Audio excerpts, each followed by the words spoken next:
Sir good morning. Video on ಮಾಡ್ಕೊಳ್ಳಿ sir. Sir start ಮಾಡಬಹುದು sir. Start ಮಾಡ್ಬೋದಾ? Start ಮಾಡಿ. Dharanesh, good morning. Very good morning sir. ಶುರು ಮಾಡ್ಬೋದಲ್ಲ? ಖಂಡಿತ ಸರ್. ಓಕೆ. ಈ ವೆಬಿನಾರ್ನ ಪ್ರಾರಂಭಿಸಿದಂತಹ ನನ್ನ ಆತ್ಮೀಯ ಗೆಳೆಯ ರಂಗಸ್ವಾಮಿ ಗೌಡರು, ಜಂಟಿ ನಿರ್ದೇಶಕರು, ಬೆಂಗಳೂರು ಕಾಲೇಜಿನ ವಲಯದ ಅಧಿಕಾರಿಗಳು, ಹಾಗೂ ಈಗ ತಾನೇ ಧರಣೇಶ್ ಹೇಳಿದ ಹಾಗೆ ನನ್ನ ಆತ್ಮೀಯ ಮಿತ್ರ ಆಗಿರ್ತಕ್ಕಂಥ ಡಾಕ್ಟರ್ ವೈಜಿ ರೆಡ್ಡಿ ಅವರು, ಬಹಳ ಆತ್ಮೀಯ ಮಿತ್ರರು, ನನ್ನ ಪುಸ್ತಕಗಳಿಗೆ ಬಹಳಷ್ಟು ಜೊತೆಯಲ್ಲಿ ಸಹಕರಿಸಿದಂತ ವ್ಯಕ್ತಿಗಳು. ಇವರಿಬ್ಬರು ಕೂಡ ನನ್ನ ಜೊತೆಲಿರ್ತಕ್ಕಂಥದ್ದು ಒಂದು ಸುಖದಾಯ ಇವತ್ತು. ಮತ್ತು ಧರಣೇಶ್ ಅವರು ನನಗೆ ಈ ಒಂದು ಅವಕಾಶ ಕೊಟ್ಟಿದ್ದಾರೆ. ಇಲ್ಲಿ ಇವರೆಲ್ಲರೂ ಕೂಡ ಸ್ಮರಿಸಿಕೊಂಡು ನಾನು ಈ ಒಂದು ಕಾರ್ಯಕ್ರಮ ಪ್ರಾರಂಭ ಮಾಡ್ತಿದ್ದೆ. ಸಾಮಾನ್ಯರಾದ ಬೆಳ್ಳಾವಿ ಪ್ರಥಮ ದರ್ಜೆ ಕಾಲೇಜಿನ ಪ್ರಾಂಶುಪಾಲರೇ, ಬೋಧಕಿಯರ ವರ್ಗದವರೇ, ವೆಬಿನಾರ್ ಕಾರ್ಯಕ್ರಮದಲ್ಲಿ ಸಮಸ್ತರಾಗಿ ಪಾಲ್ಗೊಳ್ತಾ ಇರತಕ್ಕಂಥ ಎಲ್ಲ ರಾಜ್ಯಶಾಸ್ತ್ರ ಪ್ರಾಧ್ಯಾಪಕರುಗಳೇ, ಪ್ರೊಫೆಸರ್ ಧರಣೇಶ್ ಅವರೇ, ನಿಮಗೆಲ್ಲ ನನ್ನ ಆತ್ಮೀಯ ವಂದನೆಗಳು. ನಾನು GR ಅಶೋಕ್, ಸಹ ಪ್ರಾಧ್ಯಾಪಕ, ರಾಜ್ಯಶಾಸ್ತ್ರ ವಿಭಾಗ, ಸರ್ಕಾರಿ ಪ್ರಥಮ ದರ್ಜೆ ಕಾಲೇಜು. ಈ ದಿನ COVID-19 ಕರೋನಾ ವೈರಸ್ ಮಹಾಮಾರಿಯಿಂದ ಆಡಳಿತಾಂಗದ ಮೇಲೆ ಆಗಿರತಕ್ಕಂಥ ಪ್ರಭಾವ, ಪರಿಣಾಮ ಮತ್ತು ಸಮಸ್ಯೆಗಳನ್ನ ಪ್ರಯತ್ನ ಮಾಡ್ತಿದ್ದಾರೆ. ಸಾರ್ವಜನಿಕ ಆಡಳಿತ ಅಂತಕ್ಕಂಥದ್ದು ಸರ್ವರ ಯೋಗಕ್ಷೇಮ, ಕಲ್ಯಾಣ ರಾಜ್ಯ ಸ್ಥಾಪನೆ ಮತ್ತು ಸ್ವಾವಲಂಬನೆಯ ಪ್ರಮುಖ ರಾಜ್ಯದ ಬೆಳವಣಿಗೆಯ ಒಂದು ಆಗುಗಳನ್ನ ತಿಳಿಸ್ತಕ್ಕಂಥ ಇದೆಲ್ಲವನ್ನ ನಮ್ಮ ಗಮನದಲ್ಲಿಟ್ಕೊಂಡು ಇವತ್ತಿನ ಒಂದು ಕೊರೋನಾ ಹಿನ್ನೆಲೆಯಲ್ಲಿ ಆಡಳಿತ ಹೇಗೆ ಸಮಸ್ಯೆ ಎದುರಿಸ್ತಾ ಇದೆ, ಯಾವ ರೀತಿಯ ಒಂದು ಪ್ರಕ್ಷುಬ್ಧ ವಾತಾವರಣ ನಿರ್ಮಾಣ ಆಗ್ತಾ ಇದೆ ಇವತ್ತು ಅನ್ನೋದನ್ನ ನಾವು ಬಹಳಷ್ಟು ವಿಶದವಾಗಿ ಪಕ್ಷಿ ನೋಡುವ ಮೂಲಕ ನೋಡ್ಬೇಕಾಗುತ್ತೆ. ಕರೋನಾ ವೈರಸ್ ಎಂಬ ಮಹಾಮಾರಿ ವಾಣಿಜ್ಯ, ವ್ಯಾಪಾರ, ತಂತ್ರಜ್ಞಾನ ಮತ್ತು ಸಮಾಜದ ಬಹುತೇಕ ಎಲ್ಲ ಕ್ಷೇತ್ರಗಳು ವ್ಯಾಪಿಸಿ ಮಾನವನ ಬದುಕನ್ನೇ ನರಕ ಸದೃಶವನ್ನಾಗಿಟ್ಟಿದೆ. ಒಂದು ಸದೃಢ ಸರ್ಕಾರ ಇಂತಹ ರಾಷ್ಟ್ರೀಯ ಅಥವಾ ಜಾಗತಿಕ ವಿಪತ್ತನ್ನು ಹೇಗೆ ನಿರ್ವಹಿಸುತ್ತದೆ ಎಂಬುದು ಯಕ್ಷ ಪ್ರಶ್ನೆಯಾಗಿದೆ. ದೀರ್ಘಕಾಲಿಕ ಆರೋಗ್ಯ, ಶಿಕ್ಷಣ, ಉದ್ಯೋಗ, ವಾಣಿಜ್ಯ ಕ್ಷೇತ್ರಗಳು ಮುಂತಾದರ ಮೇಲೆ ಇದರ ಕರಾಳ ಛಾಯೆ ಬೀರುತ್ತಿದ್ದು ಬದುಕು ಸಮಸ್ಯೆಗಳ ವಿಷವೃತ್ತದಲ್ಲಿ ಸಿಕ್ಕಾಕೊಳ್ತಿದೆ. ಈ ಸಂದರ್ಭದಲ್ಲಿ ನಾಗರಿಕ ಸಮಾಜ, ಸರ್ಕಾರ, ರಾಜಕೀಯ ಪಕ್ಷ, ರಾಜಕೀಯ ಪಂಡಿತರು, ವೈಜ್ಞಾನಿಕ ತಾಂತ್ರಿಕ ಪರಿಣಿತರು, ವೈದ್ಯರು, ಸಾಮಾಜಿಕ ಕಾರ್ಯಕರ್ತರು, ಹೀಗೆ ಅನೇಕ ವ್ಯಕ್ತಿಗಳು ಪ್ರತ್ಯಕ್ಷ ಮತ್ತು ಪರೋಕ್ಷವಾಗಿ ಅಹರ್ನಿಶಿ ದುಡಿದರೂ ಈ ಸಮಸ್ಯೆಯಿಂದ ಮುಕ್ತರಾಗುವುದು ಕಷ್ಟ ಸಾಧ್ಯವಾಗುತ್ತಿದೆ. ಇಂತಹ ಸಂದರ್ಭಗಳಲ್ಲಿ ಸರ್ಕಾರಗಳು 3 ಪ್ರಮುಖ ವಿಷಯಗಳ ಬಗ್ಗೆ ಶೀಘ್ರವಾಗಿ ಪ್ರತಿಕ್ರಿಯಿಸಿ ಉತ್ತಮ ನಿರ್ಣಯಗಳ ಮೂಲಕ ಪರಿಹಾರ ಕ್ರಮಗಳನ್ನು ತೆಗೆದುಕೊಳ್ಳಬೇಕಾದುದು ಅತ್ಯವಶ್ಯಕ ಕಂಡು ಬರ್ತದೆ. ಇದು ನನ್ನ ಪ್ರಕಾರ. ಒಂದು ತಕ್ಷಣದ ಪ್ರತಿಕ್ರಿಯೆ, ಇಮಿಡಿಯೇಟ್ ರೆಸ್ಪಾನ್ಸ್ ಅಂತ. ಕರೋನಾದಂತಹ ಮಹಾಮಾರಿ ಸಾಂಕ್ರಾಮಿಕ ರೋಗಗಳನ್ನು ರಾಷ್ಟ್ರೀಯ ತುರ್ತು ಪರಿಸ್ಥಿತಿ ಎಂದು ಘೋಷಿಸಿ ಪ್ರತಿಯೊಬ್ಬ ಪ್ರಜೆಯು, ನಾಗರಿಕರು ದೈಹಿಕ ಮತ್ತು ಮಾನಸಿಕ ಸ್ವಾಸ್ಥ್ಯವನ್ನು ಕಾಪಾಡಿಕೊಳ್ಳಲು ಮುನ್ನೆಚ್ಚರಿಕೆ ಕ್ರಮವನ್ನು ತೆಗೆದುಕೊಳ್ಳಬೇಕಾಗ್ತದೆ. ಈ ದಿಕ್ಕಿನಲ್ಲಿ ಅನೇಕ ರಾಷ್ಟ್ರ ಈಗಾಗಲೇ ಈ ಕ್ರಮವನ್ನು ತಗೊಂಡಿದ್ದಾರೆ. ಚೈನಾ, ಚೆಕ್ Republic, Greece, Poland, Swiss, Germany, UK, Bharat, ಇಂತಹ ಅನೇಕ ರಾಷ್ಟ್ರಗಳು ಈ ನಿಟ್ಟಿನಲ್ಲಿ ಬಹಳ ಉತ್ತಮವಾಗಿ ಪ್ರತಿಕ್ರಿಯೆ ಮಾಡತಕ್ಕಂಥದ್ದು ಕಂಡು ಬರ್ತದೆ. ಅನೇಕ ರಾಷ್ಟ್ರಗಳ ಸರ್ಕಾರಿ ಮತ್ತು ಖಾಸಗಿ ಸಂಸ್ಥೆಗಳು ಮೊಟ್ಟ ಮೊದಲಿಗೆ ತಗೊಂಡಂತ ಒಂದು ಒಳ್ಳೆಯ ಕ್ರಮ ಅಂತಂದ್ರೆ ತಮ್ಮ ಉದ್ಯೋಗಗಳಿಗೆ ರಜೆ ನೀಡಿ ಮನೆಯಿಂದಲೇ ಕಾರ್ಯನಿರ್ವಹಿಸಿ, ವರ್ಕ್ ಫ್ರಮ್ ಹೋಮ್ ಎಂದು ತೀರ್ಮಾನಿಸಿದ್ದು, ಹಾಗೂ ಜನಸಂದಣಿ ಉಂಟಾಗುವ ಪ್ರದೇಶ, ಶಾಲಾ, ಕಾಲೇಜು, ಕಚೇರಿ, ಮಾರುಕಟ್ಟೆ, ಹೋಟೆಲ್, ಸಿನಿಮಾ, ಮನರಂಜನೆ ಕ್ಷೇತ್ರ, ಕ್ರೀಡಾಂಗಣ ಮುಂತಾದವನ್ನು ನಿಯಂತ್ರಣಕ್ಕೆ ತೆಗೆದುಕೊಂಡದ್ದು ಬಹುದೊಡ್ಡ ಪ್ರಯತ್ನ ಆಗಿದೆ. ಇದಕ್ಕೆ ಶ್ಲಾಘನೀಯವಾಗಿದ್ದಂತ ಒಂದು ನಾವು ಅಭಿನಂದನೆ ಸಲ್ಲಿಸಬೇಕಾಗ್ತದೆ ಸರ್ಕಾರ. ಇನ್ನು ಎರಡನೇದಾಗಿ ಪುನರುಜ್ಜೀವನ ಮತ್ತು ಪುನರ್ನಿರ್ಮಾಣ, ರಿಕವರ್ ಅಂಡ್ ರೀಬಿಲ್ಡ್ ಅಂತ. ಯಾವುದೇ ರಾಷ್ಟ್ರ ಅಥವಾ ಸಮಾಜವಾದರೂ ಇಂತಹ ಸಂದರ್ಭದಲ್ಲಿ, ಅಂದ್ರೆ ಕೊರೋನಾದಂತಹ ಒಂದು ಜಾಗತಿಕ ಸಮಸ್ಯೆ ಉಂಟಾದ ಸಂದರ್ಭದಲ್ಲಿ ಹೇಗೆ ಉತ್ತಮ ಜೀವನದ ಪರ್ಯಾಯ ವ್ಯವಸ್ಥೆ ಮಾಡುತ್ತದೆ ಮತ್ತು ಭವಿಷ್ಯದಲ್ಲಿ ಇಂತಹ ಸವಾಲನ್ನು ಎದುರಿಸಲು ಯಾವ ಕ್ರಮಗಳನ್ನು ತೆಗೆದುಕೊಳ್ಳುತ್ತದೆ ಎಂಬುದರ ಮೇಲೆ ಆಡಳಿತ ನಡೆಸಬೇಕಾಗ್ತದೆ. ಪ್ರಜೆಗಳಲ್ಲಿ ಆತ್ಮವಿಶ್ವಾಸ, ಸಾಮಾಜಿಕ ಭದ್ರತೆ, ಬದ್ಧತೆ, ಕಮಿಟ್ಮೆಂಟ್, ಸೋಷಿಯಲ್ ಕಮಿಟ್ಮೆಂಟ್ ಅಂತ ದೃಢ ಸಂಕಲ್ಪ ಮತ್ತು ಒಗ್ಗಟ್ಟು ಮುಂತಾದ ಮೂಲಕ ಕರ್ತವ್ಯ ನಿರ್ವಹಿಸಲು ಖಾಸಗಿ ಮತ್ತು ಸಾರ್ವಜನಿಕ ಎರಡೂ ಕ್ಷೇತ್ರಗಳ ಸಹಕಾರದಿಂದ ರಾಷ್ಟ್ರ ನಿರ್ಮಾಣ ಮಾಡುವುದಲ್ಲದೆ ಆರ್ಥಿಕ ಸಾಮಾಜಿಕ ಬಿಕ್ಕಟ್ಟುಗಳನ್ನು ಸಮರ್ಪಕವಾಗಿ ನಿರ್ವಹಿಸಲು ಪ್ರೇರೇಪಿಸುವುದೇ ಅತ್ಯಂತ ಪ್ರಮುಖ ಜವಾಬ್ದಾರಿ ಎನಿಸುತ್ತದೆ. ಈ ಹಿನ್ನೆಲೆಯಲ್ಲಿ ಪ್ರಸ್ತುತ ಕೇಂದ್ರ ಸರ್ಕಾರ ತಗೊಂಡಂತಹ ಕೆಲವು ಕ್ರಮಗಳು ಇಲ್ಲಿ ನಾನು ಅದನ್ನ ಪ್ರಸ್ತಾಪ ಮಾಡ್ತೇನೆ. ಅವೆಲ್ಲವೂ ಕೂಡ ಬಹಳಷ್ಟು ಶ್ಲಾಘನೀಯವಾಗಿರ್ತದೆ. ಕೆಲವೊಂದು ಕೂಡ ಪ್ರಶ್ನಾತೀತವಾಗಿರ್ತದೆ. ಅದನ್ನ ನಾವು ಆಮೇಲೆ ಚರ್ಚೆ ಮಾಡಿ.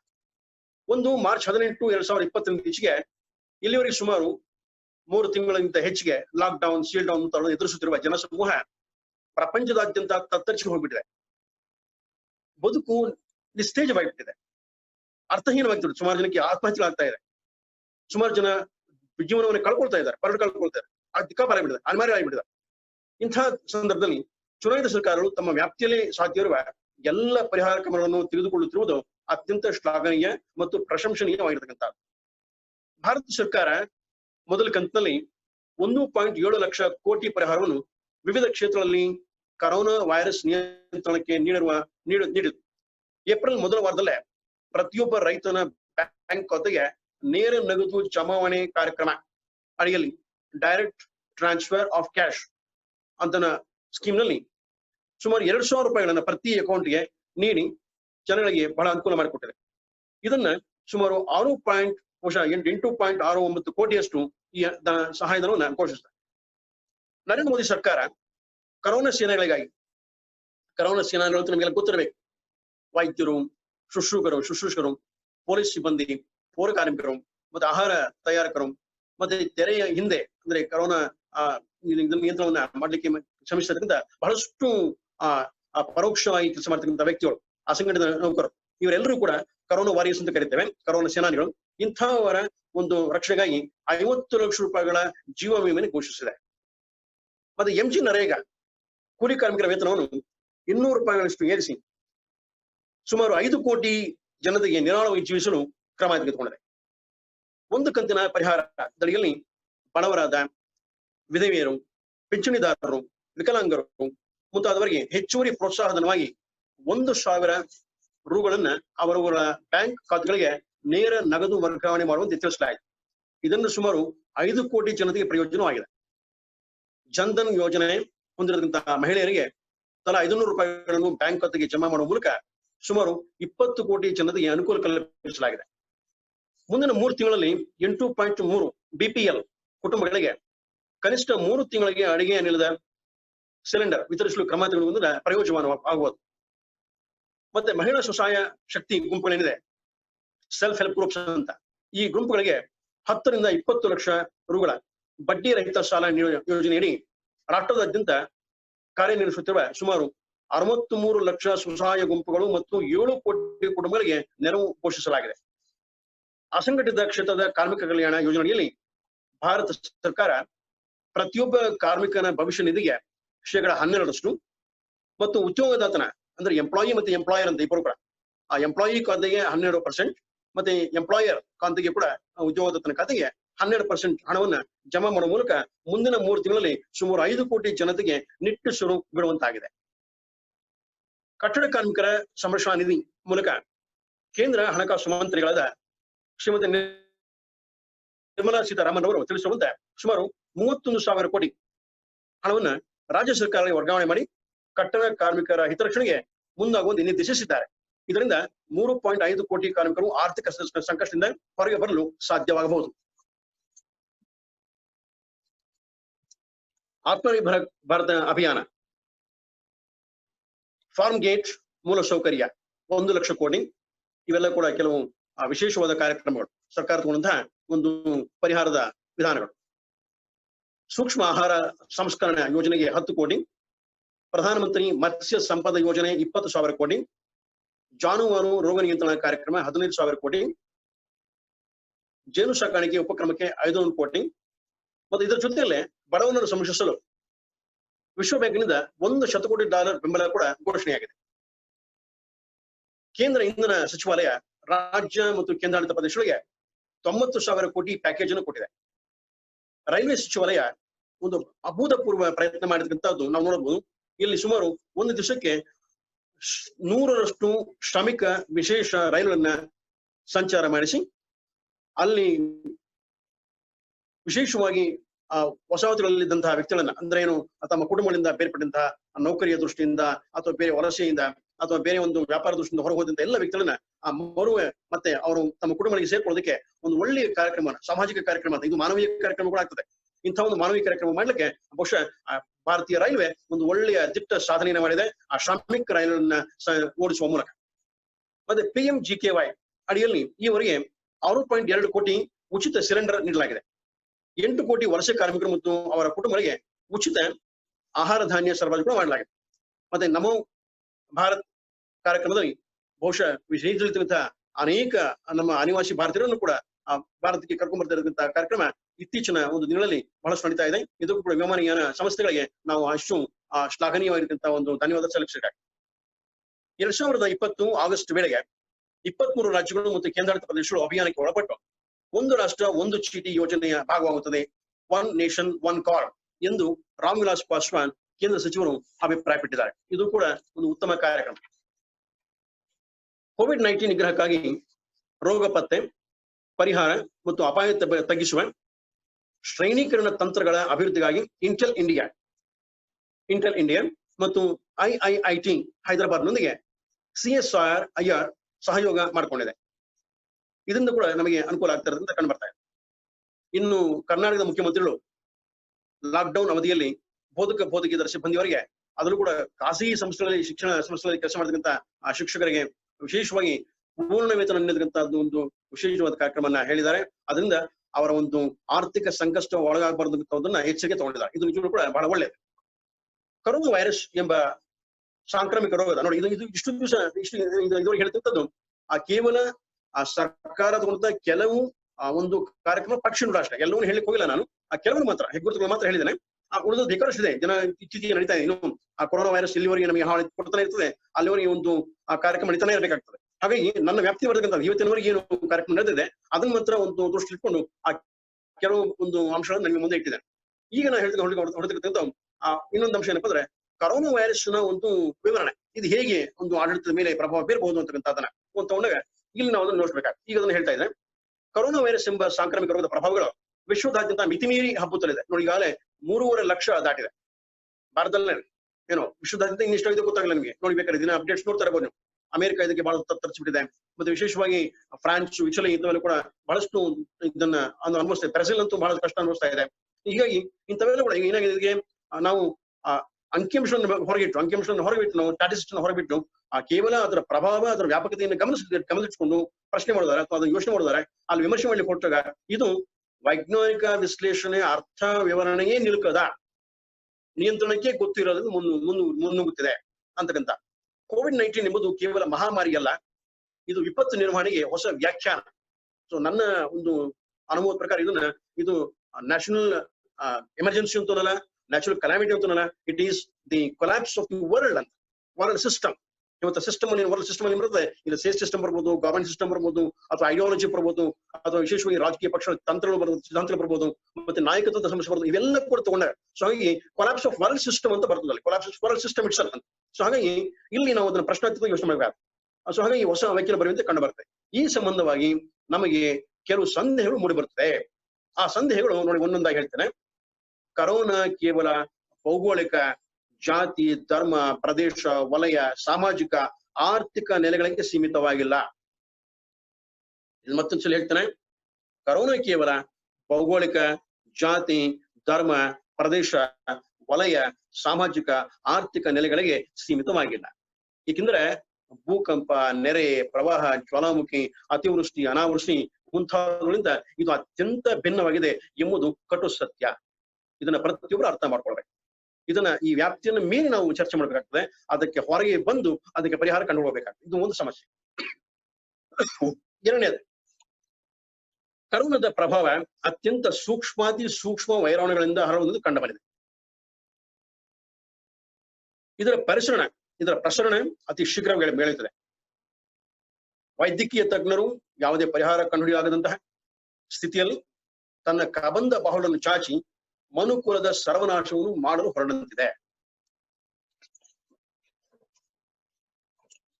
ಈ ಹಿಂದೆ ಕಂಡು ಬಂದಿದ್ದ ಹಕ್ಕಿ ಜ್ವರ, ಬರ್ಡ್ ಫ್ಲೂ, ಎಬೋಲಾ ಮತ್ತೆ SARS, severe acute repository syndrome ಮುಂತಾದವು ಒಂದು ನಿರ್ದಿಷ್ಟ ಭೌಗೋಳಿಕ ಸರಹದ್ದು ಅಥವಾ ಕ್ಷೇತ್ರಕ್ಕೆ ಸೀಮಿತವಾಗಿತ್ತು. ಆದರೆ ಕರೋನಾ ಎಂಬ ಮಾರಿ ಹಬ್ಬುತ್ತಿರುವ ವೇಗ ಗಮನಿಸಿದರೆ ಭವಿಷ್ಯದ ಜಗತ್ತಿಗೆ ಇದೊಂದು ಸವಾಲಾಗಿದೆ ಎಂಬುದು ಕಂಡು ಬರುತ್ತದೆ. ಕರೋನಾ ಎಂಬ ವೈರಸ್ಸು ಜಾಗತೀಕರಣ, ಉದಾರೀಕರಣ, ಖಾಸಗೀಕರಣ, ಪ್ರವಾಸೋದ್ಯಮ ಎಂಬ ವ್ಯಾಪಕ ಕ್ಷೇತ್ರವನ್ನು ಮೀರಿ ನಿಂತಿದೆ. ನೋಡಿ, ಇವೆಲ್ಲವೂ ಕೂಡ ಮೀರಿ ನಿಂತು ಬಿಡಿದೆ. ಯಾವುದು ಕೂಡ ಇವತ್ತು ವಿವರಣೆಗೆ ಸಿಗ್ತಾ ಇಲ್ಲ. ಇವೆಲ್ಲ ಕೂಡ ಒಂದು ಅರ್ಥ ಕಳ್ಕೊಂಡ್ಬಿಡಿದೆ. ಉದಾಹರಣೀಕರಣ, ಒಂದು ಜಾಗತೀಕರಣ ಅಥವಾ ಖಾಸಗೀಕರಣ, ಪ್ರವಾಸೋದ್ಯಮ ಅದು ಒಂದು ಅರ್ಥ ರಹಿತವಾಗಿರ್ತಕ್ಕಂಥ ಒಂದು ಸನ್ನಿವೇಶ ಬಂದ್ಬಿಟ್ಟಿದೆ. ಯಾಕಂದ್ರೆ ಇವತ್ತು ಕರೋನಾ ಹಿನ್ನೆಲೆಯಲ್ಲಿ ಮನುಷ್ಯ ಬದುಕಿದ್ರೆ ಸಾಕು, ಜೀವ ಉಳಿಸ್ಕೊಂಡ್ರೆ ಸಾಕು ಅನ್ನೋ ಹಿನ್ನೆಲೆ ಬಂದ್ಬಿಟ್ಟಿದೆ. ಆ ಒಂದು ಸಂದರ್ಭದಲ್ಲಿ ತಗೊಂಡ್ರೆ ನಮಗೆ ಅನ್ಸುತ್ತೆ, ಇಂಥ ಒಂದು ವ್ಯಾಪಿ ಪ್ರಕೋಪಕ್ಕೆ ನಾವು ಪೂರ್ಣ ಸಿದ್ಧರಾಗಿದ್ದೇವೆಯೇ ಎಂಬ ಅನುಮಾನ ಮೂಡಿ ಬರುತ್ತದೆ. ಬಹುಶಃ ಮುಂದೆ ಈಗೇನೋ ನಮಗೆ ಎದುರಿಸ್ತಾ ಇದ್ದೇವೆ ಸಮಸ್ಯೆ ಗೊತ್ತಾಗ್ತಾ ಇಲ್ಲ. ಆದ್ರೆ ಮುಂದೆ ಇದೇ ತರ ನೆಕ್ಸ್ಟ್ ಮುಂದಿನ ಪೀಳಿಗೆವರೆಗೆ ಇಂಥ ಒಂದು ಭಯಾನಕ ಸನ್ನಿವೇಶಗಳು ನಿರ್ಮಾಣ ಆದ್ರೆ ಅದು ಹೇಗೆ ನಿರ್ವಹಣೆ ಮಾಡ್ಲಿಕ್ಕೆ ಸಜ್ಜಾಗಬಹುದು ಅಥವಾ ಎಂಥ ಒಂದು ಪರಿಹಾರಗಳನ್ನ ಕಂಡುಕೊಳ್ಳಕ್ಕೆ ಸಾಧ್ಯ ಆಗಬಹುದು ಅಂತದನ್ನ ನಾವು ಇನ್ನೂ ಎಷ್ಟು ಜನ ತಜ್ಞರು ಅದನ್ನ ತೀರ್ಮಾನ ಮಾಡಬೇಕಾಗ್ತದೆ, ಉತ್ತರ ಹುಡುಕ್ಬೇಕಾದ ಸಮಸ್ಯೆ ಇದು ಇರ್ತಕ್ಕಂಥ. ಇನ್ನು 4ನೇದಾಗಿ ಬಂದಾಗ ಮತ್ತೊಂದು ದೃಷ್ಟಿಯಿಂದ, ಮತ್ತೊಂದು ಮಗಳಿಂದ ನೋಡಿದ್ರೆ, ವಿಶ್ವವ್ಯಾಪಿ ಜನತೆಯು lockdown, seal down, isolation, quarantine ಎಂಬ ನೂತನ ಸಾಮಾಜಿಕ ಪ್ರಕ್ರಿಯೆಗಳ ಮೂಲಕ ಮೊದಲು ಬೆಚ್ಚಿ ಬಿದ್ದಿದ್ದರೋ, ಆದ್ರೆ ಈಗ ಅದು ಜೀವನ ಕ್ರಮವಾಗಿಬಿಟ್ಟಿದೆ. ಅವರ ಜೀವನ ಕ್ರಮವಾಗಿಬಿಟ್ಟಿದೆ. ಸ್ವಚ್ಛತೆ, ನೈರ್ಮಲೀಕರಣ, ಉತ್ತಮ ಪರಿಸರಗಳ ಬಗ್ಗೆ ಸಂತಸ ಪಡಿತು. ಮೊದಲಿಗೆ ನೋಡಪ್ಪ, ಕೊರೋನಾ ಬಂತು, ನಮ್ಗೆಲ್ಲ ಈ ತರ ಒಂದು ಒಳ್ಳೆಯ ಹಿತಮಿತ ಜೀವನ ಮಾಡಬೇಕು, ಬೇರೆಯವ್ರ ಜೊತೆ ಬೆರಿಬಾರ್ದು, ಸಾಮಾಜಿಕ ಅಂತರ ಕಾಪಾಡ್ಕೊಳ್ಬೇಕು, ನಾವು ಬಹಳಷ್ಟು ಐಷಾರಾಮಿ ಜೀವನ ಮಾಡ್ಲಿಕ್ಕೆ ಹೋಗ್ಬಾರ್ದು, ಕೈಗಾರಿಕಾ ರಾಷ್ಟ್ರಗಳು ಕೂಡ ಬಹಳಷ್ಟು ಸಮಸ್ಯೆ ಅನುಭವಿಸ್ತಾ ಇದೆ. ಹಾಗಾಗಿ ನಾವು ಅವುಗಳಿಂದ ಸ್ವಲ್ಪ ದೂರ ಇರಬೇಕು ಅಂತಕ್ಕಂಥದ್ದು. ಮತ್ತೆ ವಿಶೇಷವಾಗಿ ಒಂದು ಪರಿಸರದ ಮೇಲೆ ಆಗ್ತಕ್ಕಂಥ ಹೊಡೆತಗಳನ್ನ, ಪರಿಸರದ ಮೇಲೆ ಆಗ್ತಕ್ಕಂಥ ಒಂದು ತುಳಿತಗಳನ್ನ ನಿಲ್ಲಿಸಿ, ಗೊತ್ತಾಯ್ತಾ, ಅವೆಲ್ಲವೂ ಕೂಡ ನಾವು ನಿರ್ವಹಣೆ ಮಾಡ್ಕೊಂಡು ಮಾತ್ರ ಒಂದು ಒಳ್ಳೆಯ ಜೀವನ ಮಾಡ್ಲಿಕ್ಕೆ ಸಾಧ್ಯ ಅಂತಕ್ಕಂಥದ್ದನ್ನ ಕಂಡುಕೊಂಡಿದ್ರು ಮೊದಲಿಗೆ. ಬಹಳಷ್ಟು ಖುಷಿಯಾಗಿತ್ತು. ಆದ್ರೆ ಈಗ ಏನಾಗಿದೆ, ನಂತರ ದಿನಗಳಲ್ಲಿ ಇದು ಕೇವಲ ಆರೋಗ್ಯ ಸಮಸ್ಯೆ ಮಾತ್ರವಾಗಿ ಉಳಿದಿಲ್ಲ. ಏನಾಗಿದೆ, ಈಗ 3 ತಿಂಗಳು ನಾವು ಅದನ್ನ ದಾಟ್ಕೊಂಡು ಬಂದ್ಮೇಲೆ, 3 ತಿಂಗಳ ಕಾಲ ನಾವು ಅದನ್ನ ಅನುಭವಿಸ್ಕೊಂಡು ಬಂದ್ಮೇಲೆ ನಿಮ್ಗೆ ಅನಿಸ್ತಾ ಇದೆ ಈಗ ಕರೋನಾ ಅಂತಕ್ಕಂಥದ್ದು ಕೇವಲ ಒಂದು ಆರೋಗ್ಯದ ಸಮಸ್ಯೆ ಅಲ್ಲ, ಆರೋಗ್ಯದ ವೈಪರೀತ್ಯ ಮಾತ್ರ ಅಲ್ಲ, ಇದು ಬಹುಶಃ ಇನ್ನೂ ಬೇರೆ ಯಾವ ರೀತಿಯ ಒಂದು ಸಮಸ್ಯೆ ನಾವು ಹುಟ್ಟಾಕ್ಬೋದು ಅಂತ ತಗೊಂಡಾಗ ಅಲ್ಲಿ ನನಗೆ ಗಮನ ಬರ್ತಕ್ಕಂಥದ್ದು, ಕರೋನಾ ಈಗ ಆರ್ಥಿಕ, ಸಾಮಾಜಿಕ, ರಾಜಕೀಯ, ತಾಂತ್ರಿಕ, ವೈಜ್ಞಾನಿಕ, ನೈತಿಕ, ಧಾರ್ಮಿಕ ಮತ್ತು ಮಾನವೀಯ ಸಮಸ್ಯೆಗಳ ಆಗರವಾಗಿ ಬೆಳೆಯುತ್ತಿದೆ. ಇದು ಹೆಮ್ಮರವಾಗಿ ಬೆಳೀತಾ ಇದೆ. ಈ ಒಂದು ಬೃಹತ್ ಸಮಸ್ಯೆಯನ್ನ ನಾವು ನಿವಾರಣೆ ಮಾಡಲೇಬೇಕಾದಂತಹ ಒಂದು ಅನಿವಾರ್ಯ ಇವತ್ತು ಕಂಡು ಬರ್ತಾ ಇದೆ. 5ನೇದಾಗಿ ಸರ್ಕಾರಗಳು, ಸರ್ಕಾರೇತರ ಸಂಸ್ಥೆಗಳು, ಖಾಸಗಿ ಒಡೆತನ ಇರುವ ಕೈಗಾರಿಕಾ ಮತ್ತು ಕೃಷಿಕ ರಾಜ್ಯಗಳಲ್ಲೂ ಸಹ ಕರೋನಾ ಒಂದು ಶಾಸನೀಯ, ಕಾರ್ಯಾಂಗೀಯ ಮತ್ತು ನ್ಯಾಯಾಂಗೀಯ ಸಮಸ್ಯೆಯಲ್ಲಿ ಪರಿಣಮಿಸಿದೆ. ಇದಕ್ಕೆ ನಾವು ಒಂದ್ ಸ್ವಲ್ಪ ವಿವರಣೆ ಕೊಡಿದರೆ ನೋಡಿ, ಇಲ್ಲಿ ಸರ್ಕಾರ ಮತ್ತು ಸರ್ಕಾರೇತರ ಸಂಸ್ಥೆಗಳು, ಸರ್ಕಾರಗಳು ಚುನಾಯಿತ ಸರ್ಕಾರಗಳು, ಸರ್ಕಾರೇತರ ಸಂಸ್ಥೆಗಳು ಅಂದ್ರೆ ಸರ್ಕಾರದ ಹಿಂದೆ ಕೆಲಸ ಮಾಡತಕ್ಕಂಥ ಅನೇಕ NGOs ಇರಬಹುದು ಅಥವಾ ಆಸಕ್ತಿ ಬಳಗ ಇರಬಹುದು, ಒಂದು ವಿಶೇಷವಾಗಿರ್ತಕ್ಕಂಥ ಒಂದು ಬುದ್ಧಿವಂತ ಬಳಗ ಇರಬಹುದು. ಇವೆಲ್ಲ ಕೂಡ ಎಲ್ಲ ಕೈಗಾರಿಕಾ ರಾಷ್ಟ್ರಗಳು, ಇಂಡಸ್ಟ್ರಿಯಲ್ ಕಂಟ್ರೀಸ್ ಆಗ್ಬಹುದು, ಮತ್ತೆ ಕೃಷಿಕ ರಾಷ್ಟ್ರಗಳು, ಅಗ್ರೇರಿಯನ್ ಸ್ಟೇಟ್ಸ್ ಇರಬಹುದು. ಇವತ್ತೇನಾಗಿದೆ, ಕರೋನಾ ಒಂದು ದೊಡ್ಡವರೆಗೆ ಒಂದು ಸವಾಲನ್ನು ತಂದಿದೆ. ಏನು? ಶಾಸನೀಯ, ಕಾರ್ಯಾಂಗೀಯ ಮತ್ತು ನ್ಯಾಯಾಂಗೀಯ ಸಮಸ್ಯೆ ಪರಿಣಮಿಸಿದೆ. ಏನು ಶಾಸನೀಯ ಸಮಸ್ಯೆ ಅಂದ್ರೆ, ಇವತ್ತು ಎಷ್ಟು ರಾಜ್ಯಗಳಲ್ಲಿ ಆಡಳಿತ ಪಕ್ಷಗಳನ್ನ ಬಿಟ್ರೆ ಉಳಿದ ಪಕ್ಷಗಳು ಈ ಒಂದು ಕರೋನಾ ಸಮಸ್ಯೆಯನ್ನ ನಿರ್ವಹಣೆ ಮಾಡ್ಲಿಕ್ಕೆ ಸಕ್ರಿಯವಾಗಿ ತಮ್ಮ ಬೆಂಬಲವನ್ನು ಸೂಚಿಸ್ತಾ ಇರೋದಕ್ಕೆ ತಗೊಂಡಾಗ ಇದು ಬೆರಳಿಕೆ ಮಾತ್ರ ಸಿಗ್ತದೆ. ನಮಗೆ ಯಾವುದೇ ಪಕ್ಷ ಇಂಪಾರ್ಟೆಂಟ್ ಅಲ್ಲ, ಪಕ್ಷ ಪ್ರಮುಖ, ಆ ಪಕ್ಷ ಹೆಸರು ಬೇಕಾದ್ರೆ ಪಕ್ಷ ನಾಯಕರ ಹೆಸರು ಬೇಡ. ಆದ್ರೆ ಇಲ್ಲಿ ನಮ್ಗೆ ಏನಪ್ಪಾ ಅಂದ್ರೆ, ಆ ಪಕ್ಷಗಳ ನಿಜವಾಗ್ಲೂ ಕೂಡ ರಾಷ್ಟ್ರದ ಹಿನ್ನೆಲೆಯಲ್ಲಿ, ರಾಷ್ಟ್ರ ಭಕ್ತಿ ಹಿನ್ನೆಲೆಯಲ್ಲಿ, ರಾಷ್ಟ್ರ ಸೇವೆ ಹಿನ್ನೆಲೆಯಲ್ಲಿ, ಆ ಜನಸೇವೆ ಹಿನ್ನೆಲೆಯಲ್ಲಿ ನಿಜವಾಗ್ಲೂ ಕೂಡ ಕೇಂದ್ರ ಸರ್ಕಾರಕ್ಕೆ ಅಥವಾ ಒಂದು ರಾಷ್ಟ್ರೀಯ ಸರ್ಕಾರಗಳಿಗೆ ಅವರು ಬೆಂಬಲವನ್ನು ಕೊಡ್ತಾ ಇದ್ದಾರೆಯೇ, ಅಥವಾ ಆ ಬೆಂಬಲ ಕೊಡ್ಲಿಕ್ಕೆ ಯಾವ ರೀತಿಯ ಆಡಳಿತಗಳನ್ನ ಅನುಭವಿಸ್ತಾ ಇದ್ದಾರೆ ಅಂತಕ್ಕಂಥದನ್ನ ನಾವು ಚರ್ಚೆ ಮಾಡ್ಬೇಕಾಗ. ಇನ್ನು ಕಾರ್ಯಾಂಗೀಯ, 2ನೇದಾಗಿ ಬಂದ ಕಾರ್ಯಾಂಗೀಯ ಒಂದು ಪರಿಣಾಮ ಅಂತಾರೆ, ಇಲ್ಲಿ ಒನ್ ಮ್ಯಾನ್ ಲೀಡರ್ಶಿಪ್ ಅಂತ. ಸೊ ಒನ್ ಮ್ಯಾನ್ ಆರ್ಮಿ ಆಗಿಬಿಡ್ತದೆ. ಏನಾಗಿದೆ ಇವತ್ತು, ಆ ಕೇಂದ್ರ ಸರ್ಕಾರ ಆಗ್ಬೋದು ಅಥವಾ ರಾಜ್ಯ ಸರ್ಕಾರ ಆಗ್ಬೋದು, ಏನಾಗಿದೆ ಅಲ್ಲಿ ಒಬ್ಬ ವ್ಯಕ್ತಿಯ ಕೇಂದ್ರಿತವಾಗಿರ್ತಕ್ಕಂಥ ಒಂದು ನಿರ್ಣಯಗಳನ್ನು ತಗೊಳ್ತಕ್ಕಂಥದ್ದು ನಾವು ಗಮನಿಸ್ತಾ ಇದ್ದೇವೆ. ಇದಕ್ಕೆ ಪ್ರತಿಯೊಬ್ಬೇ ಇಲ್ಲ, ಇದು ವಿಶೇಷವಾಗಿ ಪ್ರತಿರೋಪನೇ ಇಲ್ಲ. ಇಲ್ಲಿ ಕೂಡ ಎಲ್ಲಿ ನಾವು ನಾಯಕರು ತಗೊಳ್ತಕ್ಕಂಥ ತೀರ್ಮಾನ, ಅದು ಡೊನಾಲ್ಡ್ ಟ್ರಂಪ್ ಇರಬಹುದು ಅಥವಾ ಮೋದಿ ಇರಬಹುದು ಅಥವಾ ಯಡಿಯೂರಪ್ಪ ಇರಬಹುದು ಅಥವಾ ಬೇರೆ ಯಾರೇ ಇರ್ಬೋದು, ಚೀನಾದ ಒಂದು ಜಿಮಿಯರ್ ಇರ್ಬೋದು, ಯಾರೇ ಇರ್ಬೋದು, ಇವರೆಲ್ಲ ಏನ್ ತಗೊಳ್ತಾರೆ ತೀರ್ಮಾನಗಳು, ಆ ತೀರ್ಮಾನಗಳನ್ನ ನಾವು ವಿಶೇಷವಾಗಿ ಪ್ರಶ್ನಾರ್ಥಕವಾಗಿ ವಿಮರ್ಶೆ ಮಾಡತಕ್ಕಂಥ ಅಥವಾ ಅದನ್ನ ತಾತ್ವಿಕವಾದ ಹಿನ್ನೆಲೆಯಲ್ಲಿ, ವೈಚಾರಿಕ ಹಿನ್ನೆಲೆಯಲ್ಲಿ ವಿಮರ್ಶೆ ಮಾಡತಕ್ಕಂಥ ಒಂದು ಗೋಚನೆ ಹಂಚ್ಕೊಳ್ತಾ ಇಲ್ಲ. ಕೇವಲ ಅದನ್ನ ಟೀಕೆ ಮಾಡ್ತಿದ್ವಿ ಅಷ್ಟೇನೆ. ಅವಕಾಶವಾದಿ ರಾಜಕಾರಣದ ಹಿನ್ನೆಲೆ ಆತರ ಮಾಡಿದಾಗ ಏನಿರ್ತದೆ, ಅಲ್ಲಿ ವಿಶೇಷವಾಗಿ ಅವರನ್ನ ಟೀಕೆ ಮಾಡ್ತಕ್ಕಂಥದ್ದು, ಅವ್ರು ಮಾಡಿದ ಸರಿ ಇಲ್ಲ ಅಂತಕ್ಕಂಥ ಒಂದು ಹೇಳಿಕೆಯನ್ನು ಮಾತ್ರ ಕೊಡ್ತಿದೆ ಹೊರತಾಗಿ ಅದಕ್ಕೆ ಪರ್ಯಾಯ ವ್ಯವಸ್ಥೆ ಏನ್ ಮಾಡಬಹುದು, ಒಬ್ಬ ನಾಯಕ ಸೋತಾಗ, ಒಬ್ಬ ನಾಯಕ ತಪ್ಪು ನಿರ್ಣಯ ತಗೊಂಡಾಗ ಅವನನ್ನ ಹೇಗೆ ಸರಿದಾಗಿ ತರಬಹುದು ಅಂತಕ್ಕಂಥ ಒಂದು ಹಿನ್ನೆಲೆಯಲ್ಲಿ ಯಾರು ಕೂಡ ಯೋಚನೆ ಮಾಡದಿರತಕ್ಕಂಥ ಒಂದು ಮಟ್ಟಕ್ಕೆ ಬಂದಿರ್ತಕ್ಕಂಥದ್ದು ದೊಡ್ಡ ಒಂದು ವಿಪರ್ಯಾಸ.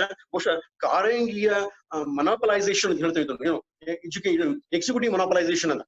ಸೊ ಇದು ನಿಜವೂ ಕೂಡ ಒಂದು ಡೇಂಜರಸ್ ಫಿನಾಮಿನಾ. ಮತ್ತೆ ಇನ್ನೊಂದು ನ್ಯಾಯಾಂಗೀಯ ಸಮಸ್ಯೆ ಏನಪ್ಪಾ ಅಂದ್ರೆ, ನ್ಯಾಯಾಂಗ ಕ್ರಿಯಾಶೀಲವಾಗಿರ್ಬೇಕು, ಸಾಮಾಜಿಕ ನ್ಯಾಯವನ್ನ ಕೊಡುವುದರಲ್ಲಿ ಬಹಳಷ್ಟು ಬೆನ್ನೆಲುಬು ನಿಂತ್ಕೊಳ್ಬೇಕು, ಜನರ ಹಕ್ಕುಗಳನ್ನ ಸ್ವಾತಂತ್ರ್ಯವನ್ನ ಕಾಪಾಡುವಲ್ಲಿ ಬಹಳಷ್ಟು ಎಚ್ಚರಿಕೆಯಿಂದ ಗಮನ ವಹಿಸಬೇಕು, ಮತ್ತೆ ಎಲ್ಲದ ಜೊತೆಗೆ ಅಲ್ಲಿ ಪ್ರತಿಯೊಬ್ಬ ವ್ಯಕ್ತಿಗೂ ಕೂಡ ನ್ಯಾಯ ಸಿಗುವ ಹಾಗೆ ಕ್ರಮ ತಗೊಳ್ಬೇಕು. ಇವತ್ತಿನ ಒಂದು ಕರೋನಾ ಹಿನ್ನೆಲೆ ತಗೊಂಡ್ರೆ ನಮ್ಗೆ ಅನ್ಸುತ್ತೆ, ಕರೋನಾ ಹಿನ್ನೆಲೆಯಲ್ಲಿ ಸರ್ಕಾರದ ಕ್ರಮಗಳು ಏನೇನು ತಗೊಳ್ತದೆ, ಸರ್ಕಾರ ಕ್ರಮಗಳು ಸಿಗ್ತಾ ಇರತಕ್ಕಂಥ ಫಲಾನುಭವಿಗಳಿದಾರ, ಆ ಫಲಾನುಭವಿಗಳನ್ನು ತಗೊಂಡಾಗ ಫಲಾನುಭವಿಗಳ ಸಂಖ್ಯೆ ಬಹಳಷ್ಟು ನನಗನ್ಸುತ್ತೆ ಎಲ್ಲೋ ಅದು ರಾಜಕೀಯ ಲೇಪನದ ಒಳಗೆ ಬರ್ತಾ ಇರ್ತಕ್ಕಂಥದ್ದು, ರಾಜಕೀಯ ಪಟ್ಟಿಯ ಒಳಗೆ ಬರ್ತಾ ಇರ್ತಕ್ಕಂಥದ್ದು. ಇಟ್ ಇಸ್ ಫುಲ್ಲಿ ಪೊಲಿಟಿಸೈಸ್ಡ್ ಅಂತ, ಇಟ್ ಇಸ್ ಫುಲ್ಲಿ ಪೊಲಿಟಿಸೈಸ್ಡ್. ಸೊ ಅಲ್ಲಿ ಏನಾಗ್ತದೆ, ಈಗ ಉದಾಹರಣೆಗೆ ಯಾವುದೋ ಒಂದು ಜಿಲ್ಲೆಗೆ ನಾವು ಕರೋನಾ ನಿಗ್ರಹ ಮಾಡ್ಲಿಕ್ಕೆ, ಕರೋನಾ ನಿಯಂತ್ರಣ ಮಾಡ್ಲಿಕ್ಕೆ ಒಂದಷ್ಟು ಪರಿಹಾರ ಧನವನ್ನು ಕೊಟ್ಟಾಗ, 130 ಕೋಟಿ ರೂಪಾಯಿಗಳನ್ನು ಕೊಟ್ಟಾಗ, ಆ 130 ಕೋಟಿಗಳನ್ನ ನಾವು ಬಳಸೋದಕ್ಕೆ ಇಷ್ಟ ಇಲ್ಲ ಅಂತಕ್ಕಂಥ ಒಂದು ಪಕ್ಷ ಯಾವುದೇ ಸಭೆಯಲ್ಲೂ ಪಾಲ್ಗೊಂಡಿರ್ತಕ್ಕಂಥ ಅಂತ ಇಲ್ಲದೆ ಅದನ್ನ ಜಿಲ್ಲಾಧಿಕಾರಿ ನಮಗೆ ತಿಳಿಸ್ಕೊಡ್ತಾರೆ. ಇದು ನಿಜವಾಗ್ಲೂ ವಿಪರ್ಯಾಸ. ಮತ್ತೆ ಇನ್ನೊಂದ್ ಕಡೆ ಇರ್ತದೆ, ವಿಶೇಷವಾಗಿ ನಿಮಗೆ ಎಷ್ಟು ಪರಿಹಾರ ಕೊಟ್ಟರು ಕೂಡ ಅಲ್ಲಿ ಇರ್ತದೆ, ಅಲ್ಲಿ ಯಾವುದೋ ಒಂದು ಪಕ್ಷದ ಹಿನ್ನೆಲೆಯಲ್ಲಿ ಆ ಪಕ್ಷ ಇರತಕ್ಕಂಥ ಪಕ್ಷದ ಆಡಳಿತ ಇರತಕ್ಕಂಥ ಸರ್ಕಾರಕ್ಕೆ ಹೆಚ್ಚಿನ ಬೆಂಬಲ ಸಿಗ್ತದೆ, ಮತ್ತೆ ವಿರುದ್ಧ ಪಕ್ಷ ಇರತಕ್ಕಂಥ ಆ ಒಂದು ಸರ್ಕಾರಕ್ಕೆ ಹೆಚ್ಚಿನ ಅನುದಾನ ಸಿಗ್ತಾ ಇಲ್ಲದಂತ ಮಾತನ್ನ ಕೇಳ್ತಾ ಇದ್ದಾರೆ. ಇದ್ರ ಜೊತೆಗೆ ಇನ್ನೊಂದೇನಪ್ಪ ಅಂದ್ರೆ, ನ್ಯಾಯಾಂಗದಲ್ಲಿ ಇವತ್ತು ನಾವು ಇದುವರೆಗೆ ಏನ್ ಕಾಣ್ತಿದ್ವಿ, ಜುಡಿಷಿಯಲ್ ಆಕ್ಟಿವಿಸಮ್ ಅಂತ, ಆ ಜುಡಿಷಿಯಲ್ ಆಕ್ಟಿವಿಸಮ್ ಇವತ್ತು ನಿಸ್ತೇಜವಾಗ್ತಾ ಇದೆ. ನಮ್ಗೆಲ್ಲೋ ಒಂದ್ ಕಡೆ ಭಯ ಆಗ್ತಾ ಇದೆ, ಯಾಕೆ ಇವತ್ತು ನ್ಯಾಯಾಂಗ ಇಷ್ಟೊಂದು ನಿಸ್ತೇಜವಾಗ್ತಾ ಇದೆ, ಕಾರ್ಯಾಂಗ ಮಾಡ್ತಕ್ಕಂಥ ಅಥವಾ ಶಾಸಕಾಂಗ ಮಾಡ್ತಕ್ಕಂಥ ಎಲ್ಲ ಕ್ರಮಗಳನ್ನ ಒಪ್ಪಿಕೊಳ್ಳುವ ಮಟ್ಟಕ್ಕೆ ಅಥವಾ ಅವುಗಳ ಪ್ರಭಾವಕ್ಕೆ ಒಂದು ಬಲಿಪಶುವಾಗಿ ಕುಳಿತುಕೊಳ್ಳತಕ್ಕಂಥ ಒಂದು ಸೂತ್ರದ ಬೊಂಬೆಯಾಗಿಬಿಟ್ಟಿದೆಯೋ ಅನ್ನೋ ಹಾಗೆ ಬಂದ್ಬಿಟ್ಟಿದೆ. ಯಾಕಂದ್ರೆ ಇತ್ತೀಚಿನ ದಿನಗಳಲ್ಲಿ ನಾವು ಕಂಡಾಗ ಬಹುತೇಕ ಇವತ್ತು ನಾವು ಕಂಡಾಗ ರಾಷ್ಟ್ರ ವಿರೋಧ ಚಟುವಟಿಕೆಗಳನ್ನು ನಿಗ್ರಹಿಸುವಾಗಲಿ ಅಥವಾ ದುಷ್ಟಗಳನ್ನ ನಿರ್ವಹಿಸುವಾಗಲಿ ಅಥವಾ ವಿಶೇಷವಾಗಿ ಮತೀಯ ಧಾರ್ಮಿಕ ಕಾರ್ಯಗಳನ್ನ ನಿಯಂತ್ರಿಸುವಾಗಲಿ ಅಥವಾ ವಿಶೇಷವಾದಂತ ಅನೇಕ ಸಾಮಾಜಿಕ ಘಟನೆಗಳ ಹಿನ್ನೆಲೆಯಲ್ಲಿ ನ್ಯಾಯಾಂಗ ಬಹಳ ಕ್ರಿಯಾಶೀಲವಾಗ್ತಾ ಇದೆ. ಇತ್ತೀಚೆಗಂತೂ ನ್ಯಾಯಾಂಗ ಬಹಳ ಕ್ರಿಯಾಶೀಲವಾಗಿದೆ, ಅದಕ್ಕೆ ನಾವು ಎರಡು ಮಾತು ಹೇಳೋ ಹಾಗೆ ಇಲ್ಲ.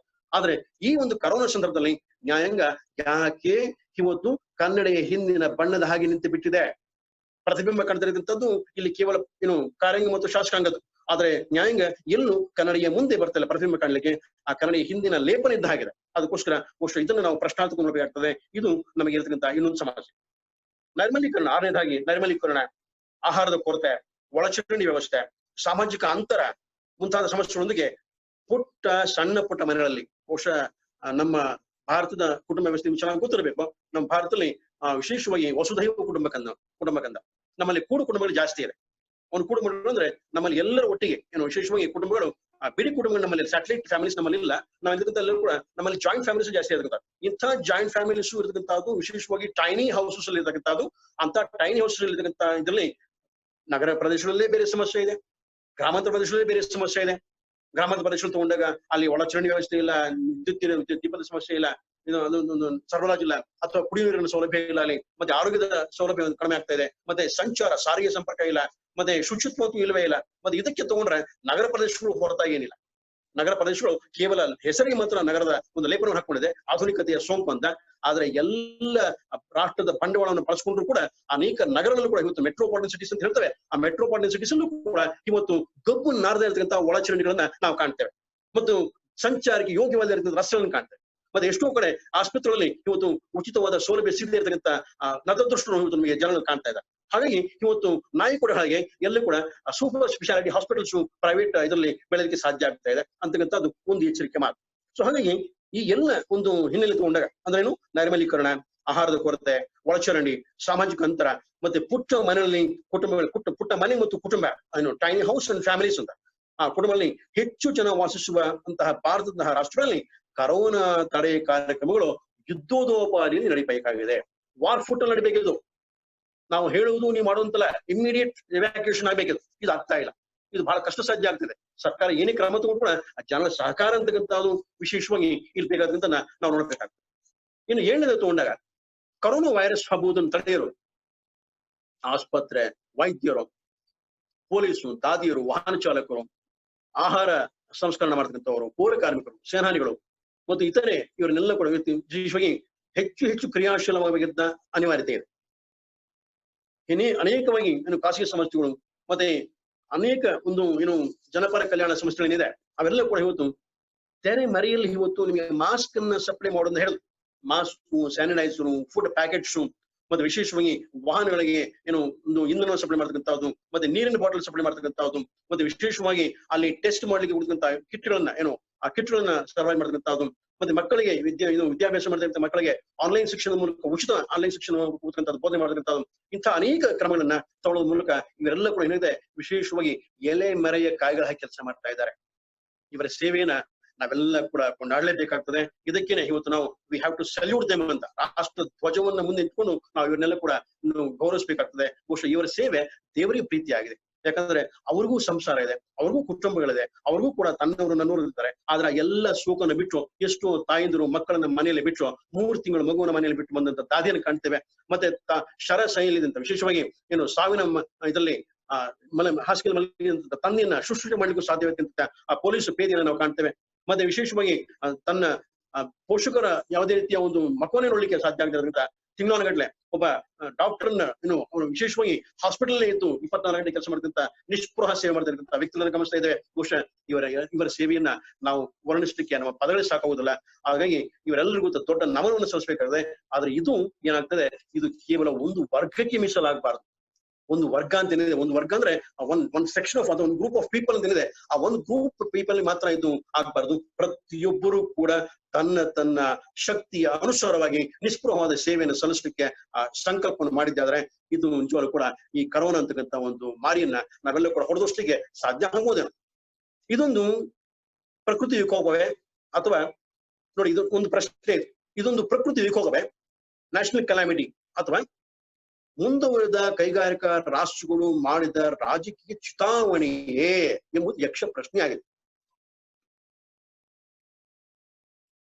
ಇದೊಂದು ಪ್ರಕೃತಿ ವಿಕೋಪವೇ, ನೋಡಿ 2ನೇ ಸಲ ಹೇಳ್ತಿದ್ದಾನೆ, ಅಥವಾ ಮುಂದುವರೆದ ಕೈಗಾರಿಕಾ ರಾಷ್ಟ್ರಗಳು ಮಾಡಿದ ರಾಜಕೀಯ ಚುನಾವಣೆಗೆ, ಪೊಲಿಟಿಕಲ್ ಕಾನ್ಸ್ಪಿರಸಿ ಅಂತ ಹೇಳ್ತೇವೆ ಇದನ್ನ ಅಂತಕ್ಕಂಥದ್ದು ಒಂದು ಯಕ್ಷ ಪ್ರಶ್ನೆ. ಇದನ್ನು ನಮಗೆ ಉತ್ತರ ಸಿಕ್ಕಿಲ್ಲ. ಯಾಕಂದ್ರೆ ಈ ಹಿಂದೆ ಇಂಥ ಒಂದು ವ್ಯಾಪಕವಾದಂತಹ ಒಂದು ವೈರಸ್ನ ಹಾವಳಿ ಅಥವಾ ಬಯೋಲಾಜಿಕಲ್ ವಾರ್ ಅಂತ ಹೇಳ್ತೇವೆ ಅಥವಾ ಕೆಮಿಕಲ್ ವಾರ್ ಅಂತ ಹೇಳ್ತೇವೆ, ಇದು ಇದುವರೆಗೂ ಕೂಡ 2ನೇ ಮಹಾಯುದ್ಧದ ನಂತರ ಇದುವರೆಗೆ ನಮಗೆ ಎಲ್ಲೂ ಕೂಡ ಕಂಡಂತಹ ಒಂದು ಸಾಕ್ಷಿಗಳು ಸಿಕ್ಕಿರಲಿಲ್ಲ, ಉದಾಹರಣೆಗಳು. ಹಾಗಾಗಿ ಬಹುಶಃ ನಮಗೆ ಒಂದು ಪ್ರಶ್ನೆ ಏನಂದ್ರೆ, ಕೈಗಾರಿಕೆಕರಣ ಜಾಸ್ತಿ ಆದಾಗ, ಆಧುನೀಕರಣ ಜಾಸ್ತಿ ಆದಾಗ ಅಥವಾ ಅತ್ಯಾಧುನೀಕರಣ ಜಾಸ್ತಿ ಆದಾಗ, ಅಲ್ಟ್ರಾ ಮಾಡರ್ನೈಸೇಷನ್ ಅಂತ ಹೇಳ್ತೇವೆ, ಅದು ಜಾಸ್ತಿ ಆಗ್ತಾ ಆಗ್ತಾ ಆಗ್ತಾ ಏನಾಗ್ತದೆ, ನಾವು ಮತ್ತೆ we have to come back to our first foot ಅಂತ ಇದನ್ನ ಹೇಳ್ತಕ್ಕಂಥದ್ದು. ಆರ್ನಾಲ್ಡ್ ಟೋಯಿನ್ ಹೇಳ್ತಾನೆ, ಸೈಕಲಿಕಲ್ ಥಿಯರಿ ಆಫ್ ಹಿಸ್ಟರಿ ನಲ್ಲಿ ಅವನು ಹೇಳ್ತಾನೆ, ಇತಿಹಾಸದ ಕಾಲಚಕ್ರ ಅಂತ. ಆ ಇತಿಹಾಸದ ಕಾಲಚಕ್ರದಲ್ಲಿ ಏನ್ಬೇಕಂದ್ರೆ ಪ್ರತಿಯೊಂದು ಬೆಳವಣಿಗೆಯೂ ಕೂಡ ಇತಿಹಾಸವನ್ನು ಮರುಕಳಿಸುತ್ತದೆ. ಎಲ್ಲೋ ಒಂದು ಕಡೆ ನಾವು ಇಂಥ ಒಂದು ಬೆಳವಣಿಗೆಯನ್ನ ಹಿಂದೆ ಕೂಡ ನೋಡಿರ್ತೇವೆ, ಆದ್ರೆ ಅದರ ಒಂದು ಗಾತ್ರ, ಅದರ ಒಂದು ವಿಸ್ತರಣೆ ಅಥವಾ ಒಂದು ವಿಶ್ಲೇಷಣೆ ಅಥವಾ ಅದರ ಒಂದು ಪ್ರಸರಣೆ ಮಾತ್ರ ಜಾಸ್ತಿ ಇರ್ತದೆ. ಸೊ ಆ ಹಿನ್ನೆಲೆಯಲ್ಲಿ ನಾವು ನೋಡ್ಬೇಕಾದೇನಪ್ಪ ಅಂದ್ರೆ, ಇವತ್ತು ಬಹುಶಃ ಇದೊಂದು ವಿಶೇಷವಾಗಿ ಕರೋನಾ ಪ್ರಾಕೃತಿಕ ವಿಕೋಪನೆ ಅಥವಾ ಮುಂದುವರೆದ ರಾಷ್ಟ್ರಗಳ ಅಥವಾ ಪ್ರಗತಿಪರ ರಾಷ್ಟ್ರಗಳ, ಕೈಗಾರಿಕಾ ರಾಷ್ಟ್ರಗಳ ಅಥವಾ ಬೇರೆ ಒಂದು ದೊಡ್ಡ ದೊಡ್ಡ ರಾಷ್ಟ್ರ ಅಂತ ಹೇಳ್ಕೊಳ್ತಾರೆ ಇವತ್ತು ವಿಶ್ವ ಒಂದು ನಾಯಕರು ಅಂತ.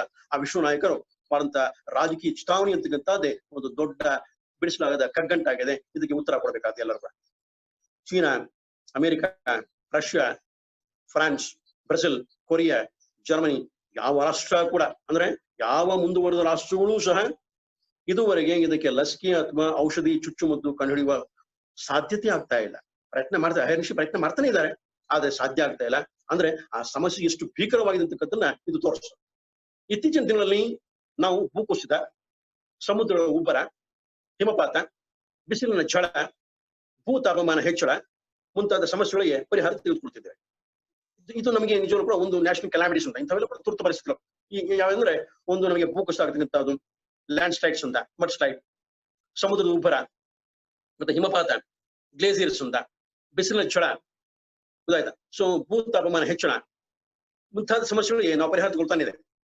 ಇದನ್ನು ರಾಷ್ಟ್ರೀಯ ವಿಪತ್ತು ನಿರ್ವಹಣಾ ಸಂಸ್ಥೆಗಳು ಉತ್ತಮ ಕಾರ್ಯ ನಿರ್ವಹಿಸ್ತಾ ಇದೆ. ಈ ದಿಕ್ಕಿನಲ್ಲಿ ರಾಷ್ಟ್ರೀಯ ವಿಪತ್ತು ನಿರ್ವಹಣಾ ಸಂಸ್ಥೆಗಳು ಉತ್ತಮ ಕಾರ್ಯ ನಿರ್ವಹಿಸ್ತಾ ಇದೆ. ಸುನಾಮಿ, ಏಡ್ಸ್ ಮುಂತಾದವುಗಳನ್ನ ನಿರ್ವಹಣೆ ಮಾಡಿದ್ದೇವೆ.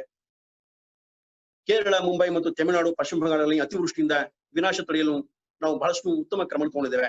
ಆದರೂ COVID-19 ಅಥವಾ ಕರೋನಾ ಸೃಷ್ಟಿಸಿರುವ ಸವಾಲನ್ನ ನಾವು ಇವತ್ತು ನಿರ್ವಹಣೆ ಮಾಡುವಲ್ಲಿ ಬಹಳಷ್ಟು ಹೆಚ್ಚಿಗೆ ವಹಿಸಬೇಕಾದ ಸಾಧ್ಯ ಆಗ್ತದೆ. ಯಾಕಂದ್ರೆ ಇವತ್ತೇನಾಗ್ತದೆ, ಕೋವಿಡ್ ಇದರಲ್ಲಿ ವಿಶೇಷ ಕೊರೋನಾ ಸೋಂಕಿತ ಪೀಡಿತರನ್ನು ಹೇಳ್ತೇವೆ. ಆ ಸೋಂಕಿನ ಪೀಡಿತರನ್ನ ನಾವು ಹಾಸ್ಪಿಟಲೈಸ್ ಮಾಡಿ 14 ದಿವಸ 17 ದಿವಸ ಕ್ವಾರಂಟೈನ್ ಮಾಡಿ, ಅವರಿಗೆ ಶುಶ್ರೂಷೆ ಮಾಡಿ, ಔಷಧೋಪಚಾರ ಮಾಡಿ, ಮತ್ತೆ ಅವರನ್ನ ಬಿಡುಗಡೆ ಮಾಡಿ, ನೀವೆಲ್ಲ ಗುಣಮುಖರಾಗಿದ್ದೀರಿ ಮನೆ ಹೋಗಿ ಅಂತ ಹೇಳಿದ್ರು ಕೂಡ ಮನೆಗೆ ಹೋದ ಮೇಲೆ ಮತ್ತೆ ಅವರು ಮರು ಸೋಂಕಿತರಾಗಿ ವಾಪಸ್ ಬರ್ತಾ ಇರತಕ್ಕಂಥದ್ದು ಒಂದು ದೊಡ್ಡ ಸಮಸ್ಯೆ ಆಗ್ತದೆ. ಇದು ಬಿಡಿಸೋದು ಕಗ್ಗಂಟು. ಅಂದ್ರೆ ಮತ್ತೆ ರಿಲ್ಯಾಪ್ಸ್ ಆಗ್ತಕ್ಕಂಥದ್ದನ್ನ. ಹೀಗೆ ಆ ಕರೋನಾ ಅಂತಕ್ಕಂಥ ಒಂದು ವೈರಸ್ ಸಾಯುವುದಿಲ್ಲವೇ, ಅದಕ್ಕೆ ಎಷ್ಟು ದಿನ ಜೀವ ಇರಬಹುದು, ಅದರ ಆ ಜೀವನಾಂಶ ಅದೊಂದು ಜೀವಿತಾವಧಿ ಎಲ್ಲಿವರೆಗೆ ಇರ್ತದೆ. ಯಾಕಂದ್ರೆ ಒಂದು ಬಾರಿ ನಾವು ಅದಕ್ಕೆ ಶುಶ್ರೂಷೆ ಮಾಡಿದ್ಮೇಲೆ, ಔಷಧ ಮಾಡಿದ್ಮೇಲೆ, ಅಥವಾ ಒಂದು ವಿಶೇಷವಾಗಿ ಅದಕ್ಕೆ ಒಂದು ಮುನ್ನೆಚ್ಚರಿಕೆ ಕ್ರಮ ತಗೊಂಡಾಗ ಅದನ್ನ ಹರದ ಹಾಗೆ ಬಹಳಷ್ಟು ವಹಿಸಿದ್ರು ಕೂಡ ಮತ್ತೆ ಯಾಕೆ ಇದು ಜಾಸ್ತಿ ಆಗಬಹುದು ಆ ಒಂದು ಒಳಗುಟ್ಟನ್ನು ಅರ್ಥ ಮಾಡ್ಕೊಂಡ್ರೆ ಕರೋನಾ ನಿಗ್ರಹ ಮಾಡ್ಲಿಕ್ಕೆ ಸಾಧ್ಯ ಆಗುದಿಲ್ಲ. ಸೊ ಆ ಹಿನ್ನೆಲೆಯಲ್ಲಿ ನನ್ನ ಗಮನ ಬರ್ತಕ್ಕಂಥದ್ದು ಕೆಲವು ಸವಾಲಿದೆ. ಏನೋ ಇದನ್ನ ಚಾಲೆಂಜಸ್ ಅಂತ ಹೇಳ್ಬೋದು ನಾವು, ಸವಾಲುಗಳು. ಈ ಸವಾಲನ್ನ ಹೇಗೆ ಪರಿಹರಿಸಬೇಕು ಅಂತಕ್ಕಂಥದ್ದನ್ನ ನೀವೇ ಹೇಳ್ಬೇಕಾದ್ರೆ ಪ್ರಾಜ್ಞರಿಗೆ ಬಿಟ್ಬಿಡ್ತೇನೆ, ನನ್ನ ಒಂದು ವ್ಯಾಪ್ತಿಯಲ್ಲಿ ಇಲ್ಲ ಅದು. ಬಹುಶಃ ನಿಮ್ಮಂತ ಪ್ರಾಜ್ಞರು, ಯಾಕಂದ್ರೆ ರಾಜಕೀಯ ತಂತ್ರಜ್ಞರು ಮತ್ತೆ ಬುದ್ಧಿವಂತರು, ಮತ್ತೆ ವಿಶೇಷವಾಗಿ ಸಾಮಾಜಿಕ ಕಾರ್ಯಕರ್ತರು ಹಾಗೂ ವಿಶೇಷವಾಗಿ ಮಾನವೀಯ ತಜ್ಞರಿದ್ದಾರೆ, ಏನು ಹ್ಯುಮ್ಯಾನಿಟೇರಿಯನ್ಸ್ ಅಂತ, ಇವರೆಲ್ಲ ಕೂಡ ಅದನ್ನು ಯೋಚನೆ ಮಾಡಬೇಕಾಗ್ತದೆ. ಒಂದು ಆ ಸವಾಲನ್ನು ಹೇಳ್ತೇನೆ, ಅದನ್ನು ನಾವು ಒಂದ್ ಕಡೆಯಿಂದ ನೋಡ್ಕೊಳ್ಳೋಣ. ಒಂದು, ಕೇಂದ್ರ ಸರ್ಕಾರ, ಭಾರತದ ಕೇಂದ್ರ ಸರ್ಕಾರ ಜಾರಿ ತಂದಂತ ಆರೋಗ್ಯ ಸೇತು ಆಪ್ ಏನಿದೆ, ನಾಗರಿಕರಲ್ಲಿ ಸಾಮಾಜಿಕ ಪ್ರಜ್ಞೆ ಮೂಡಿಸುತ್ತಿದೆಯೇ? ಇದು ಒಂದು ಪ್ರಶ್ನೆ. ಯಾಕಂದ್ರೆ ನಾನು ಇದನ್ನ ಆರೋಗ್ಯ ಸೇತುವಿನ ಆಪ್ ಅನ್ನ ಡೌನ್ಲೋಡ್ ಮಾಡ್ಕೊಂಡಿದ್ದೆ, ನನ್ನ ಮೊಬೈಲ್ ಅಲ್ಲಿ ಇದೆ. ಅದು ನನಗೆ ಬಹುಶಃ ಯಾವ ಎಚ್ಚರಿಕೆನೂ ಕೊಡ್ತಾ ಇಲ್ಲ. ಅದು ನನ್ನ ಖಾಸಗಿ ವಿಚಾರವನ್ನು ಕೇಳ್ತಾ ಹೊರತಾಗಿ ನನಗೆ ವಿಶೇಷವಾಗಿ ಸೋಂಕಿತ ಪ್ರದೇಶ ಅಥವಾ ಒಂದು ಕ್ವಾರಂಟೈನ್ ಏರಿಯಾ ಅಥವಾ ನಿಮ್ಮ ಏರಿಯಾದಲ್ಲಿ ಇಂಥ ಒಂದು ಇಷ್ಟು ವಲಯದಲ್ಲಿ ಇಷ್ಟು ಕಿಲೋಮೀಟರ್ ವ್ಯಾಪ್ತಿಯಲ್ಲಿ ಸೋಂಕು ಬಿಟ್ಟಿದ್ದಾರೆ ಅಂತ ಎಚ್ಚರಿಕೆಯ ಮಾತುಗಳನ್ನ ಕೊಡುವಲ್ಲಿ ಬಹುಶಃ ಅದು ಹೆಚ್ಚು ಸಮರ್ಪಕವಾಗ್ತಾ ಇಲ್ಲ. ಬಹುಶಃ ಇಲ್ಲಿ ಏನಿರ್ತದೆ, ಇಂಟರ್ನೆಟ್ ಅಥವಾ ಬೇರೆ ರೀತಿಯ ವೈಫೈ ಒಂದು ಪ್ರಾಬ್ಲಮ್ ಇರಬಹುದೇನೋ, ಅಂತರ್ಜಾಲದ ಒಂದು ಸಮಸ್ಯೆಗಳು. ಆದ್ರೆ ಅದನ್ನ ಹೊರತುಪಡಿಸಿದ್ರೆ ಬಹುತೇಕ ಜನರಿಗೆ ಈ ಆಪ್ ಏನಾಗಿದೆ, ಅಲಂಕಾರಿಕವಾದಂತಹ ಒಂದು ಸೋಪಾನದ ಒಂದು ಸಾಧನ ಆಗಿದೆ ಹೊರತಾಗಿ ಇದರಿಂದ ಹೆಚ್ಚು ಪ್ರಯೋಜನ ಆಗ್ತಾ ಇಲ್ಲ. ಹಾಗಾಗಿ ಬಹುಶಃ ಮುಂದಿನ ದಿನಗಳಲ್ಲಿ ಇದನ್ನ ಹೆಚ್ಚು ನಾವು ಒಂದು ಸಕ್ಸೆಸಿವ್ ಮೋಡ್ ಅಥವಾ ಒಂದು ವಿಶೇಷವಾಗಿ ಒಂದು ಜನಪ್ರಿಯವಾಗಿರ್ತಕ್ಕಂಥ ಒಂದು ಅಥವಾ ಯಶಸ್ವಿಯಾಗಿರ್ತಕ್ಕಂಥ ಒಂದು ಸಾಧನವನ್ನಾಗಿ ಬಳಸ್ಕೊಳ್ಳೋಕೆ ಸಾಧ್ಯವೇ ಅಂತಕ್ಕಂಥದ್ದನ್ನ ನಿಮಗೆ ಬಿಡ್ಬೇಕು. ಇದನ್ನ ನೀವು ಯೋಚನೆ ಮಾಡಬೇಕು. ಇನ್ನು ಎರಡನೇದಾಗಿ, ಸರ್ಕಾರಗಳು ಸಾಮಾಜಿಕ ಆರ್ಥಿಕ ರಿಯಾಯಿತಿಗಳನ್ನು ಕೊಡೋದ್ರಿಂದ ರಾಷ್ಟ್ರೀಯ ಬೊಕ್ಕಸಕ್ಕೆ ಆಗುವ ನಷ್ಟವನ್ನು ತುಂಬುವುದು ಹೇಗೆ? ಒಂದು ಕಡೆ ಟ್ಯಾಕ್ಸ್ ಮನಿ ಸ್ಟಾಪ್ ಆಗಿಬಿಟ್ಟಿದೆ. ಗವರ್ಮೆಂಟ್ ಇವತ್ತು ಹೋಗ್ತಾ ಇರ್ತಕ್ಕಂಥ ತೆರಿಗೆ ಹಣ ನಿಂತು ಹೋಗ್ಬಿಟ್ಟಿದೆ. ಬಹುತೇಕ ಕಾರ್ಖಾನೆಗಳು ಸ್ಥಗಿತ ಆಗಿಬಿಟ್ಟಿದೆ. ಸುಮಾರು ಗೃಹೋಪಯೋಗಿ cottage industries, small scale industries, private companies ಎಲ್ಲ ಕೂಡ ಕ್ಲೋಸ್ ಮಾಡಿ ನೌಕರರನ್ನ, ಅಲ್ಲಿನ ಇನ್ನು ಕಾರ್ಮಿಕರನ್ನ ಮನೆಗೆ ವಾಪಸ್ ಕಳಿಸ್ಬಿಟ್ಟಿದ್ದಾರೆ. ಸಾರಿಗೆ ಸಂಸ್ಥೆಯಲ್ಲಿ ನನ್ನ ಸ್ನೇಹಿತರೊಬ್ಬರು ಹೇಳ್ತಿದ್ರು, ಸಂಬಳ ರಹಿತ ನೀವು ಕೆಲಸ ಮಾಡಬೇಕಾಗ್ತದೆ, ಮತ್ತೆ ನಿಮಗೆ ಓಟಿ ಮಾಡಿದಾಗ ನಿಮ್ಗೆ ಯಾವುದೇ ರೀತಿಯ ನಾವು ಹೆಚ್ಚಿಗೆ ಭತ್ಯೆಯನ್ನು ಕೊಡ್ಲಿಕ್ಕೆ ಸಾಧ್ಯ ಆಗುದಿಲ್ಲ, ಪ್ರವಾಸ ಭತ್ಯೆ ಕೊಡ್ಲಿಕ್ಕೆ ಆಗುದಿಲ್ಲ. ಹಾಗಾಗಿ ರಜಾ ದಿನದಲ್ಲೂ ಕೂಡ ನೀವು ಕೆಲಸ ಮಾಡಿದಾಗ ಅವಶ್ಯಕತೆ ಇದ್ದಾಗ ಮಾಡಿ, ಇಲ್ಲದೆ ನಿಮಗೆ ಸಂಬಳ ಬರುದಿಲ್ಲ ಅಂತ ಹೇಳ್ತಾರೆ. ಮತ್ತೆ ಇತ್ತೀಚೆಗೆ ನನಗೆ ಒಂದು ಮಾಹಿತಿ ಸಿಕ್ಕಿದ್ದೇನಪ್ಪ ಅಂದ್ರೆ, ನಮ್ಮ ಅಂಶಕಾಲಿಕ ಉಪನ್ಯಾಸಕರು, ಅತಿಥಿ ಉಪನ್ಯಾಸಕರನ್ನು ಕೂಡ ಇನ್ನು ಮುಂದಕ್ಕೆ ತೆಗೆತಕ್ಕಂತ ಒಂದು ನಿರ್ಣಯವನ್ನು ತಗೊಳ್ತಕ್ಕಂತ ಒಂದು ದಿಕ್ಕಿನಲ್ಲಿ ಹೋಗ್ತಾ ಇದೆ. ಯಾಕಂದ್ರೆ ಇಲ್ಲಿ ಏನಾಗ್ತಾ ಇದೆ, ಈಗಾಗಲೇ ಕಾರ್ಯನಿರ್ವಹಿಸತಕ್ಕಂಥ ಅನೇಕ ಪ್ರೊಫೆಸರ್ಸ್ಗೆ 16 ಗಂಟೆಗೆ ಬದಲಾಗಿ 20 ಗಂಟೆ ಏನು ಮಾಡಬಹುದು ಅನ್ನೋದನ್ನು ಒಂದು ಕ್ರಮ ಒಳ್ಳೆಯದೇ, ಏನೋ ಒಳ್ಳೇದು. ಯಾಕಂದ್ರೆ ಹೆಚ್ಚು ಅನುಮೋದನೆ ಬಳಸ್ಕೊಳ್ತಕ್ಕಂಥ. ಆದ್ರೆ ಅಲ್ಲಿ ಕೆಲಸ ಮಾಡ್ತಕ್ಕಂಥ ಬಹುತೇಕ ಒಂದು ವಿಶೇಷವಾಗಿ ಅರೆಕಾಲಿಕ ಉಪನ್ಯಾಸಕರು ಏನಿದ್ದಾರೆ, ಏನೋ ಅಂಶಕಾಲಿಕ ಉಪನ್ಯಾಸಕರು ಅಥವಾ ಅತಿಥಿ ಉಪನ್ಯಾಸಕರು, ಅವರ ಹೊಟ್ಟೆ ಮೇಲೆ ಬರೆಯಲ್ದಂಗೆ ಆಗುವುದಿಲ್ಲವೇ? ಅವ್ರು ಸಿಗ್ತಕ್ಕಂಥದ್ದೇ ಕನಿಷ್ಠ ವೇತನ, ಅದರಲ್ಲಿ ಇವತ್ತು ಅವರಿಗೆ ಕೆಲಸ ಇಲ್ಲ ಅಂತ ನೀವು ಹೇಳಿದಾಗ, ಇಬ್ಬರು ಪಾರ್ಟ್ ಟೈಮರ್ಸ್ ಅಂತ ತೆಗೆದಾಗ ಒಬ್ಬ ಫುಲ್ ಟೈಮ್ ಅನ್ನ ಕೆಲಸವನ್ನು ಕೊಡಬಹುದು, 4 ಗಂಟೆ ಹೆಚ್ಚಿಗೆ ತಂದಾಗ ಇಲ್ಲಿ ಫುಲ್ ಟೈಮ್ ಅವರಿಗೆ ಇವತ್ತಿನ ಕೆಲಸ ಸಿಗ್ಬಹುದು. ಅಥವಾ ಅವರ ಒಂದು ವಿಶೇಷವಾಗಿ ಒಂದು ಸ್ವಂತ ಏನು ಪರಮಾಧಿಕಾರದ ಹಿನ್ನೆಲೆ ತಗೊಂಡು ಪರಮಾಧಿಕಾರ ಅಲ್ಲಿ ಅವರಿಗೆ ಒಂದು ಕಾಯಮತಿ ಸಿಗ್ಬಹುದು, ಏನೋ ವೇತನ ಭದ್ರತೆ ಸಿಗ್ಬಹುದು. ಆದ್ರೆ ಈಗ ಕೆಲಸವೇ ಇರತಕ್ಕಂಥ ಒಂದು ಸಂದರ್ಭದಲ್ಲಿ, ನಿರುದ್ಯೋಗದ ಒಂದು ಸಮಸ್ಯೆ ತಾಂಡವಾಡದ ಸಂದರ್ಭದಲ್ಲಿ ಅಂತಹ ವ್ಯಕ್ತಿಗಳಿಗೆ ನಾವು ದ್ರೋಹ ಮಾಡ್ದಂಗೆ ಆಗೋದಿಲ್ಲವೇ? ಆ ಹಿನ್ನೆಲೆಯಲ್ಲಿ ಒಂದು ಸಣ್ಣ ಉದಾಹರಣೆ ಆಗ್ತೇನೆ. ಇದು ಬಹುಶಃ ರಾಷ್ಟ್ರೀಯ ಆದಾಯದ ಕೊರತೆಯ ಹಿನ್ನೆಲೆಯಲ್ಲಿ ರಾಷ್ಟ್ರೀಯ ಬೊಕ್ಕಸಕ್ಕೆ ಆಗುವ ನಷ್ಟವನ್ನು ತುಂಬುವುದು ಹೇಗೆ? ಇದು ಖಾಸಗಿ ಕಂಪನಿಗಳನ್ನು ಪ್ರಶ್ನೆ ಆಗ್ತಾ ಇದೆ. ದೊಡ್ಡ ದೊಡ್ಡ ಒಂದು ಕಂಪನಿಗಳಲ್ಲಿ ಇವತ್ತು ಏನಾಗಿದೆ, ಪ್ರೊಡಕ್ಷನ್ ಇಲ್ಲ, ನಾವು ಇವತ್ತು ಎಂಪ್ಲಾಯೀಸ್ಗೆ ಸಂಬಳ ಕೊಡ್ಲಿಕ್ಕೆ ಆಗ್ತಾ ಇಲ್ಲ ಅಂತ ಹೇಳ್ತಿದ್ದಾರೆ. ಮತ್ತೆ ಪ್ರೊಡಕ್ಷನ್ಸ್ ಇಲ್ಲ ಅಂದ್ರೆ ಸೇಲ್ ಆಗುದಿಲ್ಲ, ಸೇಲ್ ಇಲ್ಲ ಅಂದ್ರೆ ಅವರಿಗೆ ಪ್ರಾಫಿಟ್ ಬರೋದಿಲ್ಲ, ಪ್ರಾಫಿಟ್ ಇಲ್ಲ ಅಂದ್ರೆ ಮತ್ತೆ ರೈನ್ವೆಸ್ಟ್ಮೆಂಟ್ ಆಗೋದಿಲ್ಲ, ರೈನ್ವೆಸ್ಟ್ಮೆಂಟ್ ಇಲ್ಲ ಅಂದ್ರೆ ಮತ್ತೆ ಅವರಿಗೆ ನೌಕರರಿಗೆ ವಿಶೇಷವಾದ ಭತ್ಯೆಯನ್ನು ಕೊಡ್ಲಿಕ್ಕೆ ಆಗುದಿಲ್ಲ, ವೇತನ ಕೊಡ್ಲಿಕ್ಕೆ ಆಗುದಿಲ್ಲ. ಸೊ ಇದು ಒಂದು ವಿಶೇಷ ಸರ್ಕಲ್ಗಳು, ವಿಷವರ್ತುಲ. ಸೊ ಹಾಗಾಗಿ ಇದನ್ನ ಹೇಗೆ ನಾವು ವ್ಯವಹರಿಸಬಹುದು? ಮತ್ತೆ ಸುರಕ್ಷಾ ನ್ಯಾಯ ಬೆಲೆ ಅಂಗಡಿಗಳು, ಸುರಕ್ಷಾ ನ್ಯಾಯ ಬೆಲೆ ಅಂಗಡಿಗಳು, ಇದನ್ನ ವಿಶೇಷವಾಗಿ ಪ್ರಧಾನಮಂತ್ರಿ ಮೊನ್ನೆ ಘೋಷಣೆ ಮಾಡಿದ್ದಾರೆ. ಅದರ ಹಿನ್ನೆಲೆಯಲ್ಲಿ ಸುರಕ್ಷಾ ನ್ಯಾಯ ಬೆಲೆ ಅಂಗಡಿಗಳನ್ನ ಮಳಿಗೆಗಳನ್ನ ಸ್ಥಾಪಿಸುವ ಮೂಲಕ ಪಡಿತರ ವಿತರಣೆ ಸಮರ್ಪಕಗೊಳ್ಳಲು ಸಾಧ್ಯವೇ? ಈಗಾಗಲೇ ಏನಾಗಿದೆ, ನ್ಯಾಯಬೆಲೆ ಅಂಗಡಿಗಳು ಅಥವಾ ಪಡಿತರ ಒಂದು ವ್ಯವಸ್ಥೆಯಲ್ಲಿ ಏನಿದೆ, ಅನೇಕ ಲೋಪದೋಷ ನಾವು ಹೇಳ್ಬೋದು, ಅದನ್ನ ಬಿಡಿಸಿ ಹೇಳೋ ಅವಶ್ಯಕತೆ ಇಲ್ಲ. ಆದ್ರೆ ಅಲ್ಲೆದ್ರಿಂದ ಸಮಸ್ಯೆಗಳನ್ನೇ ನಿವಾರಣೆ ಮಾಡ್ಕೊಳ್ಳೋದು ಬದಲು ಅಲ್ಲೆದ್ರಿಂದ ಅದನ್ನ ನಾವು ಸರಿಪಡಿಸಲಿಕ್ಕೆ ಹೊರತಾಗಿ ಹೊಸದಾಗಿ ಸುರಕ್ಷಾ ನ್ಯಾಯಬೆಲೆ ಅಂಗಡಿಗಳನ್ನ ಸ್ಥಾಪನೆ ಮಾಡಿದಾಗ ಅದು ಮತ್ತೊಂದು ಸಮಸ್ಯೆಯನ್ನ ಹುಟ್ಟಾಕ್ತದೆ ಹೊರತಾಗಿ ಯಾವ ಹೊಸ ಒಂದು ಇದನ್ನ ಪರಿಹಾರವನ್ನು ಕೊಡ್ಲಿಕ್ಕೆ ಸಾಧ್ಯವಾಗುವುದಿಲ್ಲ ಅಂತಕ್ಕಂಥದ್ದು ನನ್ನ ಗಮನಕ್ಕೆ ಬಂದಿದೆ. ಹಾಗಾಗಿ ಇಂಥ ದೃಷ್ಟಿಯಿಂದ ಪಡಿತರ ವಿತರಣೆ ಸಮರ್ಪಕಗೊಳ್ಳಲು ಸಾಧ್ಯವೇ? ಯಾಕಂದ್ರೆ ಇವತ್ತು ಬಹುತೇಕ ಜನ ಬಡ ಜನ ಏನಿದ್ದಾರೆ, ಬಡತನ ರೇಖೆಯಿಂದ ಕೆಳಗಿರ್ತಕ್ಕಂಥವರು, ಅವರಿಗೆ ಇವತ್ತು ಈ ಒಂದು ಪಡಿತರ ಒಂದು ವಿತರಣೆ ನ್ಯಾಯಯುತವಾಗಬೇಕು, ಸಮರ್ಪಕವಾಗಿರ್ಬೇಕು, ಮತ್ತೆ ಅವರ ಬಳಕೆಗೆ ಯೋಗ್ಯವಾಗಿರುವಂತಹ ಪಡಿತರಗಳು ಸಿಗ್ತಕ್ಕಂಥ ಒಂದು ವ್ಯವಸ್ಥೆ ನಿರ್ಮಾಣ ಆಗ್ಬೇಕು. ಇಲ್ಲಿ ಯಾವುದೇ ರೀತಿಯ ರಾಜಕಾರಣ ಇರಬಹುದು, ಯಾವುದೇ ರೀತಿಯ ಪಕ್ಷ ಧೋರಣೆ ಇರಬಾರ್ದು, ಯಾವುದೇ ರೀತಿಯ ಒಂದು ಜಾತಿ ಮತ ಹಿನ್ನೆಲೆಯಲ್ಲಿ ವೈಷಮ್ಯ ಮಾಡ್ತಕ್ಕಂಥದ್ದು ಅಥವಾ ಭೇದವ ಮಾಡ್ತಕ್ಕಂಥದ್ದು ಯಾವುದೇ ಇರಬಾರ್ದು. ಸೊ ಆ ಹಿನ್ನೆಲೆ ತಗೊಂಡಾಗ ಅಲ್ಲಿ ಆ ಒಂದು ಹಿನ್ನೆಲೆ ತಗೊಂಡಾಗ ಸುರಕ್ಷಾ ನ್ಯಾಯಬೆಲೆ ಅಂಗಡಿಗಳನ್ನ ಮಳಿಗಳನ್ನ ಸ್ಥಾಪಿಸುವ ಮೂಲಕ ನಾವು ಇವತ್ತಿನ ಪ್ರಾರಂಭ ಮಾಡ್ತಾ ಇದ್ದೇವೆ. ಆ ಪಡಿತರ ವಿತರಣೆಯನ್ನ ಸಮರ್ಪಕಗೊಳಿಸಲಿಕ್ಕೆ ಇದು ಸಾಧ್ಯವಾಗಬಹುದು ಅಂತಕ್ಕಂಥದ್ದು ಒಂದು ಯಕ್ಷ ಪ್ರಶ್ನೆ. ನನಗೆ ಕೊರೋನಾ ವೈರಸ್ ನಿರ್ಮಿಸಿರುವ ನಿರುದ್ಯೋಗ, ಆದಾಯ ಕೊರತೆ, ಬಂಡವಾಳ ಶೂನ್ಯತೆ, ಮಾರುಕಟ್ಟೆ ಪತನ ಮುಂತಾದವನ್ನು ಸರಿಪಡಿಸುವ ಈಗಾಗಲೇ ಇದನ್ನು ಹೇಳಿದೆ. ಕೃಷಿ ಕ್ಷೇತ್ರದಲ್ಲಿ ಉಂಟಾಗಿರುವ ಅತಂತ್ರದಿಂದ ಆಹಾರ ಮತ್ತು ಪಡಿತರ ವಿತರಣೆಗೆ ಪರ್ಯಾಯ ವ್ಯವಸ್ಥೆ ಯಾವುದು? ಫುಡ್ ಕ್ರೈಸಿಸ್ ಅಂತ. ಫುಡ್ ಕ್ರೈಸಿಸ್ ಬಹುಶಃ ಒಂದ್ ಕಡೆ ನಾವು ಹೇಳ್ತಿದ್ವಿ ಯಾವಾಗಲೂ ಕೂಡ, ಅಂತಾರಾಷ್ಟ್ರೀಯ ಸಂಬಂಧಗಳನ್ನ ಅವನು ಪಾಠ ಮಾಡುವಾಗ, ಮುಂದಿನ ಒಂದು ವಿಶ್ವಯುದ್ಧ ಸಂಭವಿಸುವುದಾದ್ರೆ ಅದು ಕೇವಲ ಜಲ ಮತ್ತು ಅನ್ನಕ್ಕೋಸ್ಕರ ಹೋರಾಟ ಆಗ್ತದೆ ಅಥವಾ ನೀರಿಗೋಸ್ಕರ ಹೋರಾಟ ಆಗ್ತದೆ. ಅವೆರಡಕ್ಕೋಸ್ಕರ ದೊಡ್ಡ ಒಂದು ಜಾಗತಿಕ ಮಟ್ಟದ ವಿಶ್ವ ಯುದ್ಧ ಆಗಬಹುದು ಅಂತಕ್ಕಂಥ ಒಂದು ಭ್ರಮೆಯನ್ನ ಒಂದು ಕಲ್ಪನೆಯನ್ನ ಮಾಡ್ಕೊಂಡಿದ್ರು. ಬಹುಶಃ ಅದು ಇವತ್ತು ಸಾಧ್ಯ ಆಗ್ತಾ ಇದೆ ಅಥವಾ ಸಾಕಾರ ಆಗ್ತಾ ಇದೆ ಅಂತ ಕಾಣುತ್ತೆ. ಯಾಕಂದ್ರೆ ಇವತ್ತು ಜಲಕ್ಷಾಮ ಅಂತಕ್ಕಂಥ ಅದು ಎಲ್ಲ ಕಡೆ ಕಾಣ್ತಾ ಇದೆ. ಜಲಕ್ಷಾಮ ಇವತ್ತು ಏನಾಗ್ತದೆ, ಎಷ್ಟು ನೀರು ಬಂದರೂ ಕೂಡ ಇವತ್ತು ನಾಗರಿಕರನ್ನ ತಣಿಸ್ಲಿಕ್ಕೆ ಸಾಧ್ಯ ಆಗ್ತಾ ಇಲ್ಲ. ನಿಮ್ಮ ಬಾಯಾರಿಕೆಯನ್ನ ಇದನ್ನ ನಿವಾರಣೆ ಮಾಡ್ಲಿಕ್ಕೆ ಸಾಧ್ಯ ಆಗ್ತಾ ಇಲ್ಲ, ನೀರಿನ ಒಂದು ಪೂರೈಕೆ ಮಾಡ್ಲಿಕ್ಕೆ ಸಾಧ್ಯ ಆಗ್ತಾ ಇಲ್ಲ. ಜೊತೆಗೆ ಇವತ್ತೇನಾಗಿದೆ, ಅನ್ನದ ಸಮಸ್ಯೆ. ರೈತ ಮುನಿಸ್ಕೊಂಡಿಲ್ಲ ಇವತ್ತು, ಆದ್ರೆ ರೈತನ ಮೇಲೆ ಎಲ್ಲ ಮುನಿಸ್ಕೊಂಡಿದ್ದೇವೆ. ಬಹುತೇಕ ಜಮೀನ್ದಾರರಿದ್ದೇವೆ ನಾವೆಲ್ಲ ಕೂಡ. ನಂದು ಕೂಡ ಒಂದು 20 ಎಕರೆ ಜಮೀನಿದೆ, ಆದ್ರೆ ವ್ಯವಸಾಯ ಮಾಡ್ತಿಲ್ಲ. ಯಾಕಂದ್ರೆ ವ್ಯವಸಾಯದ ಜ್ಞಾನ ನನಗಿಲ್ಲ, ಒಂದನೇದು. ಎರಡನೇದು, ವ್ಯವಸಾಯ ಮಾಡಿದ್ರು ಲಾಭಕರ ಉದ್ದಿಮೆ ಅಂತಕ್ಕಂಥದ್ದು ಕೂಡ ನನಗೆ ಕಾಣ್ತಾ ಇಲ್ಲ. ಹಾಗಾಗಿ ಅದು ಬಂಜರ ಭೂಮಿ ಆಗಿಬಿಟ್ಟಿದೆ. ಅಥವಾ ನಾನು ಬೇರೆ ಏನೋ ಒಂದು ಫಾರ್ಮ್ ಹೌಸು ಅಥವಾ ಅದಕ್ಕೆ ಒಂದು ಬೋರ್ವೆಲ್ ಹಾಕೋ ಏನೋ ವ್ಯವಸ್ಥೆ ಮಾಡ್ಕೊಳ್ತಂದ್ರು ಕೂಡ ಅದು ಕೇವಲ ಒಂದು ಆರ್ಥಿಕ ಹಿನ್ನೆಲೆಯಲ್ಲಿ ಅಥವಾ ನನ್ನ ಸೋಗಲಾಡಿತನದ ಒಂದು ಪರಮಾವಧಿಯ ಸಂಕೇತ ಆಗುತ್ತೆ ಹೊರತಾಗಿ ಅಲ್ಲಿಂದ ನನಗೆ ಇಳುವರಿ ಮಾತ್ರ ಕಡಿಮೆ ಆಗ್ತದೆ ಹೊರತಾಗಿ ನನಗೆ ಅದನ್ನ ಪ್ರಯೋಜನ ಆಗಲಾರ್ತಕ್ಕಂಥ ಒಂದು ಸತ್ಯಾಂಶ ನಂಗೆ ಗೊತ್ತಾಗೋದಕ್ಕೋಸ್ಕರ ಇದು ಒಂದು ಉದಾಹರಣೆ ಕೊಡ್ತದೆ.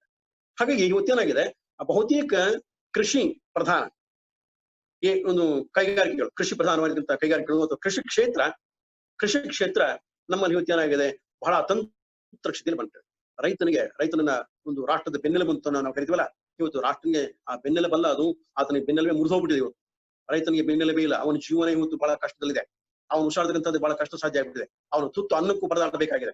ಹಾಗಾಗಿ ಮುಂದಿನ ದಿನಗಳಲ್ಲಿ ನಮ್ಗೆ ಕಾಣ್ತಕ್ಕಂಥ ಏನಪ್ಪ ಅಂದ್ರೆ, ಮುಂದಿನ ದಿನಗಳಲ್ಲಿ ಬಂಗಾರದ ಬೆಲೆಯನ್ನ ಕೊಟ್ಟು ನೀವು ಆಹಾರವನ್ನು ಕೊಂಡುಕೊಂಡ್ರು ಕೂಡ ನಿಮ್ಮ ಹಸಿವನ್ನ ನೀಗಿಸಲಿಕ್ಕೆ ಸಾಧ್ಯವಾಗಲಾರದೇನೋ ಅಂತಕ್ಕಂಥ ಒಂದು ಸಮಸ್ಯೆ ಇವತ್ತು ಕಾಡ್ತಾ ಇದೆ. ಬಹುಶಃ ಅದಕ್ಕೆ ಹಿನ್ನೆಲೆ ತಗೊಂಡ್ರೆ ಕರೋನಾ ನಮ್ಮನ್ನೆಲ್ಲ ಕೂಡ ಇವತ್ತು ಏನಾಗಿದೆ, ನೀವು ಮನೆಯಲ್ಲೇ ಇದ್ದು ನಿಮ್ಮ ಮನೆಯಲ್ಲಿ ನೀವು ಸ್ವಚ್ಛ ಆಹಾರವನ್ನ, ಆರೋಗ್ಯಕರ ಆಹಾರವನ್ನ ತಯಾರಿಸಿ ತಿನ್ನಿ ಅಂತ ಹೇಳ್ತಿದ್ದೇವೆ. ಬಹುಶಃ ಅದನ್ನ ಇವತ್ತು ಕಲ್ಟಿವೇಟ್ ಮಾಡ್ಕೊಳ್ಬೇಕಂತ ಒಂದು ಅನಿವಾರ್ಯತೆ ಇವತ್ತು ಬಂದಿದೆ. ಬಹುಶಃ ಇದು ನಮಗೆ ಸಮಸ್ಯೆ ಅಂತ ಕಾಡ್ತಾ ಇದೆ ಅಂತ ಅನ್ಕೊಳ್ತೀನಿ ನಾನು. ದೊಡ್ಡ ಸಮಸ್ಯೆ ನಮ್ಮಲ್ಲಿ ಇವತ್ತು ಏನಾಗಿದೆ, ಈ ಜಂಕ್ ಫುಡ್ಸ್ ಅಂತ ತಿಂತಕ್ಕಂಥದ್ದು ಅಥವಾ ಕರಿ ಫುಡ್ಸ್ ಅಂತ ತಿಂತಕ್ಕಂಥದ್ದು ಇದೊಂದು ದೊಡ್ಡ ಒಂದು ನಾಗರಿಕತೆಯ ಸಂಕೇತ ಆಗಿಬಿಟ್ಟಿದೆ. ಯಾರಿಗೆ ಇವತ್ತು ಜಂಕ್ ಫುಡ್ ತಿನ್ನೋದಿಲ್ಲ ಅಥವಾ ಚಾಕ್ಲೇಟ್ಸ್ ತಿನ್ನೋದಿಲ್ಲ ಅಂತಂದ್ರೆ, ಪಾನೀಯ ತಂಪನ್ನು ಸಿಗ್ತಿಲ್ಲ ಅಂತಂದ್ರೆ ಇವನೊಬ್ಬ ಅನಾಗರಿಕ ಅಂತ ಹೇಳ್ಬಿಡ್ತಾರೆ. ಆ ಹಿನ್ನೆಲೆ ತಗೊಂಡ ಅನ್ಸುತ್ತೆ ಇವತ್ತು ಎಳೆನೀರಿಗೆ ಬಹಳಷ್ಟು ಬೇಡಿಕೆ ಇಲ್ಲ, ಎಳೆನೀರು ಬೆಳೆದಕ್ಕಂಥವನಿಗೆ. ಮತ್ತೆ ಎಲ್ಲೋ ಇವತ್ತು ಸೌತೆಕಾಯಿ ಬೆಳೆದಕ್ಕವನಿಗೆ ಬೇಡಿಕೆ ಇಲ್ಲ. ಮತ್ತೆ ಇವತ್ತು ಎಲ್ಲೋ ವಿಶೇಷವಾಗಿ ಟೊಮೊಟೊ ಬೆಳೆದ, ನೆನ್ನೆ ಹೇಳೋದು ನಾನು ಬೆಂಗಳೂರಿಗೆ ಬರ್ತಿರ್ಬೇಕಾದ್ರೆ ಒಂದು ದಾರಿಯಲ್ಲಿ 2 ಟ್ರ್ಯಾಕ್ಟರ್ ಟೊಮೊಟೊವನ್ನ ಅವರು ರಸ್ತೆಗೆ ಚೆಲ್ಲಿದ್ದಾರೆ. ಅಲ್ಲಿ ಏನಾಗಿದೆ, ಯಾವುದೇ ರೀತಿಯ ಒಂದು ನಿಗದಿತ ಬೆಲೆ ಸಿಗುವುದಿಲ್ಲ. ಹಾಗಾಗಿ ರೈತ ಏನ್ ಮಾಡ್ಬೇಕು, ರೈತ ಬೆಳಿತಾನೆ, ಆದ್ರೆ ಬೆಳೆದ ಅವನು ಬೆಳೆಗೆ ಬೆಲೆ ಸಿಗ್ತಿದೆಯಾ, ಮತ್ತೆ ಅವನ ಬೆಳೆಯಿಂದ ಅವನಿಗೆ ಅನ್ನ ಸಿಗ್ತಿದೆಯಾ, ಮತ್ತೆ ಅವನ ಬೆಳೆ ಅವನಿಗೆ ನಿಜವಾಗ್ಲೂ ಕೂಡ ಒಂದು ಸಂತೋಷವನ್ನು ಕೊಡ್ತಾ ಇದೆಯಾ, ಮತ್ತೆ ಅವನ ಬೆಳೆಯಿಂದ ಅವನಿಗೆ ಭದ್ರತೆ ಸಿಗ್ತಾ ಇದೆಯಾ, ಸಾಮಾಜಿಕ ಭದ್ರತೆ ಇದಿಲ್ಲ. ಸೊ ಆ ಹಿನ್ನೆಲೆ ತಗೊಂಡಾಗ ನಮಗೆ ದೊಡ್ಡ ಸಮಸ್ಯೆ ಏನಪ್ಪ ಅಂದ್ರೆ, ಕೃಷಿ ಕ್ಷೇತ್ರದಲ್ಲಿ ಒಂದು ದೊಡ್ಡ ಅತಂತ್ರ ಆಗಿಬಿಟ್ಟಿದೆ. ಹಾಗಾಗಿ ಈ ಅತಂತ್ರವನ್ನ ನಾವು ಹೇಗೆ ನಿವಾರಣೆ ಮಾಡಬೇಕು ನಿಮಗೆ ಬಿಟ್ಟಿದ್ದೇನೆ. ಕರೋನಾ ಸೇನಾಗಳಿಗೆ ಸರ್ಕಾರ ಘೋಷಿಸಿರುವ 50 ಲಕ್ಷ ಜೀವ ವಿಮೆ ಇದು ಕೇವಲ ಕಣ್ಣೋಡಿಸುವ ತಂತ್ರ ಆಗಬಹುದು ಏನೋ. ನನಗೆ ಯಾಕೆ ಈ ಅನುಮಾನ ಬರ್ತಂದ್ರೆ, ನನಗೆ ಇದನ್ನ ಯಾಕೆ ಇಷ್ಟು ಅನುಮಾನ ಬರ್ತಂದ್ರೆ, ಪದ್ಮಶ್ರೀ ಪದ್ಮಭೂಷಣ ಅವಾರ್ಡ್ ಪಡ್ಕೊಂಡಂತ ಮರಣೋತ್ತರ ಪರಮವೀರ ಚಕ್ರ ಅವಾರ್ಡ್ ಅನ್ನು ಪಡ್ಕೊಂಡಂತ ಅನೇಕ ವ್ಯಕ್ತಿಗಳು ಕೂಡ ತಾವು ಆನಂದ ತೋಡ್ಕೊಳ್ತಾರೆ. ಪರಮವೀರ ಚಕ್ರ ಬಂದಿದೆ ನನ್ನ ಪತಿಗೆ ಪಾಸ್ಟಮೋಸ್ಟ್ ಅಂತ ಹೇಳ್ತಾರೆ. ಆದ್ರೆ ನನಗೆ ಯಾವುದೇ ರೀತಿಯ ಪರಿಹಾರ ಎದುರು ಸಿಕ್ಕಿಲ್ಲ. ಯಾವುದೋ ಒಬ್ಬ ವ್ಯಕ್ತಿಗೆ ಪದ್ಮಭೂಷಣ ಅವಾರ್ಡ್ ಬಂದಿದೆ ಅಥವಾ ಇನ್ನೊಂದು ಬಂದಿದೆ, ಈ ರಾಷ್ಟ್ರದ ಒಂದು ದೊಡ್ಡ ಅತ್ಯುನ್ನತ ಅವಾರ್ಡ್ ಕೊಟ್ಟಿದ್ದಾರೆ. ಆದ್ರೆ ಅನಿಲ್ ತಗೊಂಡು ನನಗೆ ಅನ್ಸುತ್ತೆ ಎಲ್ಲೋ ಇವತ್ತು ಇದನ್ನ ನಾವು ಟೀಕೆ ಅಂತ ಮಾಡೋದಲ್ಲ, ಇದನ್ನ ದೊಡ್ಡ ಒಂದು ಟೀಕೆ ಅಂತ ಮಾಡ್ತಾ ಇರೋದಲ್ಲ. ಅಲ್ಲಿ ಏನಪ್ಪಾ ಅಂದ್ರೆ, ಇಂಥ ಒಂದು ಅತ್ಯುನ್ನತ ಪದವಿಗಳನ್ನ ಪಡ್ಕೊಂಡಂತಹ ವ್ಯಕ್ತಿಗಳಿಗೂ ಕೂಡ ಸಕಾಲದಲ್ಲಿ ನ್ಯಾಯಯುತವಾಗಿ ಅವರಿಗೆ ಆ ಒಂದು ಪರಿಹಾರ ಸಿಗಲಿಕ್ಕೆ ಸಾಧ್ಯ ಆಗ್ತಾ ಇಲ್ಲ ಇವತ್ತಿನ ಒಂದು ಆ ಬ್ಯೂರೋಕ್ರಸಿ ಅಧಿಕಾರಶಾಹಿ ಒಂದು ಪದದಿಂದ. ಅದನ್ನ ಆ ಹಿನ್ನೆಲೆ ತಗೊಂಡಾಗ ನನಗೆ ಅನುಮಾನ ಬರ್ತಕ್ಕಂಥ ಅಂದ್ರೆ, ಕರೋನಾ ಸೇನಾಗಳಿಗೆ ಇವತ್ತೇನು ಸರ್ಕಾರ ಘೋಷಣೆ ಮಾಡಿದೆ, ಭವ್ಯ ಸರ್ಕಾರ, ಆ ಸರ್ಕಾರ ಘೋಷಣೆ ಮಾಡಿದಂತಹ ಒಂದು ಪರಿಹಾರ ನಿಧಿ ಅಥವಾ ಪರಿಹಾರ 50 ಲಕ್ಷ ರೂಪಾಯಿಗಳ ಜೀವ ವಿಮೆ, ಇದು ಕಣ್ಣೊರೆಸುವ ತಂತ್ರವಾಗುವುದೇನೋ ಎಂಬ ಅನುಮಾನ ನನಗೆ ಕಾಡ್ತಾ ಇದೆ. ಇದನ್ನ ನಾವೆಲ್ಲ ಕೂಡ ಕಾಳವಾಗಿ ಯೋಚನೆ ಮಾಡ್ಬೇಕಾಗ್ತದೆ. ಅದಕ್ಕೆ ಹಾಗಾಗಬಾರದಕ್ಕಂತ ಆಶಯ ಕೂಡ ನಮಗಿದೆ.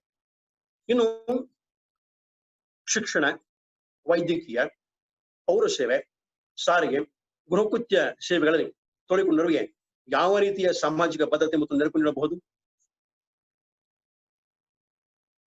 ಒಬ್ಬ ಶಿಕ್ಷಣ ತಜ್ಞರು, ಹಿರಿಯ ಶಿಕ್ಷಣ ತಜ್ಞರು ಮೊನ್ನೆ ನನ್ನ ಜೊತೆ ಮಾತಾಡ್ತಿದ್ರು. ಅವ್ರು ಹೇಳಿದ್ರು, ಸರ್ ಎಲ್ಲ ಕೂಡ ಡೌನ್ ಸೈಜಿಂಗ್ ಶುರು ಆಗ್ಬಿಟ್ಟಿದೆ ನಮ್ಮಲ್ಲಿ ಪ್ರೈವೇಟ್ ಒಂದು ಸಂಸ್ಥೆಗಳಲ್ಲಿ.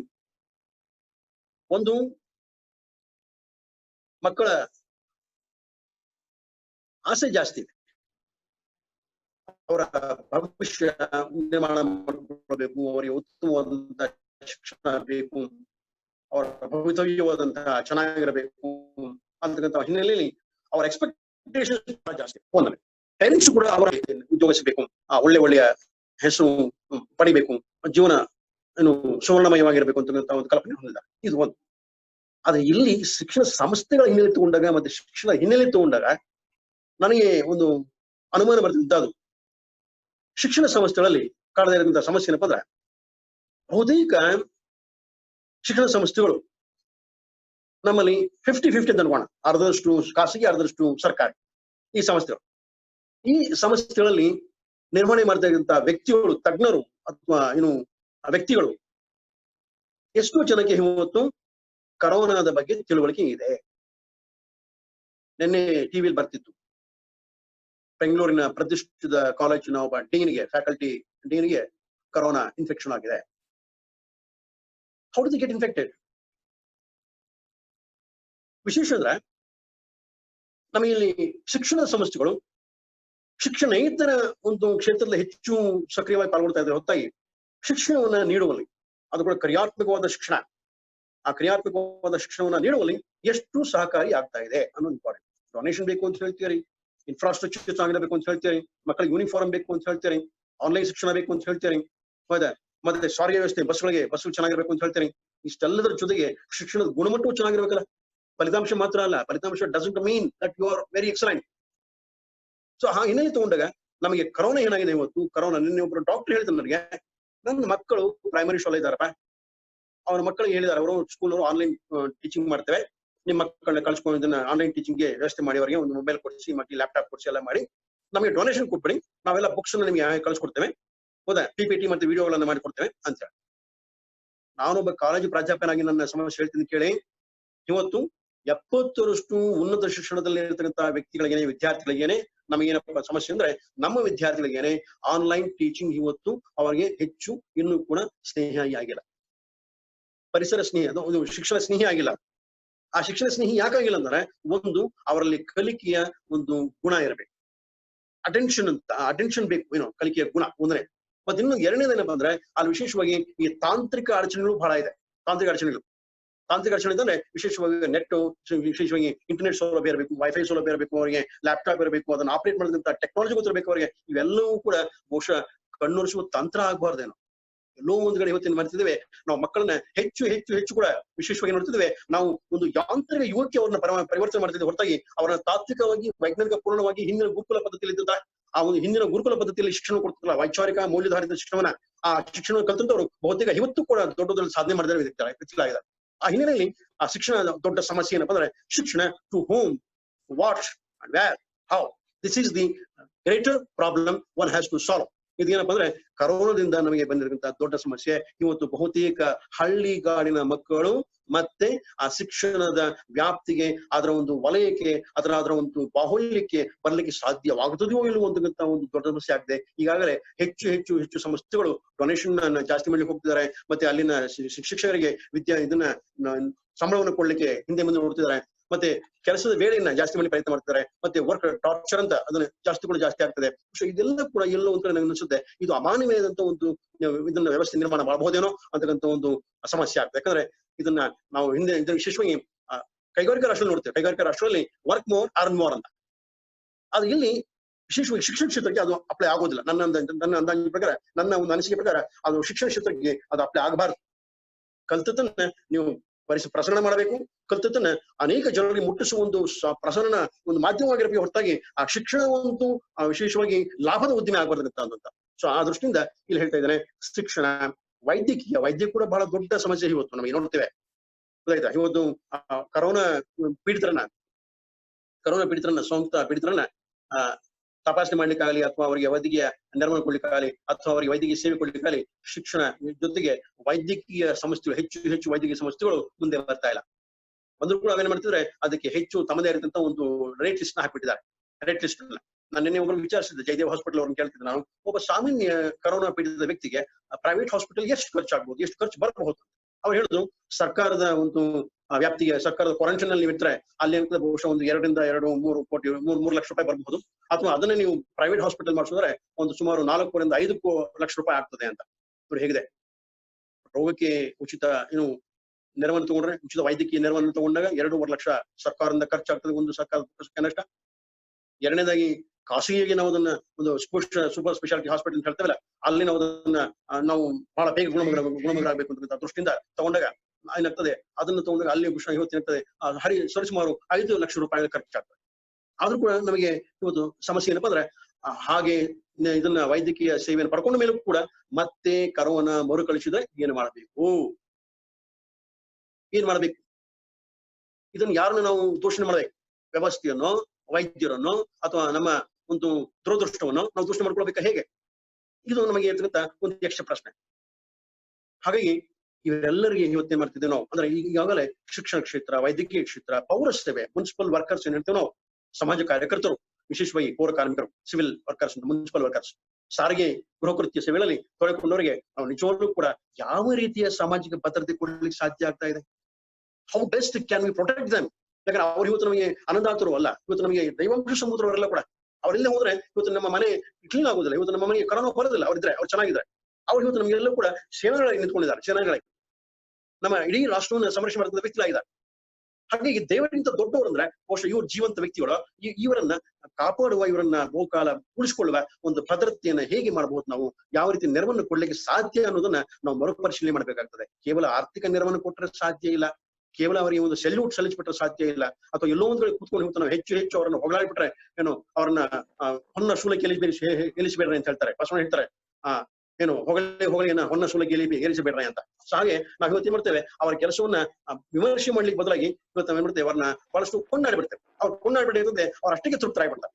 ಆದ್ರೆ ಇಲ್ಲಿ ನಮಗೆ ಸಮಸ್ಯೆ ಏನಪ್ಪಾ ಅಂದ್ರೆ, ಆ ಕೊಂಡಾಡಿಕೆ ಅಥವಾ ನಿಮ್ಮ ಒಂದು ಉಡುಗೊರೆ ಅಥವಾ ನಿಮ್ಮ ಒಂದು ಶ್ಲಾಘನೆ ಅಥವಾ ನಿಮ್ಮ ಒಂದು ಅಭಿನಂದನೆ ಅವರ ಬದುಕನ್ನ ಹಾಳು ಮಾಡಬಹುದು, ನಾಳೆ ಬೆಳಿಗ್ಗೆ ಮಾಡಬಾರದು. ಗೊತ್ತಾಯ್ತಾ? ಆ ಬದುಕನ್ನು ಹಾಳು ಮಾಡಬಾರದು. ಅದಕ್ಕೋಸ್ಕರ ಅವರಿಗೆ ಈ ಸೇವೆಯನ್ನು ಮಾಡಿದಕ್ಕೋಸ್ಕರ ಒಂದು ವಿಶೇಷವಾದ ಒಂದು ಗುರುತು ಸಿಗ್ಬೇಕು, ಅವ್ರಿಗೆ ಮನ್ನಣೆ ಸಿಗಬೇಕು. ಮತ್ತೆ ಆ ಚಿರಕಾಲ ಅವರನ್ನು ನೆನೆಸಿಕೊಳ್ಳುವ ಹಾಗೆ ಏನೋದೊಂದು ಸಾಧನೆ ಮಾಡ್ಬೇಕಾಗ್ತದೆ. ಅದಕ್ಕೆ ಜೊತೆಗೆ ಸುದ್ದಿ, ಪ್ರಸಾರ, ವೃತ್ತಪತ್ರಿಕೆ, ಮಾಧ್ಯಮ ಕ್ಷೇತ್ರಗಳಿಂದ ಸರ್ಕಾರಗಳ ಪಕ್ಷಾತೀತ ವೈಚಾರಿಕ ವಿಮರ್ಶೆ ನಡೀತಿದೆಯೇ? ಇದು ದೊಡ್ಡ ಸಮಸ್ಯೆ, ಯಕ್ಷ ಪ್ರಶ್ನೆ. ಪ್ರಚಾರ ಸಂಸ್ಥೆಗಳು, ವೃತ್ತಪತ್ರಿಕೆಗಳು, ಮಾಧ್ಯಮ ಕ್ಷೇತ್ರಗಳು ಸರ್ಕಾರದ ಅಥವಾ ಸರ್ಕಾರಗಳ ಪಕ್ಷಾತೀತ ವೈಚಾರಿಕ ವಿಮರ್ಶೆ ಮಾಡ್ತಾ ಇದೆಯಾ? ಇದು ಒಂದು ದೊಡ್ಡ ಯಕ್ಷ ಪ್ರಶ್ನೆ. ಇದಕ್ಕೆ ಉತ್ತರನೇ ಇಲ್ಲ. ರಾಜಕೀಯ ಇಚ್ಛಾಶಕ್ತಿ ಮತ್ತು ಸಾಂಸ್ಥಿಕ ಜಾಗರೂಕತೆಯ ಕೊರತೆ ಇರುವ, ಇದು ಬಹಳ ಸ್ಪಷ್ಟವಾಗಿದೆ.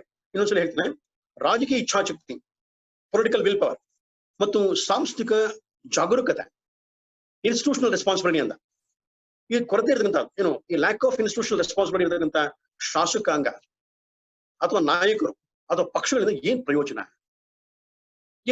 ಆಗ್ಬೋದು? ದುರ್ಬಲಗೊಳ್ಳುತ್ತಿರುವ ನೆಕ್ಸ್ಟ್ ಪಾಯಿಂಟ್, 10ನೇ ಪಾಯಿಂಟ್, ದುರ್ಬಲಗೊಳ್ಳುತ್ತಿರುವ ನಾಗರಿಕ ಸಮಾಜ, ಸಂಬಂಧ ಮತ್ತು ವಿಚಾರಗಳು ಎತ್ತ ಸಾಗಿವೆ. ಸೆಲ್ಫಿ ಮತ್ತು ಸ್ಟೆಂಟ್ರೆಕ್ಟ್ society, what we are leading, where we are leading going ahead. So this is the great problem. ದುರ್ಬಲಗೊಳ್ಳುತ್ತಿರುವ ನಾಗರಿಕ ಸಮಾಜ, ಕುಟುಂಬ ವ್ಯವಸ್ಥೆ ಹಾಳಾಗ್ತಾ ಇದೆ. ತಂದೆ ತಾಯಿ ಸಂಬಂಧನೇ ಇಲ್ಲ, ಮಕ್ಕಳಿಗೆ ತಂದೆ ತಾಯಿ ಸಂಬಂಧ ಗೊತ್ತೇ ಇಲ್ಲ, ಗಂಡ ಹೆಂಡತಿ ಸಂಬಂಧ ಇಲ್ಲ. ಎಲ್ಲಿ ನೋಡ್ಕೊಂಡು ನಾವು ನೋಡ್ತೇವೆ, ಕೊರೋನಾ ಸಮಯದಲ್ಲಿ ಬಹುತೇಕ ಗೃಹ ಒಂದು ಕೃತ್ಯಗಳು, ವಿಶೇಷವಾಗಿ ಏನೋ ಫ್ಯಾಮಿಲಿ ಟಾರ್ಚರ್ಸ್ ಆಗ್ತಾ ಇರ್ತಕ್ಕಂಥ, ಫ್ಯಾಮಿಲಿ ಕೋರ್ಸ್ ಹೋಗ್ತಾ ಇದ್ದಾರೆ. ಇವತ್ತು ನನಗೆ ಇವತ್ತು ಕೊರೋನಾದಿಂದ ಮನೇಲಿ ಕುತ್ಕೊಂಡು ಸಹ ಗಂಡನನ್ನ ಬಹಳಷ್ಟು ಹಿಂಸೆ ಮಾಡ್ತಿದ್ದಾರೆ, ಸಂಬಳ ತರ್ತಿಲ್ಲ ಅಂತ ಹಿಂಸೆ ಮಾಡ್ತಾರೆ, ಮಾನಸಿಕ ಹಿಂಸೆ ಮಾಡ್ತಾರೆ, ಮನೆಯಲ್ಲಿ ಕೆಲಸ ಮಾಡ್ಲಿಕ್ಕೆ ಒತ್ತಾಯ ಮಾಡ್ತಾರೆ. ಸೊ ಈ ತರ ಇಂಥದ್ದು ಅನೇಕ ಒಂದು ಹೊಸ ಸಮಸ್ಯೆ ಹುಟ್ಟಾಕೊಡ್ತಾ ಇದೆ. ಸೊ ಆ ಹಿನ್ನೆಲೆ ತಗೊಂಡು ನನಗೆ ಅನ್ಸುತ್ತೆ ದುರ್ಬಲಗೊಳ್ಳುತ್ತಿರುವ ನಾಗರಿಕ ಸಮಾಜ. ಸೊ ವಿ ಆರ್ ಲೀಡಿಂಗ್ ಅಂದ್ರೆ ನಮ್ಮ ಒಂದು ಈ ಸೋಷಿಯಲ್ ಸೊಸೈಟಿ ಅಂತಿದೆ, ಸಿವಿಲೈಸ್ ಸೊಸೈಟಿ ಅಂತ, ಆ ಸಿವಿಲ್ ಸೊಸೈಟಿ ಅಂತ ಕಾನ್ಸೆಪ್ಟ್ ಇವತ್ತು ಬಹಳ ಎಂಡೇಂಜರ್, ಬಹಳ ದೊಡ್ಡ ಒಂದು ಗಂಡಾಂತರಿಗೆ ಬಂದಿದೆ.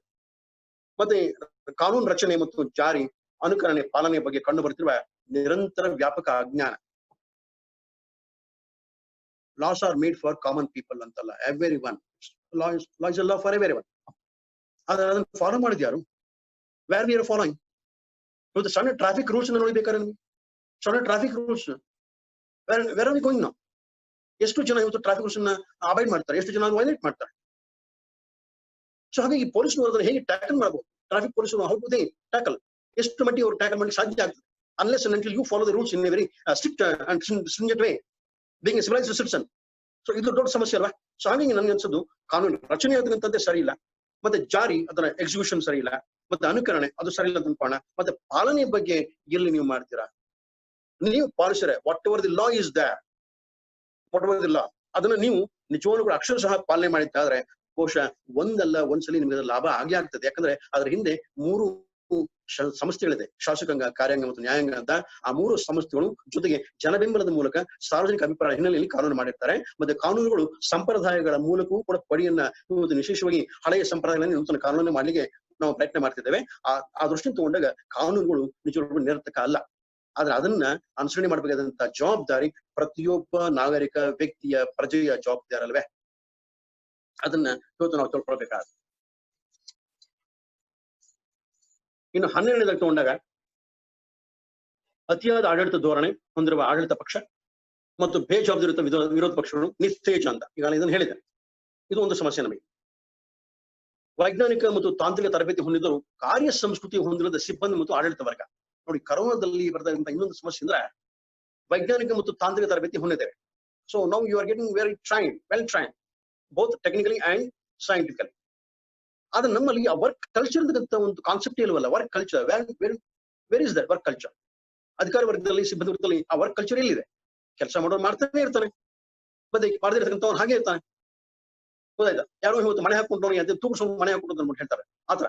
ಸೊ ಹಾಗಾಗಿದೆ ಇವತ್ತು ಸುಮಾರು ಜನಕ್ಕೆ ಏನಾಗಿದೆ, ಇದು ದೊಡ್ಡ ಒಂದು ಸಮಸ್ಯೆ. ಇದು ಬಹುಶಃ ಇದನ್ನ ತಂತ್ರಜ್ಞರು, ವಿಶೇಷವಾಗಿ ವೈಜ್ಞಾನಿಗಳು ಮತ್ತೆ ಜೊತೆಗೆ ಮೇಧಾವಿಗಳೇ ಇದ್ದಾರೆ ಇವತ್ತು ಸಮಾಜದಲ್ಲಿ, ಅವರೆಲ್ಲ ಕೂಡ ಕರೋನಾದ ವ್ಯಾಪ್ತಿಯಿಂದ ಹೊರಗೆ ಬಂದು ಯೋಚನೆ ಮಾಡಬೇಕು. ಇದು ಕರೋನಾ ಮಾತ್ರ ಸೀಮಿತವಾಗಿಲ್ಲ, ಇಡೀ ವಿಶ್ವಕ್ಕೆ ಸೀಮಿತವಾಗಿರುವಂತಹದ್ದು. Some people are over burden and some people are not at all burden. It's only for their enjoyment they are in the position. So ಇದು ದೊಡ್ಡ ಸಮಸ್ಯೆ ಆಗುತ್ತೆ. ಮತ್ತೆ ಕನಿಷ್ಠ ನಾಗರಿಕ ಸೌಲಭ್ಯಗಳನ್ನ ನೀಡಲಾಗದಂತಹ ಪ್ರಜಾಸತ್ತಾತ್ಮಕ ಸರ್ಕಾರಗಳು ಪದೇ ಅಧಿಕಾರಕ್ಕಾಗಿ ಪೈಪೋಟಿ ನಡೆಸುವುದು. ಸೊ ಇದು ಕೂಡ ಒಂದು ಸಮಸ್ಯೆ. ಕನಿಷ್ಠ ನಾಗರಿಕ ಸೌಲಭ್ಯಗಳು, ಮಿನಿಮಮ್ ಸಿವಿಕ್ ಫೆಸಿಲಿಟೀಸ್ ಅಂತ ಪ್ರೊವೈಡ್ ಮಾಡಲಿಕ್ಕೆ ಸಾಧ್ಯ ಆದಂತ ಗವರ್ಮೆಂಟ್ಸ್ ಏನಿದೆ ಅಥವಾ ಪಕ್ಷಗಳು, ಸರ್ಕಾರಗಳು ಮತ್ತೆ ಅಧಿಕಾರಕ್ಕೋಸ್ಕರ ಪೈಪೋಟಿ ನಡೆಸಕ್ಕಂಥದ್ದು ತಗೊಂಡ ನಾಚಿಕೆಗೇಡ್ತನ ಆಯ್ತು. ಸೊ ಕರೋನಾ ಏನಾಗಿದೆ ಇವತ್ತು ಬಹುಶಃ ಅಂಥವ್ರಿಗೆ ಒಂದು ದೊಡ್ಡ ವಿಶೇಷವಾಗಿರುವಂತಹ ಒಂದು ದೊಡ್ಡ ಒಂದು ದೊಣ್ಣೆ ಪೆಟ್ಟನ್ನು ಕೊಡ್ಲಿಕ್ಕೆ ಸಾಧ್ಯ ಆಗಿದೆ. ಯಾಕಂದ್ರೆ ಯಾರು ನಿಷ್ಪ್ರಭವಾದಂತ ಸೇವೆಯನ್ನು ಮಾಡ್ತಾರೆ, ಯಾರು ವಿಶೇಷವಾಗಿರ್ತಕ್ಕಂಥ ಇಂತಹ ಒಂದು ವ್ಯಾಪ್ತಿಯಿಂದ ಹೊರಗೆ ಬಂದು ಒಂದು ಪಕ್ಷಾತೀತವಾಗಿ ಯೋಚನೆ ಮಾಡ್ಲಿಕ್ಕೆ ಪ್ರಯತ್ನ ಮಾಡ್ತಾರೆ, ಅಂಥವ್ರಿಗೆ ಪೋಷವನ್ನು ಕೊಡ್ತದಂತಕ್ಕಂಥದ್ದನ್ನ ಕರೋನಾ ಇವತ್ತು ನಮಗೆ ಕರಗಂಟಿ ಹೇಳ್ತಾರೆ. ಆದರ್ಶ ನಾಯಕತ್ವದ ಕೊರತೆ ಅವ್ರಿಗೆ ಇವತ್ತು ಎಲ್ಲ ಕಡೆ ಏನಾಗಿದೆ, ಆದರ್ಶ ನಾಯಕರ ಸಮಸ್ಯೆ ಇದೆ, ಆದರ್ಶ ನಾಯಕತ್ವದ ಕೊರತೆ ಇದೆ. ಕ್ಷೇತ್ರಾಭಿವೃದ್ಧಿ ನಿಧಿಯ ಸಮರ್ಪಕ ವಿನಿಯೋಗ ಮಾಡದಿರ್ತಕ್ಕಂಥದ್ದು, ಪಕ್ಷಗಳ ನೀತಿ ಸಿದ್ಧಾಂತಗಳ ಅನಿವಾರ್ಯತೆ, ಮತ್ತೆ ಏಕತಾನ, ಅದರಲ್ಲೂ ಕೂಡ ಏಕತಾನ same monotonous stereotype policies and ideologies of the political parties. So ಇದ್ರ ಜೊತೆಗೆ ಯುವ ನಾಯಕತ್ವದ ಕೊರತೆ, ಯುವ ನಾಯಕರಿಲ್ಲ ನಮ್ಮಲ್ಲಿ. So where do find them? Microscopic ಹುಡ್ಕೊಂಡು ಕೂಡ ಇದು ಸಿಗೋದಿಲ್ಲ ನಮಗೆ ಯುವ ನಾಯಕರು, ಪಕ್ಷಾತೀತ ಹುಡ್ಬೇಕು ನಾವು. ಸೊ ಹಾಗಾಗಿ ಆ ಹಿನ್ನೆಲೆ ತಗೊಂಡಾಗ ಸಮ್ಮಿಶ್ರ ಸರ್ಕಾರ ಅನಿವಾರ್ಯತೆ. ಸಮ್ಮಿಶ್ರ ಸರ್ಕಾರ ಬಂದಾಗ ಬಹುಶಃ ಒಂದು ದುರ್ಬಲ ಸರ್ಕಾರ ಅಂತ ಹೇಳಲಿಕ್ಕೆ ಆಗುದಿಲ್ಲ. ಸಮ್ಮಿಶ್ರ ಸರ್ಕಾರ ಬಹಳ ಒಳ್ಳೆಯದೇ. It's very able government when they are totally aligned ಅಂತ. ಅವನು when they fight for the cause, noble cause ಅಂತ. ಸೊ ಹಾಗಿದ್ದಾಗ ಸಮ್ಮಿಶ್ರ ಸರ್ಕಾರಗಳು ಕೊರೋನಾದಂತಹ ಸಮಸ್ಯೆಗಳನ್ನ ಹೇಗೆ ನಿವಾರಣೆ ಮಾಡಬಹುದು, ಹೇಗೆ ತಡೆಗಟ್ಟಬಹುದು. ಜೊತೆಗೆ ಒಂದು ಕಡೆಯ ಒಂದು ಅಂಶ ಅಂದ್ರೆ ಇಲ್ಲಿ ಹೇಳ್ತಕ್ಕಂಥದ್ದು ಆಳ್ವಿಕೆ ಮತ್ತು ಸರ್ಕಾರಗಳ ಖಾಸಗೀಕರಣ. ರೂಲ್ ಗವರ್ನೆನ್ಸ್ ಅಂಡ್ ಗವರ್ಮೆಂಟ್ ಏನಿದೆ ಇವನ್ನ ಪ್ರೈವೇಟೈಸೇಷನ್ ಆಗ್ತಾ ಇರ್ತಕ್ಕಂಥ privatisation of the government, privatisation of government, privatisation of governance. So ಇದೊಂದು ಯಕ್ಷ ಪ್ರಶ್ನೆ ನನಗೆ, ಹೇಗೆ ಹೀಗಾಗ್ತಾ ಇದೆ ಅಂತಕ್ಕಂಥ. ಇಲ್ಲಿ ವ್ಯಕ್ತಿ, ಪಕ್ಷ, ಕುಟುಂಬ, ವರ್ಗ, ಧರ್ಮ, ಜಾತಿ, ಪ್ರದೇಶ ಇದು ರಾಷ್ಟ್ರಕ್ಕಿಂತ ಜಾಸ್ತಿಯೇ ಅಥವಾ ಹೆಚ್ಚೇ ಅಂತಕ್ಕಂಥ ಒಂದು ಸಮಸ್ಯೆ ಬಂದಿದೆ. ಈ ಹಿನ್ನೆಲೆಯಲ್ಲಿ ಕರೋನಾ ನಮಗೇನಾಗಿದೆ, ಈ ಮೇಲಿನ ಸಮಸ್ಯೆಗಳಿಗೆ, ಇದೆಲ್ಲ ಸಮಸ್ಯೆಗಳನ್ನ ಹೇಳ್ತೀವಿ, ಇವೆಲ್ಲ ಕೂಡ ಸವಾಲುಗಳಿವೆ. ಎಲ್ಲ ಸಮಸ್ಯೆಗಳಿಗೆ ನಾವು ಸೂಕ್ತ ಪರಿಹಾರ ಕಂಡುಹಿಡಿಯುವಲ್ಲಿ ನಾಗರಿಕ ಸಮಾಜ ಕ್ರಿಯಾಶೀಲವಾಗುತ್ತಿದ್ದಾರೆ. ನೋಡಿ, ಬಹಳಷ್ಟು ಹೇಳ್ತಾ ಇದ್ದಾನೆ, ನಾಗರಿಕ ಸಮಾಜ ಕ್ರಿಯಾಶೀಲವಾಗುತ್ತಿದ್ದಾರೆ. ಮುಂಬರುವ ಭವಿಷ್ಯದಲ್ಲಿ ಮನುಕುಲವೇ ಸರ್ವನಾಶವಾಗುವುದರಲ್ಲಿ ಸಂದೇಹವೇ ಇಲ್ಲ. ರಾಜಶಾಸ್ತ್ರ ಪಿತಾಮಹನಾದ ಅರಿಸ್ಟಾಟಲ್ ಹೇಳಿದಂತೆ ನಾವು ಬಹಳ ಹಿಂದೆ ಕೇಳ್ಬಿಟ್ಟಿದ್ದೇವೆ, man is a political animal ಅಂತ. ಅವನು ಹೇಳ್ತಾನೆ, ಅವನ ಪಾಲಿಟಿಕ್ಸ್ ಗ್ರಂಥದಲ್ಲಿ ಹೇಳುವಾಗ ಅವನು ಏನು ಹೇಳ್ತಾನ, ಯಾವ ವ್ಯಕ್ತಿ ರಾಜ್ಯದ ದಿನನಿತ್ಯದ ಆಗುಹೋಗುಗಳಲ್ಲಿ ಸಕ್ರಿಯವಾದ ಪಾತ್ರ ವಹಿಸುವನೋ ಅವನೇ ನಿಜವಾದ ನಾಗರಿಕ. ಅವನಿದ ಮತ್ತೊಂದು ಹೇಳ್ತಾನೆ, ಮತ್ತೊಮ್ಮೆ, ಯಾವ ವ್ಯಕ್ತಿ ರಾಜ್ಯದ ದಿನನಿತ್ಯದ ಆಗುಹೋಗುಗಳಲ್ಲಿ ಸಕ್ರಿಯವಾದ ಪಾತ್ರವನ್ನು ವಹಿಸುವನೋ ಅವನೇ ನಿಜವಾದ ನಾಗರಿಕ. Citizen is one who takes active role in day-to-day affairs of the state. ಇವತ್ತು ಅರಿಸ್ಟಾಟಲ್ನ ಮಾತನ್ನ ನಾವು ಮತ್ತೊಮ್ಮೆ ಪುನರುಚ್ಚಾರ ಮಾಡ್ಕೊಳ್ಬೇಕಾಗ್ತದೆ. ಇದಕ್ಕೆ ಪರಿಹಾರವಾಗಿ ವಿಶೇಷವಾಗಿ ಪ್ರತಿಯೊಬ್ಬರು ಸಹ ಇದು ನನ್ನ ಒಂದು ಅನಿಸಿಕೆ ಪರಿಹಾರ. ಇದಕ್ಕೆ ಪರಿಹಾರವಾಗಿ ಪ್ರತಿಯೊಬ್ಬರಿಗೆ ನಾಗರಿಕ ಪ್ರಜ್ಞೆ, ಸಾಮಾಜಿಕ ಜೀವನದ ಬಗ್ಗೆ ತಿಳಿಯಪಡಿಸುವುದು. ಈಚ್ ಒನ್ ಟೀಚ್ ಒನ್, ಇದು principle. Each one teach one. ಎರಡನೇದಾಗಿ ಮಹಾತ್ಮ ಗಾಂಧಿಯವರ ಸ್ವರಾಜ್ಯದ ಕನಸನ್ನ ನಾನು ಸಾಗಿಸುವುದು. ಗಾಂಧಿ ಯುದ್ಧ ವಿರೋಧಿಯಾಗಿದ್ದ. ಗಾಂಧಿ ವಿಶೇಷವಾಗಿ ಸಾಮಾಜಿಕ ಆಂದೋಲನಕ್ಕೆ, ವಿಶೇಷವಾಗಿ ಕೆಳಹಂತದಿಂದ ಮೇಲಿನವರೆಗೆ ಅವ್ರು ಹೇಳ್ತಿದ್ರು, ಯಾವ ವ್ಯಕ್ತಿ ನಿರ್ಗತಿಕ ವ್ಯಕ್ತಿ ಸುಖವಾಗಿರ್ತಾನೋ, ಯಾರಿಗೆ 2 ಹೊತ್ತಿನ ಊಟ ಸಿಗ್ತದೋ ಕೊಡೋ ಬಡವನಿಗೆ, ಆಗ ಪ್ರಜಾಪ್ರಭುತ್ವ ಸಾಕಾರ ಆಗ್ತದೆ.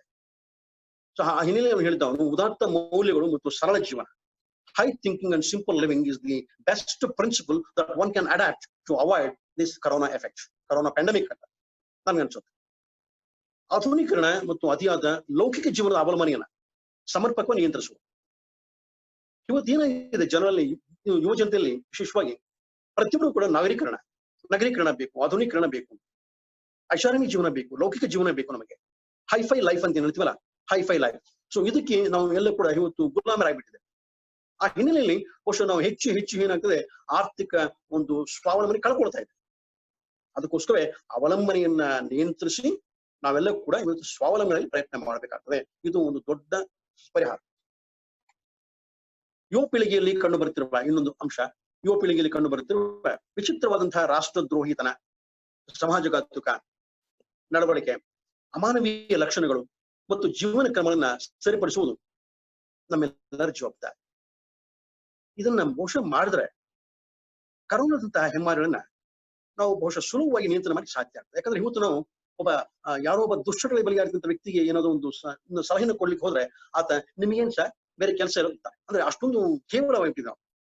ಯಾಕಂದ್ರೆ ಅವನಿಗೆ ಅದ್ರ ದುಷ್ಪರಿಣಾಮ ಗೊತ್ತಿಲ್ಲ, ನನಗೆ ಅದರ ದುಷ್ಪರಿಣಾಮ ಗೊತ್ತಿದ್ದನ್ನು ಹೇಳುವ ಹಾಗಿಲ್ಲ, ನನ್ನ ಬಾಯ್ಕಟ್ಟು ಹಾಕಿಬಿಟ್ಟಿದೆ. ಸೊ ಈ ನೆಲೆಯಲ್ಲಿ ಬಹುಶಃ ನಮಗೆ ಒಂದು ಸಮಸ್ಯೆ ಏನಪ್ಪ ಅಂದ್ರೆ ಅವರ ಜೀವನ ಕ್ರಮಗಳನ್ನ ಸರಿಪಡಿಸಲಿಕ್ಕೆ ಸಾಧ್ಯವೇ ಅಂತಕ್ಕಂಥ ಅದನ್ನ ಪ್ರಯತ್ನ ಮಾಡಿದಾಗ, ನಾವೆಲ್ಲ ಪ್ರಯತ್ನ ಮಾಡಿದ್ರೆ ಆ ಒಂದು ಕರೋನಾ ಹಾವಳಿಯಿಂದ ನಾವು ಮುಕ್ತರಾಗಿ ಸಾಧ್ಯ ಆಗ್ಬೋದು. ಇನ್ನೊಂದು ಅಂಶ, ಮೂಲಭೂತ ಹಕ್ಕುಗಳು ಸರ್ವಸ್ವತಂತ್ರ ಅಲ್ಲ ಮತ್ತು ಸಮಾನತೆ ಜನ್ಮಸಿದ್ಧ ಒಂದು ಅಂಶ, ಒಂದು ಜನ್ಮಸಿದ್ಧವಾದದ್ದು ಅಲ್ಲ. ಸಮಾನತೆನ you can't claim equality on the basis of your birth ಅಂತ, ಅದು ಸಾಧ್ಯ ಇಲ್ಲ.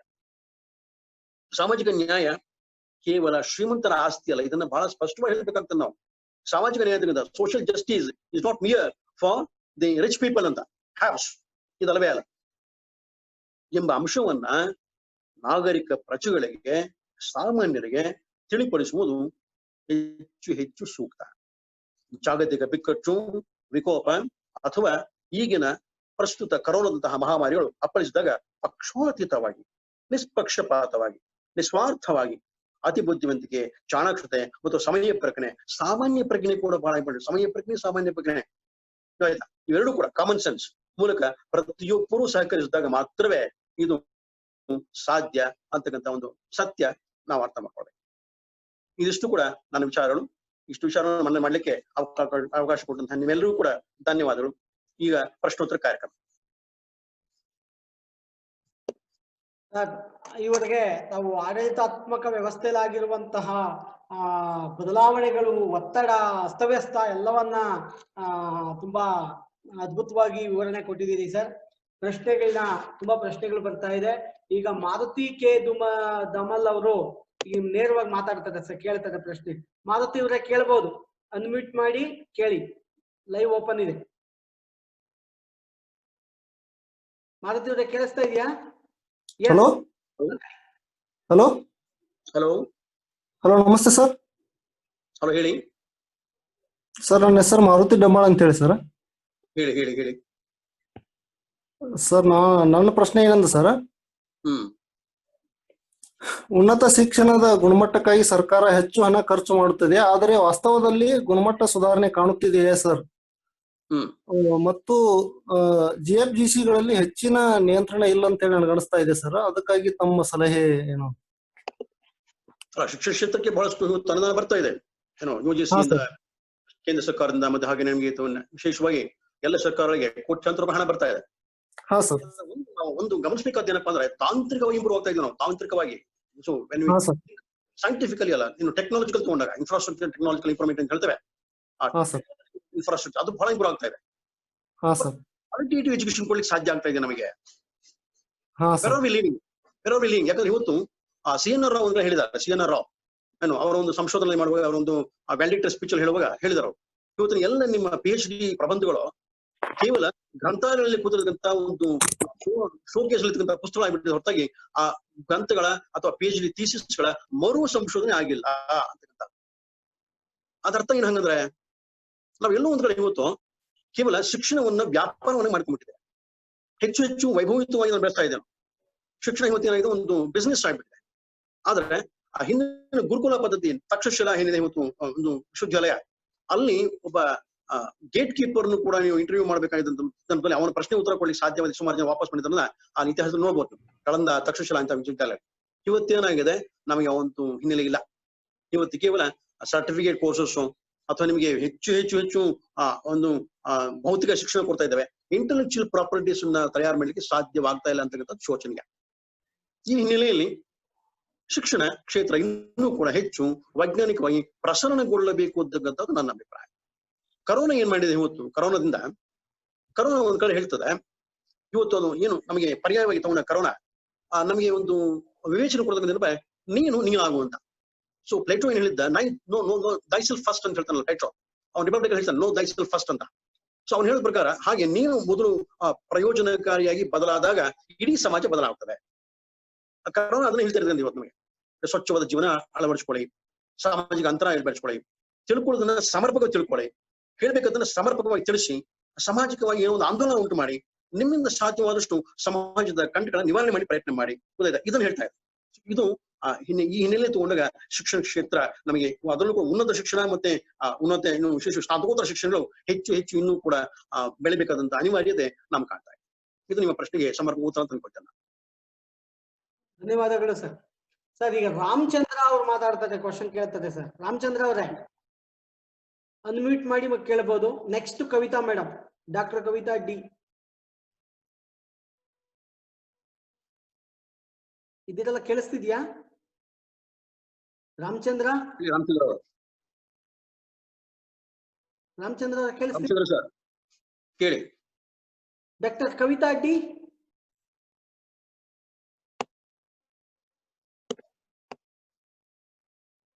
ಡಾಕ್ಟರ್ ಕವಿತಾ ಮೇಡಮ್ ಹೇಳಿ. Sir, doctor BG Kulkarni sir ಅನ್ನೊಬ್ರು ಕೇಳ್ತಾ ಇದ್ದಾರೆ, political implication on India. Oh, sorry, ಯಾವುದು ಲಾಸ್ಟ್ ಸೆಷನ್ ಇದು. Hello hello hello sir, Ramachandra ಮಾತಾಡ್ತಾ ಇರೋದ. ಹೇಳಿ ಹೇಳಿ ಹೇಳಿ. ಹಲೋ ಹಲೋ ಹೇಳಿ, ಕೇಳಿಸ್ತಿದೆ ಹೇಳಿ.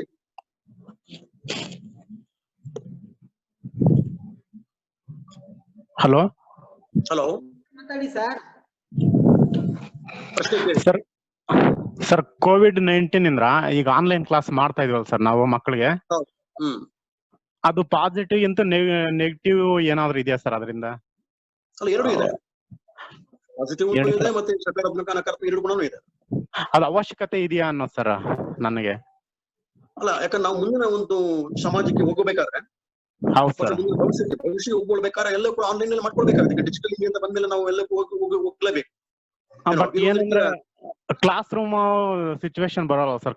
ಕ್ಲಾಸ್ ರೂಮ್ ಎನ್ವಿರಾನ್ಮೆಂಟ್ ಬರೋದಿಲ್ಲ ಅನ್ಸುತ್ತೆ ಸರ್ ನನ್ನಲ್ಲಿ. ಇದನ್ನ ಈ ಆನ್ಲೈನ್ ಸಿಸ್ಟಮ್ ಏನೇ ನಾವು ಒಂದು ಯೋಚನೆ ಮಾಡ್ಬೇಕು. ಇದನ್ನ ಗ್ರೌಂಡ್ ಲೆವೆಲ್ ಅಲ್ಲಿ ಹೋಗಿ ಯೋಚನೆ ಮಾಡಿದಾಗ ಇದು ಬಹಳಷ್ಟು ಕೈಗಾರಿಕೀಕೃತ ರಾಷ್ಟ್ರಗಳು ಮಾಡಿದಂತ ಒಂದು ಮಾಧ್ಯಮ ಇದು. ಈಗ ಅಮೆರಿಕನ್ ಸಿಸ್ಟಮ್ ಅಥವಾ ನೀವು ಇವತ್ತು ಜರ್ಮನ್ ಸಿಸ್ಟಮ್ ಏನು ಬ್ರಿಟನ್ ಅಲ್ಲಿ ಲಂಡನ್ ಸಿಸ್ಟಮ್ ತಗೊಂಡಾಗ ಅಲ್ಲಿ ಮೈಕ್ರೋ ಕ್ಲಾಸಸ್ ಮಾಡ್ತಾರೆ. ಮೈಕ್ರೋ ಕ್ಲಾಸಸ್ ಏನು ಆ ಮೈಕ್ರೋ ಕ್ಲಾಸಸ್ ಏನಪ್ಪಾ ಅಂದ್ರೆ ಕೇವಲ ಒಂದು ಕ್ಲಾಸ್ ಒಂದು 15 ಜನ 20 ಜನ ಇರ್ತಾರೆ. 15-20 ಜನನ್ನ ಒಂದು ಬಹಳ ಫುಲ್ ಏನು ಟೆಕ್ನಿಕಲಿ ಇಂಪ್ರೂವ್ಡ್ ಒಂದು ಆಡಿಟೋರಿಯಂ ಅಂತ ಇರ್ತದೆ, ಅಂತ ಒಂದು ಕ್ಲಾಸ್ ರೂಮ್ ಅಂತ ಇರ್ತದೆ, ಅಲ್ಲಿ ಕೂರಿಸ್ಕೊಳ್ತಾರೆ ಅಥವಾ ಬೇರೆ ಕಡೆ ಇರ್ತದೆ ಏನೋ, ಅಥವಾ ನೆಟ್ ಸಿಸ್ಟಮ್ ಎಲ್ಲ ಇರ್ತದೆ ಅವ್ರಿಗೆ. ಸೊ ಅವರಿಗೆ 24/7 ಕ್ಲಾಸಸ್ ನಡೀತಾ ಇರ್ತದೆ online. 24/7 any time they can contact ಏನೋ ಈಸಿಲಿ ಅಕ್ಸೆಸಿಬಲ್. ಇದರ ಬಹುಶಃ ವೈಚಿ ರೆಡ್ಡಿ ಅವರು ಚೆನ್ನಾಗಿ ಹೇಳ್ತಾರೆ ಅಂತ ಕಾಣುತ್ತೆ. ಯಾಕಂದ್ರೆ ಆಸ್ಟ್ರೇಲಿಯಾದಲ್ಲಿ ಅವರು ಸುಮಾರು ಹೋಗಿ ಬಂದಿದ್ದಾರೆ, ಕೆನಡಾ ಎಲ್ಲ ಹೋಗಿ ಬಂದಿದ್ದಾರೆ. ಅಲ್ಲಿ ನನಗೆ ಅವ್ರು ಹೇಳಿದ ಒಂದು ಅಭಿಪ್ರಾಯ ಏನಪ್ಪಾ ಅಂದ್ರೆ, ಅಲ್ಲಿನ ಒಂದು ಸಿಸ್ಟಮ್ ತಗೊಂಡಾಗ ಆ ಕ್ಲಾಸ್ ರೂಮ್ಸ್ ಇದನ್ನು ಫಿಸಿಕಲ್ ಕ್ಲಾಸ್ ರೂಮ್ಸ್ ಬದಲಾಗಿ ಏನೋ ಆಫ್ ದಿ ಕ್ಲಾಸ್ ರೂಮ್ ಅಂತ, of the class room. So ಈ ಆನ್ಲೈನ್ ಎಜುಕೇಶನ್ ಏನಪ್ಪಾ ಅಂದ್ರೆ, ಒಂದು ನಮಗೆ ಇವತ್ತು ವಿಜ್ಞಾನದ ತಾಂತ್ರಿಕ ಬೆಳವಣಿಗೆಯ ಹಿನ್ನೆಲೆಯಲ್ಲಿ ನಾವು ತಗೊಳ್ಬೇಕಂತ ಒಂದು ಮೊಟ್ಟ ಮೊದಲ ಹೆಜ್ಜೆ. ಎಲ್ಲರೂ ಕೂಡ ಇದಕ್ಕೆ ಅಳವಡಿಸಿಕೊಳ್ಳಬೇಕು ಒಂದು. ಆದ್ರೆ ಅದನ್ನ ಎಷ್ಟು ಮಟ್ಟಿಗೆ ಸಮರ್ಪಕವಾಗಿ ನಾವು ಇವತ್ತು ನಮ್ಮ ಗೂಡ್ಸ್ ನ ಡೆಲಿವರಿ ಮಾಡ್ತೇವೆ ಬಹಳ ಇಂಪಾರ್ಟೆಂಟ್. ಅದು ಇಂಪಾರ್ಟೆಂಟ್. ಒಂದು, ಅದಕ್ಕೆ ವ್ಯವಸ್ಥೆಗಳು ಸರಿ ಇದೆಯೇ, ಅದಕ್ಕೆ ಪರಿಸರ ನಿರ್ಮಾಣ ಮಾಡಿದೆಯೇ, ಮತ್ತೆ ನಮ್ಮಲ್ಲಿ ಆ ಸ್ಟೂಡೆಂಟ್ ಸೈಕಾಲಜಿ ಇದೆಯಲ್ಲ, ಆ ಸ್ಟೂಡೆಂಟ್ ಸೈಕಾಲಜಿಯನ್ನ ನಾವು ಇವತ್ತು ಮೋಟಿವೇಟ್ ಮಾಡ್ಲಿಕ್ಕೆ ಸಾಧ್ಯ ಆಗ್ತಾ ಇದೆಯಾ ಏನೋ, ಇವೆಲ್ಲ ಕೂಡ ಗ್ರೌಂಡ್ ರಿಯಾಲಿಟೀಸ್ ಅರ್ಥ ಮಾಡ್ಕೊಂಡ ನಂತರವೇನೆ ನಾವು ಅದನ್ನ ಎಕ್ಸಿಕ್ಯೂಟ್ ಮಾಡಿ ಪ್ರಯತ್ನ ಮಾಡ್ಬೋದು. ಆಗ ಬಹುಶಃ ಅದು ಹೆಚ್ಚು ಸಕ್ಸಸ್ಫುಲ್ ಆಗ್ತದೆ ಅಂತ ನನಗೆ ಅನ್ಸುತ್ತೆ. ಯಾಕಂದ್ರೆ ಈಗ ಪ್ರಸ್ತುತ ನಮ್ಮಲ್ಲಿ ಆನ್ಲೈನ್ ಸಿಸ್ಟಮ್ ಬಂದಿದೆ, ಆನ್ಲೈನ್ ಕೋಚಿಂಗ್ ಮಾಡ್ತಾ ಇದ್ದೇವೆ. ಆದ್ರೆ ಇವತ್ತು ಆನ್ಲೈನ್ ಕೋಚಿಂಗ್ ಅಲ್ಲಿ ಅರ್ಧಕ್ಕೆ ಅರ್ಧ ಇಲ್ಲ, 50-50 ಏನು ರಿಯಾಲಿಟೀಸ್ ಕಾಣ್ತಾ ಇದೆ. ಅದರಲ್ಲಿ ಪ್ಲಸ್ ಅಂಡ್ ಮೈನಸ್ ಅಂತ 50-50 50% ಜಯ ಕಾಣ್ತಾ ಇದ್ದೇವೆ, 50% ಅದ್ರಲ್ಲಿ ಫೇಲ್ಯೂರ್ಸ್ ಕಾಣ್ತಾ ಇದೆ. ಸೊ ಹಾಗಾಗಿ ಇದು ನಮಗೆ ಮುಂದಕ್ಕೆ ಒಂದು ಎಚ್ಚರಿಕೆಯ ಮಾತು. So we have to become online oriented educationist. Thank you sir. Rangaswamy MR ಅವರು ಕೇಳ್ತಾ ಇದ್ ನೋಡಿ ಸರ್. ರಂಗಸ್ವಾಮಿ ಸರ್ ನಮಸ್ತೆ ಸರ್. ನಮಸ್ತೆ ಹೇಳಿ ಸರ್. ನಮಸ್ತೆ ಸರ್. ನಮಸ್ತೆ ಸರ್, ನನ್ನ ಪ್ರಶ್ನೆ ಏನಂದ್ರೆ ಈ ಆನ್ಲೈನ್ ಸಿಸ್ಟಮ್ ಅನ್ನುವಂಥದ್ದು ಬಂದಿರೋದು ಎಲ್ಲರಿಗೂ ಸ್ವಾಗತಾರ್ಹ. ಆದ್ರೆ ಭಾರತದಂತಹ ರಾಷ್ಟ್ರಗಳಲ್ಲಿ ಅಭಿವೃದ್ಧಿ ಹೊಂದುತ್ತಿರುವ ಮತ್ತೆ ಇನ್ನೂ GDP ಅನ್ನುವಂಥದ್ದು ಬಹಳ ಕಡಿಮೆ ಇರೋದ್ರಿಂದ ಇಲ್ಲಿನ ವ್ಯವಸ್ಥೆಗೆ ಇದು ಬಹಳ ಸೂಟಬಲ್ ಆಗುತ್ತಾ ಅಥವಾ ಇಲ್ವಾ ಅನ್ನುವಂಥದ್ದು ನನ್ನ ಪ್ರಶ್ನೆ. ನೀವು ಬೇರೆ ರಾಷ್ಟ್ರಗಳಲ್ಲಿ ಅಭಿವೃದ್ಧಿ ಹೊಂದಿರುವಂತ ರಾಷ್ಟ್ರಗಳಲ್ಲಿ ಈ ಸಿಸ್ಟಮ್ ಅಡಾಪ್ಟ್ ಮಾಡ್ಕೊಳ್ಳೋದು ಒಳ್ಳೆಯದು. ಆದ್ರೆ ಇಂತಹ ರಾಷ್ಟ್ರಗಳಲ್ಲಿ ಅಪ್ಲೈ ಮಾಡ್ಕೊಳ್ಳೋದು ಹೇಗೆ ಅನ್ನುವಂಥದ್ದು ತಿಳಿಸ್ಕೊಡಿ ಸರ್. ಬಹಳ ಒಳ್ಳೆ ಪ್ರಶ್ನೆ ಇದು. ಯಾಕಂದ್ರೆ ಭಾರತ ಇವತ್ತು ಹಿಂದುಳಿದ ರಾಷ್ಟ್ರ ಅಲ್ಲ. ಭಾರತ ಇವತ್ತು ಮುಂದುವರೆದಂತ ರಾಷ್ಟ್ರ, ಜೊತೆಗೆ ಪ್ರಗತಿಶೀಲ ರಾಷ್ಟ್ರ ಕೂಡ ಆಗ್ತಾ ಇದೆ. ಏನು, ಗ್ರೋಯಿಂಗ್ ನೇಷನ್. ನಮ್ಮಲ್ಲಿ ಜನಸಂಖ್ಯೆಗೆ ಅನುಗುಣವಾಗಿ ಆಧುನಿಕ ತಂತ್ರಜ್ಞಾನನ, ಲ್ಯಾಪ್ಟಾಪ್ ಅನ್ನಾಗಲಿ ಅಥವಾ ಕಂಪ್ಯೂಟರ್ಸ್ ಆಗಲಿ ಅಥವಾ ಮೊಬೈಲ್ ಅನ್ನಾಗಲಿ ಬಳಸ್ತಕ್ಕಂಥದನ್ನ ಹೆಚ್ಚು ಗಮನಿಸ್ತಾರೆ. ಒಂದು ವರದಿ ಪ್ರಕಾರ ತಗೊಂಡ್ರೆ ನೀವು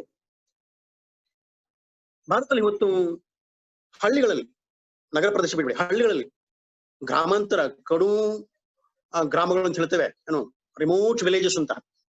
ಆ ರಿಮೋಟ್ ವಿಲೇಜಸ್ ಅಲ್ಲೂ ಕೂಡ ಅತಿ ಹೆಚ್ಚು ಜನ ಕೂಲಿ ಕಾರ್ಮಿಕರು, ವಲಸಿಗಾರರು, ಭಿಕ್ಷುಕರು, ಕುರಿಗಾಹಿಗಳು, ದನಗಾಹಿಗಳು, ಮತ್ತೆ ಮನೆಯಲ್ಲಿ ಕೆಲಸ ಮಾಡತಕ್ಕಂತ ಮಹಿಳೆಯರು, ಮಕ್ಕಳು, ಮುದುಕರು ಎಲ್ಲರೂ ಕೂಡ ಇವತ್ತು ಮೊಬೈಲ್ ಮಯ ಜೀವನಕ್ಕೆ ಅಳವಡಿಸಿಕೊಂಡಿದ್ದಾರೆ. ಮೊಬೈಲ್ ಮಯ. ಎಲ್ಲವನ್ನೂ ಕೂಡ ಇವತ್ತು ಮೊಬೈಲ್ ನಿಂದ ಜ್ಞಾನವನ್ನು ಪಡ್ಕೊಳ್ಳೋದಕ್ಕಂತಂದ್ರ ಗಮನಿಸ್ತೇವೆ ನಾವು. ಮನೋರಂಜನೆಗೆ ಬಹುಶಃ ಈ ಆ ಒಂದು ಬೆಳವಣಿಗೆಯನ್ನ ನಾವು ಗಮನಿಸಿಕೊಂಡ್ರೆ ಆನ್ಲೈನ್ ಶಿಕ್ಷಣ ಹೆಚ್ಚು ಯಶಸ್ವಿ ಆಗೋದಕ್ಕೆ ಸಾಧ್ಯ ಆಗುವುದಿಲ್ಲ ಯಾಕೆ ಅನ್ನೋದನ್ನ ಹುಡುಕ್ಲಿಕ್ಕೆ ಹೊರಟ್ರೆ ಅಲ್ಲಿ ಒಂದು ನಮಗೆ ಬರ್ತಕ್ಕಂಥದ್ದು ಏನಪ್ಪ ಅಂದ್ರೆ ಇದು ಆನ್ಲೈನ್ ಶಿಕ್ಷಣ ಅಂತಕ್ಕಂಥದ್ದು ಟೆಕ್ಸ್ಚುಯಲ್ ಇನ್ಫಾರ್ಮೇಶನ್ ಆಗ್ಬಿಟ್ಟಿದೆ. ನೋಡಿ, ಇದು ಬಹಳ ಸರಳವಾಗಿ ಹೇಳ್ತೀನಿ ನಾನು. ಟೆಕ್ಸ್ಚುಯಲ್ ಇನ್ಫಾರ್ಮೇಶನ್, ಪಠ್ಯ ಆಧಾರಿತ ಶಿಕ್ಷಣ. ಈ ಪಠ್ಯಾಧಾರಿತ ಶಿಕ್ಷಣವನ್ನು ಯಾವುದೇ ಕೊಟ್ಟರು ಕೂಡ ಜನ ಸ್ವೀಕಾರ ಮಾಡಲ್ಲ. ಆನ್ಲೈನ್ ಅಲ್ಲಿ ನೀವು ಒಂದು ಡಾಕ್ಯುಮೆಂಟರಿ ಫಿಲ್ಮ್ ಹಾಕಿ ಸಿನಿಮಾದಲ್ಲಿ ಥಿಯೇಟರ್ ಯಾರು ನೋಡ್ತಾರ? ಯಾರು ನೋಡೋದಿಲ್ಲ. ಅದೇ ಇವತ್ತು ಮೊಬೈಲ್ ಅಲ್ಲಿ ಒಂದು ಒಳ್ಳೆಯ ಹಾಡ್ ಹಾಕಿ ರಿಂಗ್ ಟೋನ್, ಅದನ್ನ 4 ಜನ ಕೇಳಿಸೋ ಹಾಕೊಂಡು ಹೋಗ್ತಾನೆ ಒಬ್ಬ ರೈತ. ಇವತ್ತು ಆನ್ಲೈನ್ ಶಿಕ್ಷಣದ ದುರಂತ ಇದೇನೆ. ಭಾರತದಂತಹ ರಾಷ್ಟ್ರದಲ್ಲಿ ಇವತ್ತು ನಾನು ಆಗ್ಲೇ ಹೇಳ್ತಿದ್ದೆ, ಆರೋಗ್ಯ ಸೇತು ಅಂತ ಆಪ್ ಅನ್ನ ಹಾಕೊಂಡಾಗ ನನ್ನಂತಹ ಸುಮಾರು ಜನ ಅಧಿಕಾರಿಗಳು, ಅಧಿಕಾರಿ ವರ್ಗ, ಬಹುಶಃ ನಾವು ಏನು ಇವತ್ತು ನಾಗರಿಕ ವರ್ಗ ಅಂತ ಹೇಳ್ಕೊಳ್ತೇವೆ, ನಾಗರಿಕ ವರ್ಗದವರೇನೆ, ನಮ್ಮಂಥವರೇ ಅದನ್ನು ಹೆಚ್ಚು ಬಳಸ್ತಾ ಇಲ್ಲ. ಯಾಕೆಂದ್ರೆ ಒಂದು ಅಲ್ಲಿ ಬರ್ತಕ್ಕಂಥ ಒಂದು ಮಾಹಿತಿಗಳು ನನಗೆ ಅವಶ್ಯಕತೆ ಇಲ್ಲದೆ ಇರತಕ್ಕಂಥ ಮಾಹಿತಿಗಳು ಅವೆಲ್ಲ ಕೂಡ ಅನ್ಕೊಡ್ತಕ್ಕಂಥ. ಹಾಗಾಗಿ ಆ ಅವಶ್ಯಕತೆವಿಲ್ಲದ ಮಾಹಿತಿಗಳನ್ನ ತಲೆ ತುಂಬಿಸ್ಕೊಂಡು ನನ್ನ ಒಂದು ಮನಸ್ಸನ್ನ ಅಥವಾ ದೇಹವನ್ನ ಹಾಳು ಮಾಡ್ಕೊಳ್ಳೋ ಬದಲಾಗಿ, ನನ್ನ ಒಂದು ಸಮಯವನ್ನು ಹಾಳು ಮಾಡೋ ಬದಲಾಗಿ ನಾನು ಬೇರೆ ಯಾವುದೋ ನನಗೆ ಅಭಿರುಚಿ ಹೊಂದಿರತಕ್ಕಂಥ ಅಭಿರುಚಿ ಇರತಕ್ಕಂಥ ಯಾವುದೋ ಸಿನಿಮಾ ಅಥವಾ ಯಾವುದೊಂದು ಕ್ರೀಡೆ ಅಥವಾ ಯಾವುದೋ ಒಂದು ಸಂಗೀತ ಇದನ್ನ ಕೇಳಲಿಕ್ಕೆ ಮನಸ್ಸು ಮಾಡ್ತಾರೆ. ಹಾಗಾಗಿ ಇಲ್ಲಿ ಏನಾಗ್ತದೆ, ನನಗೆ ಒಂದು ಕಂಪ್ಯಾರಿಸನ್ ತಗೊಂಡಾಗ ವಿದೇಶಗಳಲ್ಲಿ ಯಾಕೆ ಇವತ್ತು ಆನ್ಲೈನ್ ಶಿಕ್ಷಣ ಒಂದು ಯಶಸ್ವಿಯಾಗಿದೆ, ಭಾರತದಂತಹ ಒಂದು ಬಡ ರಾಷ್ಟ್ರಗಳಲ್ಲಿ ಅಥವಾ ಭಾರತದಂತಹ ಮುಂದುವರೆದ ರಾಷ್ಟ್ರಗಳಲ್ಲಿ ಯಾಕೆ ಯಶಸ್ವಿ ಆಗಿಲ್ಲ ಅಂತ ತಗೊಂಡಾಗ, ಆ ಒಂದು ವಿದೇಶಗಳಲ್ಲಿ ಏನಾಗಿದೆ, ಇವತ್ತು ವರ್ಕ್ ಕಲ್ಚರ್ ಇದೆ. ಅಲ್ಲಿ work culture, when you go there you have to convict, ವಿಶೇಷವಾಗಿ ಆ ಒಂದು ಕಮಿಟ್ಮೆಂಟ್ ಬೇಕು ನಿಮಗೆ, ವರ್ಕ್ ಕಮಿಟ್ಮೆಂಟ್ ಅಂತ. ನನಗೊಬ್ಬರು ಹೇಳ್ತಾರೆ ಮನೆಗೆ, ಒಬ್ಬ ಸುಬ್ರಹ್ಮಣ್ಯಂ ಅಂತ ಅಂದ್ಬಿಟ್ಟು ಅಮೆರಿಕದಲ್ಲಿ ಇದ್ದಾರೆ. ಅವ್ರು ಹೇಳ್ತಾ ಇದ್ರು, ಸೊ ನಮ್ಮಲ್ಲಿ ಇಂತಿಷ್ಟು ಕೆಲಸ ಮುಗಿಸ್ಲೇಬೇಕು, ವರ್ಕ್ ಟಾಸ್ಕ್ ಅಂತ ಕೊಡ್ತಾರೆ ಅವರು, ಆಯ್ತಾ? ಸೊ 24 hours ಅಥವಾ 7 hours 24 into 7 ಮುಗಿಸ್ಬೇಕು ನೀವು ವರ್ಕ್ ಪ್ರಾಜೆಕ್ಟ್. ಸೊ ಆ ವರ್ಕ್ ಪ್ರಾಜೆಕ್ಟ್ ಮುಗಿಸ್ಲಿಲ್ಲ ಅಂತಂದ್ರೆ ಅದು ಕೂಡ ಎಫೆಕ್ಟಿವ್ ಆಗಿ, ಕ್ವಾಲಿಟೇಟಿವ್ ಆಗಿ, ಇನ್ ಟೈಮ್ ಕೆಲಸವನ್ನ ಮುಗಿಸಿ ನೀವು ಕೊಟ್ರೆ ನಿಮಗೆ ಪ್ರಮೋಷನ್, ನಿಮಗೆ ರೆಕಗ್ನಿಷನ್, ನಿಮಗೆ ಕಂಟಿನ್ಯೂಷನ್ ಇನ್ ಸರ್ವಿಸ್. ಅದು ನಮ್ಮಲ್ಲಿ ಏನಾಗಿದೆ, what we are having in Indian system ಅಲ್ಲಿ ಬಹುತೇಕ ನಾ ಹೇಳ್ಬಾರ್ದು, ಅಧಿಕಾರಿ ವರ್ಗ ಇವತ್ತು ಕೇವಲ ಪೇಪರ್ ವರ್ಕ್ ಅನ್ನ ಬಿಟ್ಟಿದ್ದಾರೆ, ಡಿಜಿಟಲ್ ವರ್ಕ್ ಅನ್ನು ಇಟ್ಕೊಂಡಿದ್ದಾರೆ. Everything is there visible in digital, digits, everything in figures ಕೊಡ್ತಿದ್ದೇವೆ. ಆದ್ರೆ ಅದೆಲ್ಲೂ ಕೂಡ ಫ್ಯಾಕ್ಟ್ಸ್ ಅಂಡ್ ಫಿಗರ್ಸ್ ಕರೆಕ್ಟ್ ಆಗಿದೆಯಾ? Do you think it is very real? Are they expressing their reality? ಅದನ್ನ ಆದರ್ಶ ತಗೊಂಡಾಗ ಇವತ್ತು ನಮಗೆ ಏನಪ್ಪಾ ಅಂದ್ರೆ, ಒಂದು ಹೇಗೋ ಮಾಡಿದ್ರೆ ಆಯ್ತು, ಹೇಗೋ ಏನ್ ಹೇಳಿದಾರೆ, ಆನ್ಲೈನ್ ಶಿಕ್ಷಣ ಮಾಡ್ಬಿಡ್ತೇವೆ, ಒಂದು ಪಾಠ ಮುಗಿಸ್ಬಿಡ್ತೇವೆ, ಕ್ವಶನ್ ಪೇಪರ್ ಕೊಟ್ಬಿಡ್ತೇವೆ, ಅಸೈನ್ಮೆಂಟ್ ಕೊಡಿ, ಟೆಸ್ಟ್ ಕೊಡಿ, ಕೊಟ್ಬಿಡ್ತೇವೆ, ಮುಗಿದೋಯ್ತು. So everything is over in time. ಅವ್ರು ಹೇಳಿ ಒಂದು ವಾರ ಟೈಮ್ ಕೊಟ್ಟು ನಾವು 3 ದಿವಸ ಮುಗಿಸ್ಬಿಡ್ತೇವೆ. ಯಾಕಂದ್ರೆ to show that our expertise ಅಂತ ನಮ್ಮ ಒಂದು ತಾಂತ್ರಿಕ ನೈಪುಣ್ಯತೆ ತೋರಿಸ್ಲಿಕ್ಕೆ ಅದನ್ನ ಹೇಳ್ಕೊಡ್ತಾರೆ. ಆದ್ರೆ ನಾವು ಅದನ್ನ ರೀಚ್ ಮಾಡ್ತಕ್ಕಂಥ ಸ್ಟೇಕ್ ಹೋಲ್ಡರ್ಸ್ ಇದ್ದಾರೆ, ಆ ಸ್ಟೇಕ್ ಹೋಲ್ಡರ್ಸ್ ಆಗಿರ್ತಕ್ಕಂಥ ಇವರಿಗೆ, ವಿದ್ಯಾರ್ಥಿಗಳಿಗೆ ಸೇರ್ತಾ ಇದೆಯೇ? ಇದು ಒಂದು ದೊಡ್ಡ ಪ್ರಶ್ನೆ, ಸವಾಲಿದು. ಇದು ಪ್ರಾಥಮಿಕ ಪೂರ್ವ ಶಿಕ್ಷಣದ ಹಿಡಿದು ಇವತ್ತು ಅಲ್ಲಿಂದ ಪ್ರಾಥಮಿಕ ಪೂರ್ವ ಪ್ರೈಮರಿಯಿಂದ ಹಿಡಿದು ಇವತ್ತು ಪೋಸ್ಟ್ ಡಾಕ್ಟರಲ್ ಕೋರ್ಸಸ್ ವರೆಗೂ ಕೂಡ ಇರ್ತಕ್ಕಂಥ ದೊಡ್ಡ ಒಂದು ಕಗ್ಗಂಟು. ಇದನ್ನ ಬಿಡಿಸ್ಕೊಳ್ಳೋಕೆ ಪ್ರಯತ್ನ ಮಾಡ್ಬೇಕು. ಇದು ನಿಮ್ಮೆಲ್ಲರ ಕೈಯಲ್ಲಿದೆ. It is left you. Thank you sir. Sir, ಈಗ ಡಾಕ್ಟರ್ BG ಕುಲಕರ್ಣಿ ಸರ್ ಅವರು ಪ್ರಶ್ನೆ ಕೇಳುತ್ತಾರೆ sir. Kulkarni sir. Kulkarni sir, hello sir. ನಮಸ್ಕಾರ, ಹೇಳಿ sir. I am doctor BG Kulkarni, Kaylee Society's BK Chikkodi. So my question is, sir, what would be roadmap for India's future strategy to tackle COVID-19? What would be India's roadmap for India's future strategy to tackle COVID-19? Yes, high thinking and simple living. Gandhian principle is the best principle that we can adapt. High thinking, simple living. If we can go for it, it's better. Yes, definitely. Thank you. Thank you, sir. Sir, Ishwarappa sir, Ishwarappa ji. Ishwarappa sir. ಕೇಳ್ತಿದ್ಯಾ sir? Mic ನ unmute ಮಾಡಿ ಮಾತಾಡ್ಬೋದು sir.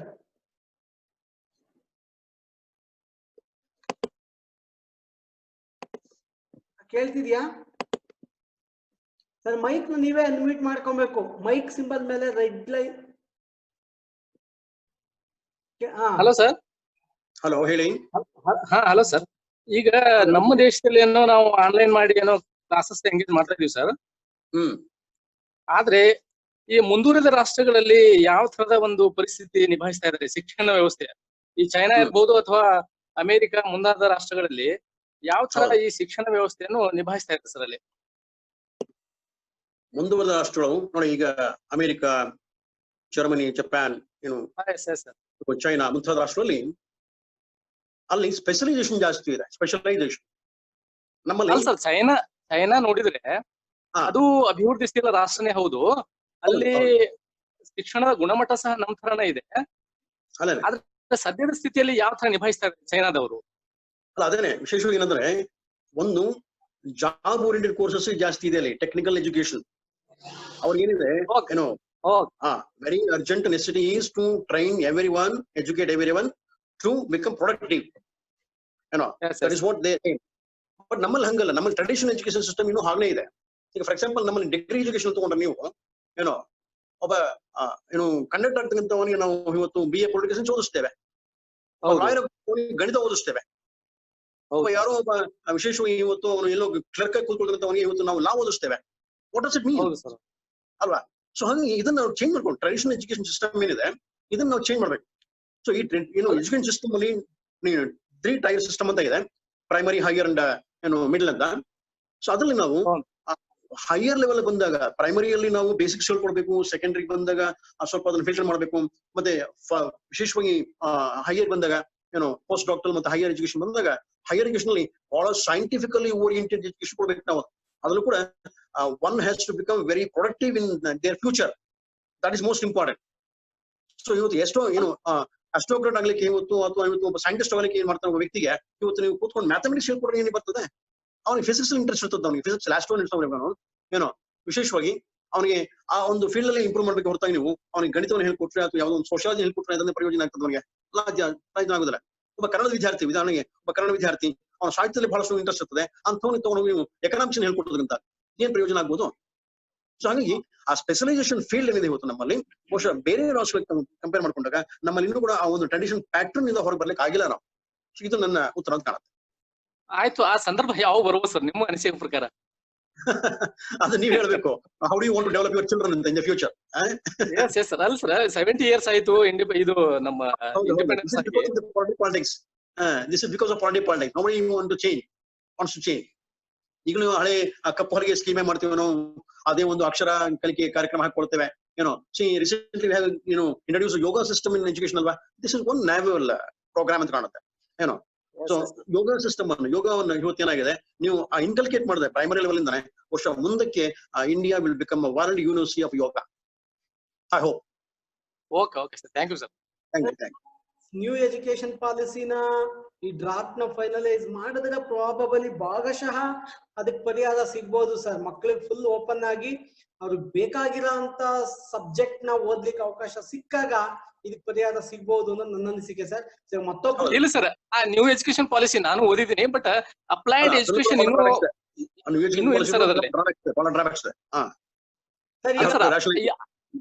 New education ಪಾಲಿಸಿಯಲ್ಲಿ ಸಹ applied education ಇಲ್ಲ sir. ಆ system ನಲ್ಲಿ ಸಹ ಇನ್ನೂ ಇಲ್ಲ ಸರ್ ಅದರಲ್ಲಿ.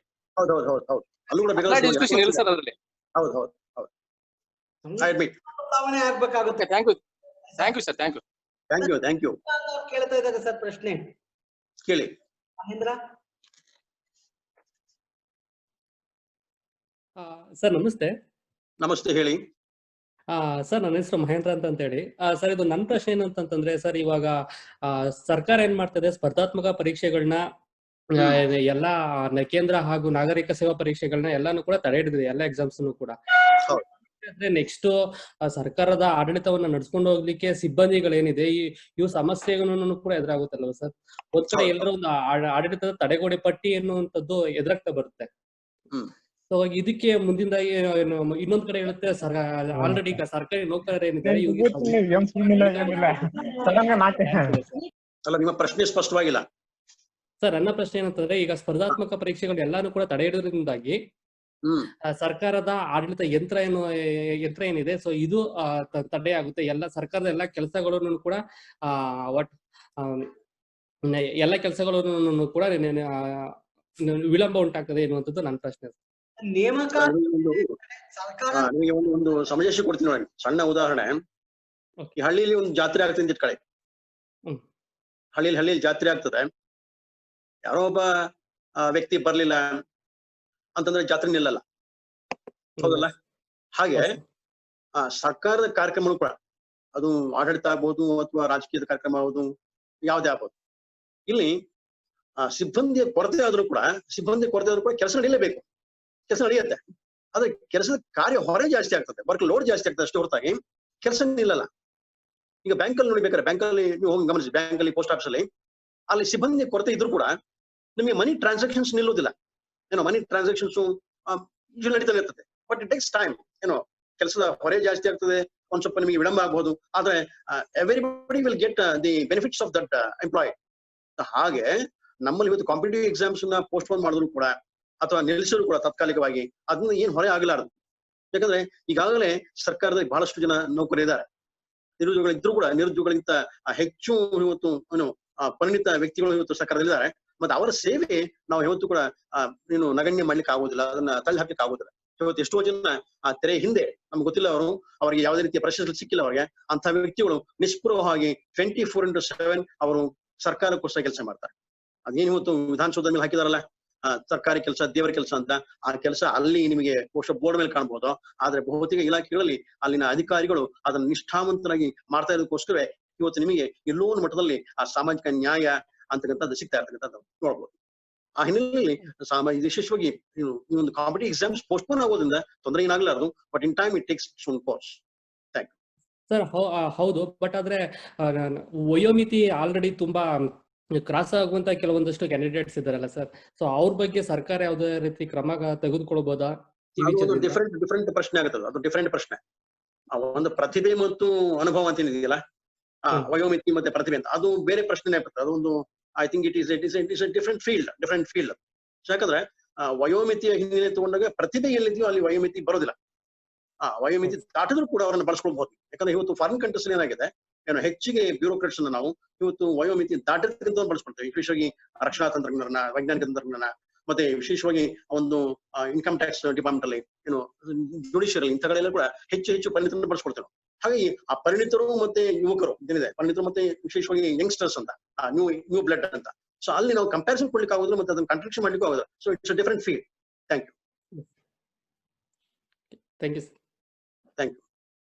ಸರ್. ಈವರೆಗೆ ಸುಮಾರು ಅರ್ಧ ಗಂಟೆಗೂ ಹೆಚ್ಚು ಅವಧಿನ ಪ್ರಶ್ನೋತ್ತರಕ್ಕೆ ನಾವು ಮೀಸಲಿಟ್ಟಿದ್ದು. ತುಂಬಾ ಒಳ್ಳೆ ಅವಕಾಶ ಆನ್ಸರ್ ಕೂಡ ಮಾಡಿದ್ದೀರಿ. ನನ್ನ ಆತ್ಮೀಯ ಮಿತ್ರ ಆಗಿರುವಂತ ಡಾಕ್ಟರ್ ವೈ ಜಿ ರೆಡ್ಡಿ ಅವರಿಗೂ ಬಹಳ ಧನ್ಯವಾದಗಳು. ರೆಡ್ಡಿ ಸರ್, ರಂಗಸ್ವಾಮಿ ಅವರಿಗೂ ಬಹಳ ಧನ್ಯವಾದಗಳು. ಹಾಗೆ ನಿಮ್ಮ ಪ್ರಿನ್ಸಿಪಾಲ್ ಜಗದೀಶ್ ಅವರಿಗೆ, ಮತ್ತೆ ಇಷ್ಟೊಂದು ಕ್ರಿಯಾತ್ಮಕವಾಗಿ ನನ್ನ ಬಳಸ್ಕೊಂಡಂತಹ ಧರಣೇಶ್ ಅವರಿಗೆ ನಾನು ಅನನ್ಯ ಧನ್ಯವಾದ ತಲುಪಿಸ್ತೇನೆ. ಸರ್ ಎಕ್ಸಿಟ್ ಆದ್ರಲ್ಲ, ಮೇ ಬಿ ಲೈನ್ ಕಟ್ ಆಗಿದೆ ಅಂತ ಕಾಣುತ್ತೆ ಗಂಗಾಧರ್ ರೆಡ್ಡಿ ಸರ್ದು. ಸರ್ ನಾವು ಬೇಕಿತ್ತು. ಭಾಗಶಃ ಆಸ್ಟ್ರೇಲಿಯಾ, ಕೆನಡಾ ಮತ್ತೆ ಇಂಗ್ಲೆಂಡ್ ಸುಮಾರು ದೇಶಗಳನ್ನ ಸುತ್ತಿ ಒಂದು ಅನುಭವದ ಕಣಜವೇ ಆಗಿದ್ರು. ಅವ್ರ ಜೊತೆ ಮಾತಾಡ್ಸೋಣ ಅನ್ಕೊಂಡೆ, ಅಷ್ಟೊತ್ತಿಗೆ ಯಾಕೋ ಲೈನ್ ಏನೋ ಕನೆಕ್ಟ್ ಆಗಿದೆ. ನೋಡೋಣ, 1 or 2 minutes ಅಲ್ಲಿ ನಾನು ಜಾಯಿನ್ ಆದ್ರೆ ಅವ್ರಿಗೆ ಮಾತಾಡ್ಲಿಕ್ಕೆ ಕೇಳ್ಕೊಂತೀನಿ. ಸರ್, ಈವರೆಗೆ ನಮ್ಮ ವೆಬಿನಾರ್ ಕಾರ್ಯಕ್ರಮದಲ್ಲಿ ಅದು ಆಡಳಿತಾತ್ಮಕ ವಿಚಾರದ ಎಡಪದಗಳನ್ನ ನೀವು ಹೇಳಿದ್ದೀರಿ. ಆಡಳಿತದ ಮೇಲೆ ಏನ್ ಆಗ್ತಾ ಇದೆ, ಏನ್ ಆಗ್ಬೇಕಿತ್ತು ಅನ್ನೋದ್ರ ಬಗ್ಗೆ ಸಮಗ್ರವಾಗಿ ಮಾಹಿತಿ ಕೊಟ್ಟಿದ್ದೀರಿ. ತಮಗೆ ನಮ್ಮ ಕಾಲೇಜಿನ ಪರವಾಗಿ, ರಾಜ್ಯಶಾಸ್ತ್ರದ ವಿಭಾಗದ ಪರವಾಗಿ, ನನ್ನ ವೈಯಕ್ತಿಕವಾಗಿ, ಜೊತೆಗೆ ಈಗೇನು ನಮ್ಮ ವೆಬಿನಾರ್ ನಲ್ಲಿ ಭಾಗವಹಿಸಿದ್ದ ರಾಜ್ಯಶಾಸ್ತ್ರ ಬಂಧುಗಳೆಲ್ಲರ ಪರವಾಗಿ ಹೃತ್ಪೂರ್ವಕ ವಂದನೆಗಳನ್ನ ಸಲ್ಲಿಸ್ತೀವಿ ಸರ್. ಮತ್ತೊಮ್ಮೆ ಸರಿ ಸರ್, ಥ್ಯಾಂಕ್ ಯು ಸರ್. ಧನ್ಯವಾದಗಳು. ನಮ್ಮ ಪ್ರಿನ್ಸಿಪಾಲ್ ಮಾಡಿಕೊಟ್ರೆ ಮತ್ತೊಮ್ಮೆ ನಿಮ್ಮ ಚಿಂತನೆಗಳನ್ನ ನಮ್ಮ ಜೊತೆ ಹಂಚ್ಕೊಳ್ಲಿಕ್ಕೆ ಅವಕಾಶ ಮಾಡಿಕೊಡ್ತೀವಿ ಅಂತ ಹೇಳ್ತಾ ಈ ಒಂದು ವೆಬಿನಾರ್ನ ಈ ದಿನಕ್ಕೆ ಅಂದ್ರೆ ಇಡೀ ವೆಬಿನಾರ್ ಇವತ್ತಿಗೆ 4ನೇ ಸೆಷನ್ ಆಗಿ ಮೊದಲನೇ ಸೆಷನ್ ಅಲ್ಲಿ ಡಾಕ್ಟರ್ ಸುರೇಂದ್ರ ಕುಮಾರ್ ಅವರು ಮಾತಾಡಿದ್ರು. 2ನೇ ಸೆಷನ್ ಅಲ್ಲಿ doctor Amit Gadyal KAS officer ಮಾತಾಡಿದ್ರು. ಅವರು ಕೂಡ ಸರ್ಕಾರದ ಕಾರ್ಯಚಟುವಟಿಕೆಗಳು ಹೇಗಿದೆ ಕೋವಿಡ್ ನಿಯಂತ್ರಣದಲ್ಲಿ ಅಂತ ಮಾತಾಡಿದ್ರು. ಒಳ್ಳೊಳ್ಳೆ ಇನ್ಫಾರ್ಮೇಶನ್ ಕೊಟ್ಟಿದ್ದಾರೆ. ನಂತರ ಈ ದಿನ ಬೆಳಿಗ್ಗೆ ನಿಮ್ಗಿಂತ ಹಿಂದಿನ ಸೆಷನ್ ಅಲ್ಲಿ KC ಸುರೇಶ್ ಅವರು ಭಾರತ ಮತ್ತೆ ಚೈನಾ ಬಿಕ್ಕಟ್ಟು ಮತ್ತೆ ಗಡಿ ವಿವಾದವೇ ಮುಖ್ಯ ಕಾರಣ ಅನ್ನೋದ್ರ ಬಗ್ಗೆ ಬಹಳ ವಿಚಾರಗಳನ್ನ ಮುಂದೆ ಹಂಚಿಕೊಂಡಿದ್ದಾರೆ. ಆನಂತರ 4ನೇ ಸೆಷನ್ ಆಗಿ ತಾವು ಆಡಳಿತದ ಮೇಲೆ ಏನೆಲ್ಲಾ ಪರಿಣಾಮಗಳಾಗಿದೆ, ಆಡಳಿತಾತ್ಮಕ ಯಂತ್ರ ಏನ್ ಮಾಡ್ಬೇಕಿತ್ತು ಅನ್ನೋದ್ರ ಬಗ್ಗೆ ಸಮಗ್ರವಾಗಿ ನೀವು ವಿವರಣೆ ನೀಡಿದ್ದೀರಿ. ನಿಮ್ಗೂ ಕೂಡ ನಮ್ಮೆಲ್ಲರ ಪರವಾಗಿ ವಂದನೆಗಳನ್ನ ಅರ್ಪಿಸ್ತೀವಿ ಸರ್. ಧನ್ಯವಾದಗಳು. ಈ ಒಂದು ವೆಬಿನಾರ್ ಕಾರ್ಯಕ್ರಮಕ್ಕೆ ಹೆಚ್ಚಿನ ಸಂಖ್ಯೆಯಲ್ಲಿ ನೋಂದಾಯಿಸಿಕೊಂಡು ಬಹುಸಂಖ್ಯಾತರು ಅಂದ್ರೆ ಬಹಳ ಜನ ಈ ವೆಬಿನಾರ್ನ 2 ದಿನದಲ್ಲಿ ಭಾಗವಹಿಸಿದ್ರು. ಎಲ್ಲ ಭಾಗವಹಿಸಿದ್ದಂತಹ ರಾಜ್ಯಶಾಸ್ತ್ರ ಬಂಧುಗಳಿಗೆ ನನ್ನ ಮತ್ತೆ ನಮ್ಮ ಕಾಲೇಜಿನ ಪರವಾಗಿ ವಂದನೆಗಳನ್ನ ಅರ್ಪಿಸ್ತೀನಿ. ಎಲ್ಲರಿಗೂ ಕೂಡ ಸರ್ಟಿಫಿಕೇಟ್ಗೆ ಇವತ್ತು ಸಂಜೆ ಅಥವಾ ನಾಳೆ ಬೆಳಿಗ್ಗೆ ಒಳಗಡೆ ಒಂದು ಲಿಂಕ್ ಶೇರ್ ಮಾಡ್ತೀನಿ. ಆ ಲಿಂಕ್ ಅಲ್ಲಿ ಕರೆಕ್ಟ್ ಒಂದು ಸಲ ಮಾತ್ರ ಲಿಂಕ್ ನಲ್ಲಿ ನಿಮ್ಮ ಹೆಸರು ಮತ್ತೆ ಕಾಲೇಜ್ನ ಎಂಟ್ರಿ ಮಾಡಕ್ ಅವಕಾಶ ಇರುತ್ತೆ, ಎಡಿಟ್ ಮಾಡಕ್ ಅವಕಾಶ ಇರೋದಿಲ್ಲ. ಒಂದ್ಸಲಿ ನಿಮ್ಮ ಹೆಸರು ಮತ್ತೆ ನಿಮ್ಮ ಡೀಟೇಲ್ಸ್ ನ ಎಂಟ್ರಿ ಮಾಡಿ ಸಬ್ಮಿಟ್ ಕೊಟ್ರೆ ಸ್ವಲ್ಪ ಹೊತ್ತಲ್ಲೇ ನಿಮ್ಗೆ ಈ ಸರ್ಟಿಫಿಕೇಟ್ ಸಿಗುತ್ತೆ. ಇದು ವರ್ಕ್ಶಾಪ್ಗೆ ಗೋಸ್ಕರನೇ ಅಂತ ಒಂದು ಈ ಸರ್ಟಿಫಿಕೇಟ್ ನ ನಾವು ಡಿಸೈನ್ ಮಾಡಿದೀವಿ. ಸದ್ಯದಲ್ಲೇ ನಿಮ್ಗ ಈ ಸರ್ಟಿಫಿಕೇಟ್ ನ ನೀವು ಫೀಡ್ಬ್ಯಾಕ್ ಸಮೇತ ನೀವು ಸಬ್ಮಿಟ್ ಮಾಡಿದ್ರೆ ಸಿಗುತ್ತೆ. ಈವರೆಗೆ ನಿನ್ನೆ ಮತ್ತು ಇವತ್ತು 2 ದಿನಗಳ ಕಾಲ ನಮ್ಮನ್ನ ಸಹಿಸ್ಕೊಂಡಿದ್ದಕ್ಕೆ ಎಲ್ಲರಿಗೂ ವಂದನೆಗಳನ್ನ ಅರ್ಪಿಸ್ತೀನಿ. ಥ್ಯಾಂಕ್ ಯು ವನಂಡ ಸರ್. ನಿರ್ಗಮಿಸ್ಬೋದಾ sir? Thank you sir. Thank you so much.